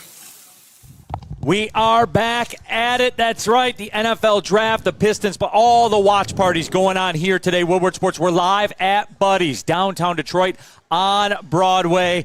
The legendary Detroit-style pizza. We've been smashing those. And it's draft day, playoff time, all in one night right here at Buddy's in downtown Detroit on Broadway. Neil Rule, Sean Belesian, Scott Bischoff. We've been riding with you. The pick is in for the Detroit Lions. And Tyleik Williams, big man. The room, like, look. Did it have the pop? Did it have the sex appeal? No, and that's kind of why I like it, Scott. Yeah, I mean, it's, they're going to miss Aleem McNeil for the first, whatever, let's say 6 games. You need bodies there.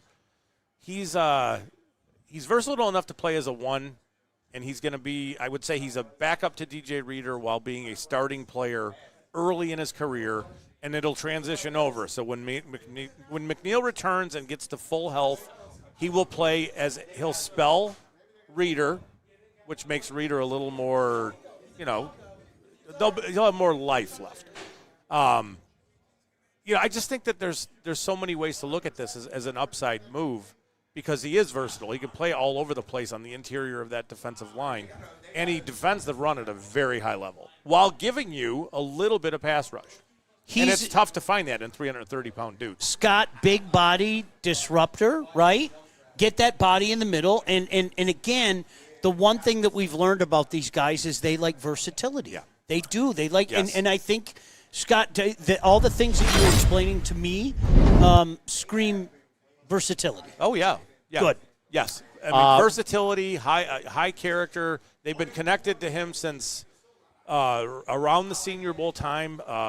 I think there was conversations coming out of the Combine that it wouldn't surprise people if the Lions drafted him because they were talking glowingly about him then. Yeah. Josh Connerly Jr. just got selected by the Washington Commanders on brand. You know what they're doing. Yep. They're loading up front. They should. They're in a window. They're not going anymore. We better all accept that. No. They're not going anymore. No. They are locked and loaded. No. Yeah. They got a QB that's the real deal. And he went in and showed it. Well, he's a real deal. Now, they got cooked at Philadelphia. Sure. But, they just arrived on the scene. They're not playing around. They didn't get any shiny toys. They got big guys. I think they have management that gets it. I think if you take a look at what they've done for a while now, that's management that gets it. This is going to be fun because I think you have Philly, Washington, and Detroit. And I'll say it again, every year somebody magically presents themselves. Scott's Falcons might be that team this year. I love them Falcons. You absolutely do, my friend. You absolutely do. Mike G. He's a Buckeye. Never beat U of M, sucker. So, Mike, if I'm just, again, I like talking to Mike. I do. Mike, if I get this straight, you want to root for Colston, who plays for the Bears, but you don't want to root for the guy who played for the Buckeyes that now plays for the Lions. Like Chris Spielman did. Okay. Okay. All right. Forget that local stuff, I guess. Vincent E. Yes. Wasted first-round pick. MPWMU. Tyleek is a scrub, 0 impact. Based on what? Okay. Here's the deal. With what Tyleek's going to do here is play the DJ Reader role, right? You said there's a little more upside in splash that he can do. Yeah. But the nature of the beast is you eat a double team and someone behind you does the job, right? Absolutely. That's it. But he's more than that. But he's more than when that. When McNeil right. misses half the season, 6 weeks, whatever it is, this is a guy who's going to step in and play big, meaningful minutes for him. Ryan's reaction, I'm going to give him some love. He said, I've been telling y'all, and y'all been overlooking my comments. No, Ryan, props. Tip of the cap, dude. Mark. Yeah, man. I'll see y'all tomorrow. Take care, buddy. We'll see you tomorrow, big bro. Mark Royal, how is that Martin pick that you liked, Neil? The book's not written yet. Is that fair to say? Like fire Brad. No way. I just that's sarcastic. Right? Broder. Please stop defending this weak ass pick. Broder. Okay. Tyleek is 2 to 4 more sacks for Aiden Hutchinson. He easily could be. I like that, Broder. I like that a lot. No, but that's not overt, right? Like you don't see that. You just see Hutch get to the quarterback. You don't question the why. It's the Ndamukong Suh. I will never forget people like looking at Ndamukong Suh's stat line and go, "What does he do?" Yeah, and like it's. He wreaks havoc. He literally takes 2.5 men every play. Yeah. Like what are you talking about? Ask Cliff Averill what he did, and that's the type of stuff that I want. I don't care if he opens up things for Hutch, as Broder suggested, or anybody else. I'm all for it, man. Are you kidding me? I'm all for it. Then turn around and get Jack Sawyer in the second round, right? Okay, cool. Yeah. Mike Lee, surprised the crash out didn't like the pick because he wasn't a Michigan player. No, there is something to that out there. The pick is in for the Bills. Just 3 more picks left. As a matter of fact, it was funny how this thing was at a sprint pace, and then all of a sudden we just kind of hit like a wall there, and all the time was being used. But it's been a lot of fun, no doubt. Can I ask you about another guy, Landon Jackson, out of Arkansas? Yeah. Landon Jackson. He turns like a boat turns. Really? Yeah. Yeah. So, if you wanted to find... He's huge. He's huge. But if you wanted to literally, show me what stiff means, okay, they would show you a picture of Landon Jackson. Well, then that's that. Because good talk, everybody. Hey, that was a good talk. Yeah, he is not at all. There's nothing flexible or nothing. Okay. Right. He's a big physical presence. Those are all the names that are going to be thrown out there in the second and third round, though. I mean, there's in round a 3, huge group of edges. Yeah. If you want to defend the run while giving them nothing as a pass rusher, go for it. There's He's that guy. There's so many edges that we're going to have that conversation about. It's unbelievable. It really is. So. No, this is going to be New very York Nick, interesting. take care, brother. Thanks for rolling out, man. Appreciate it. Really, people don't like that pick. God, I don't know what to tell you. Well, part of it is that, no offense, but I'm sure a lot of people didn't know that he was even in consideration to be a first-round pick. So it's underwhelming. Can I also? Some of it's our fault. We were talking about Campbell and Green and all this other stuff. Can I also throw this out there though? And I'm not. You guys, if you want to take this as being smug, I don't give two shits. Are you guys paying attention to football today? The importance of the trenches? I'm not trying to It's a trench game. Yeah, I'm not trying to be smug, guys. It's that's what hurt the Lions last year. You could not overcome those injuries. You just couldn't. And Maxwell Harrison going to the Bills. From Kentucky. All right. And I do believe we have a trade. Oh, yeah? The Eagles have traded with the Chiefs. Yeah. What did they give up for that? I don't know, but I can't the wait. Eagles might stumble themselves into Mike Green. Or Yeah. Ezra. You know the Eagles are going to get Mike Green here, right? Yeah. And he's going to have fucking 8.5. I don't even want to think about that. Son of a. They are such Or a good Jihad franchise. Campbell. I hate it. I knew we weren't going to take him. I know. I'm serious. I hate it. The Eagles are such a good franchise. So they gave up pick 164 to move up one spot. Which is they don't care. Or fifth rounder. That's just nothing. Yeah.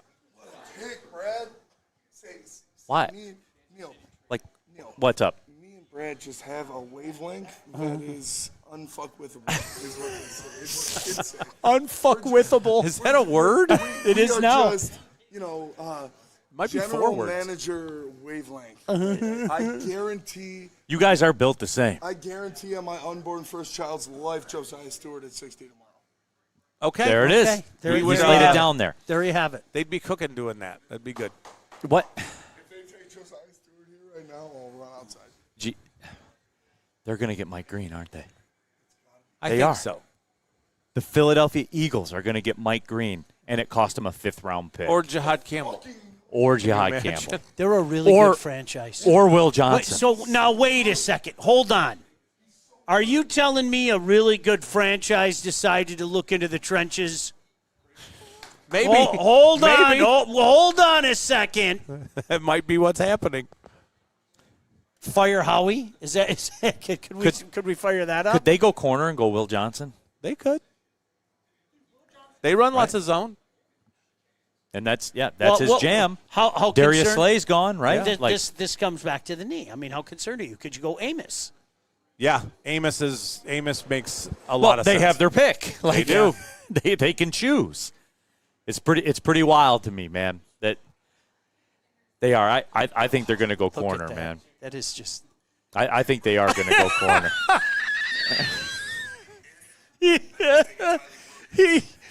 He showed me a picture of Buddy's Pizza, and then it was that. It went from I was about to whip off a batch, and then it's drunk Spenny. Oh boy. Scott, let me you see know here. what? You called it. You early in the night, you said Shador might not go first round. Yeah. I thought for sure he was going first round. I really did. Wow. Yeah. What do we have? Two quarterbacks in round one? I'm not even trying to gloat that they got Tyleek Williams because I said it, but I love him so much as a prospect. He can play the 3-tech and the nose tackle. He's 345 pounds, and he has a 4.6 40 with a 1.6 10-yard split. He gets to the quarterback like something else. And if you have him and Ali McNeil next year as your 3-tech and nose tackle, because nose tackle next year. Oh, we don't have DJ Reader. He's gone. He's gone, yeah. We don't have Roy Lopez. He signed a 1-year deal. Broderick Martin, sorry, love you. You're not shit. Next year, your starting 2 defensive tackles are Ali McNeil and Tyleek Williams. And Aiden Hutchinson off of that just gives me a fucking Woody, bro. This man is out of control. Absolutely out of control. The pick is in for Philly. Yes. He isn't good, Spenny. Have another White Claw, Spenny. Yes, this pick is good. Michael, I agree with you. I'm sorry. Claw these nuts in your mouth, boy. Look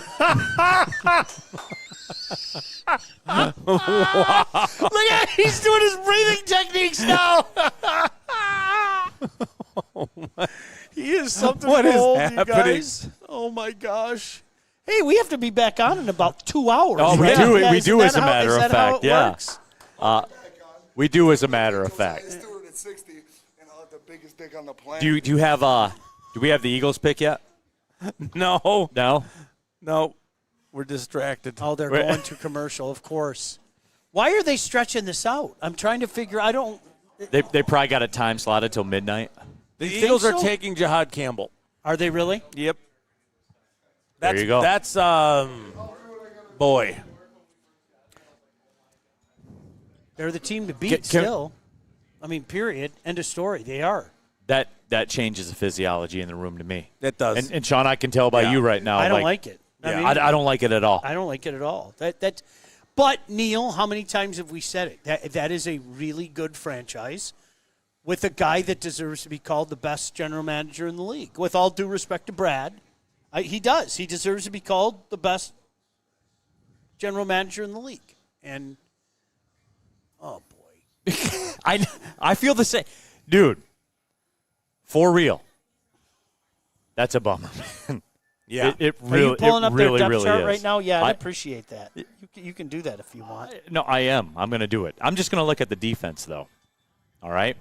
I'm just going to look at the defense. Okay.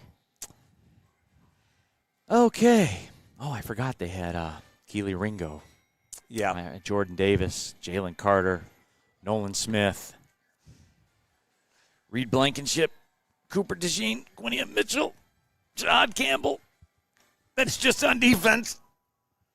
That makes me wonder, where is he going to play? Thank you, Scott. Thank you. Seriously, because, I mean. What are you even going to do with the guy?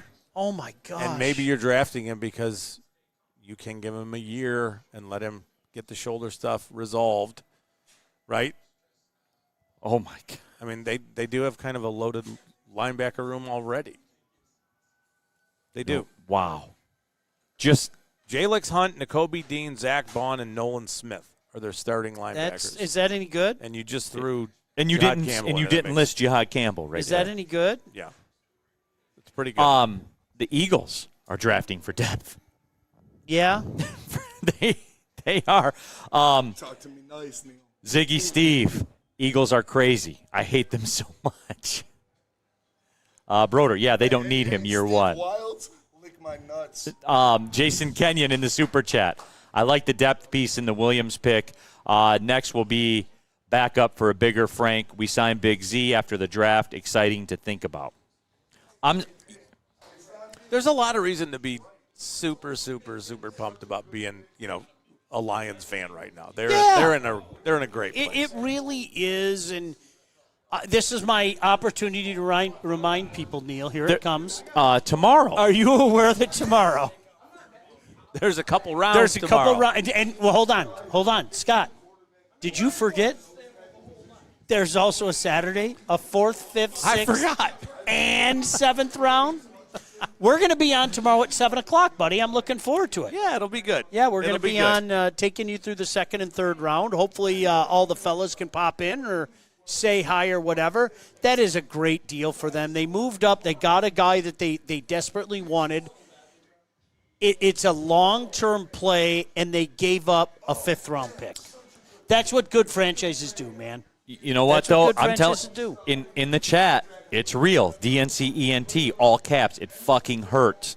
We asked for Jordan Davis. He's in Philly. We asked for Jalen Carter. He's in Philly. We asked for Nakobe Dean. He's in Philly. We asked for Jihad. He's now in Philly. It hurts, all caps. And you know what, guys? I'm not going to lie. That one rattled me a little bit. And especially, Scott, when you break it down by the depth chart, he's not even going to play. Like, who's he in front of? Right. I mean, he can have a year of, or if he needs half a season where it takes him some time to get back. Yeah. Right. Mike G, the rich get richer. That we agree on, Mike G. He asked me, are you going to root for Aiden Hutchinson this year? Yeah, he plays for the Lions. Yeah. I don't care where he went I'm to all college. in. I'm all in. 100%. I'm all in. Yeah. Yep, totally cool.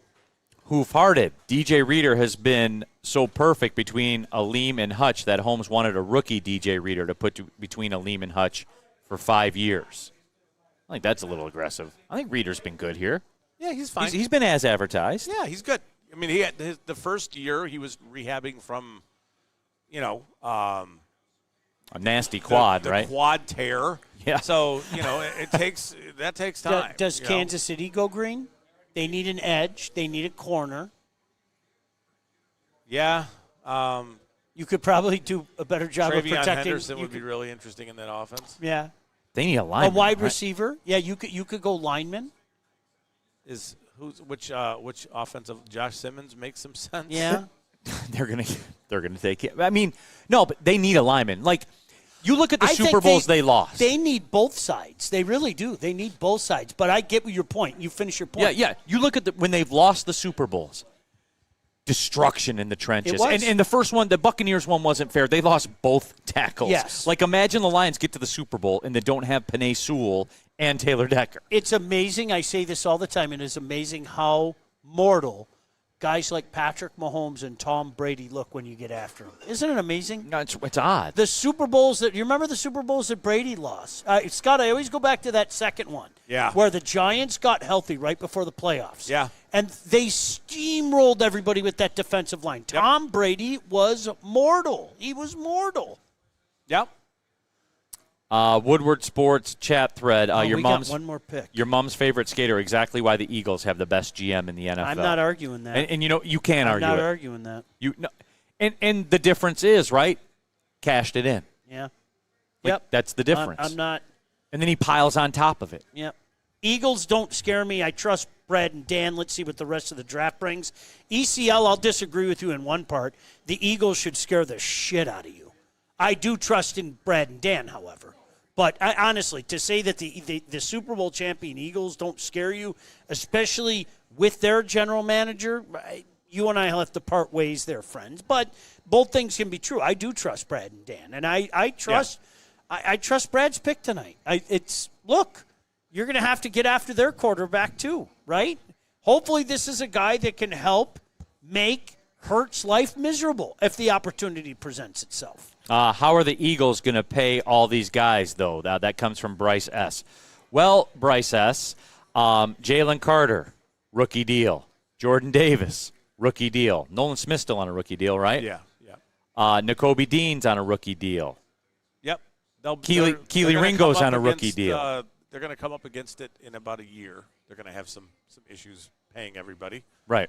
But, doing things like this, you don't have to pay Zach Baun anymore. You might not.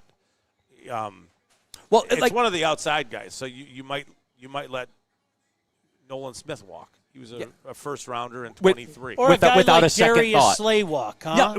Yeah, with no remorse. No remorse whatsoever. Just hit him with the piece. Like that's what it was, without a second thought. All right, final pick coming up here. Wow, the viewership. It's explosive right now. We appreciate you all. Thank you. Tapping in for real. DNC ENT, I 100% trust Brad. I just break my own heart falling in love with players, knowing they are going to end up in effing bullshit-ass, trash-ass, ho-ass Philadelphia. That's Neil. No, I'm sorry. That's DNC Neil Rule. ENT. One more pick. And hey, we're going to do it all again tomorrow on every one of our shows, and then Scott and I will be back in tomorrow night, 7 o'clock. All right? And all the boys are allowed to stick around. Like you guys want to be around, right? Absolutely. Trust us. Trust no us. Ball. Trust me and Brad. We're close. Josiah at 60. Put it on your shot clock. What about to this one here, Scott? This guy is a replacement for DJ? Question mark. He isn't a pass rusher. The pick doesn't make the Lions better. Let me see it. DJ Reader is not a pass rusher either. They're space eaters. They're guys who disruptors. Guys who facilitate things for other players. Reeder's a little older. He can't play 100% of the snaps. And I don't, no offense, but we're missing the point that Aleem McNeil's not ready to start the season. You need a 3-tech. Wow, you needed a defensive tackle. Period. You got one. Here we go. Last pick. And then I say good night, everybody. Yeah. Here we go. There you go. Josh Yeah, Simmons. sure. Yeah, that Absolutely. There you go. Easy. Super No-brainer. chat. Dom Rivera. Neil, I'm not scared. We counter with the O-line, best O-line in the NFL. Can you imagine if they line up in an NFC championship game? Battle? Again, I'd be okay with it. I'm going to say both things can be true. I still have a healthy fear for the Eagles, but I feel better about our chances if we're healthy. And especially adding a disruptor on the defensive line. I feel better about our chances. I do. Without a doubt. Jersey. Are you Without a really doubt. buying a jersey? Good for you. All right. Well, what do we think, JB? Have a good night, That's JB. a night, right? That's a night. Have a good hey, night, fellas. For real, we appreciate y'all riding with the Piston stuff here. Appreciate Buddy's Pizza as well great here on spot. Broadway. You guys know, I mean, the pizza's Come legendary. in. Detroit down here. institution. No, if you're coming to a Tigers game, Pistons game, whatever, pull up on Buddy's Pizza here on Broadway. Do it right. Do your night out right. For Scott Bischoff, for Sean Belizian, for JB Smoove, everybody here at Woodward Sports. I'm Neil Rule. Thanks for tapping in. Talk to you tomorrow. Wake up Woodward, Big D Energy, Ermanni and Edwards. These two guys back tomorrow night as well. Thanks for watching. Well, see you later.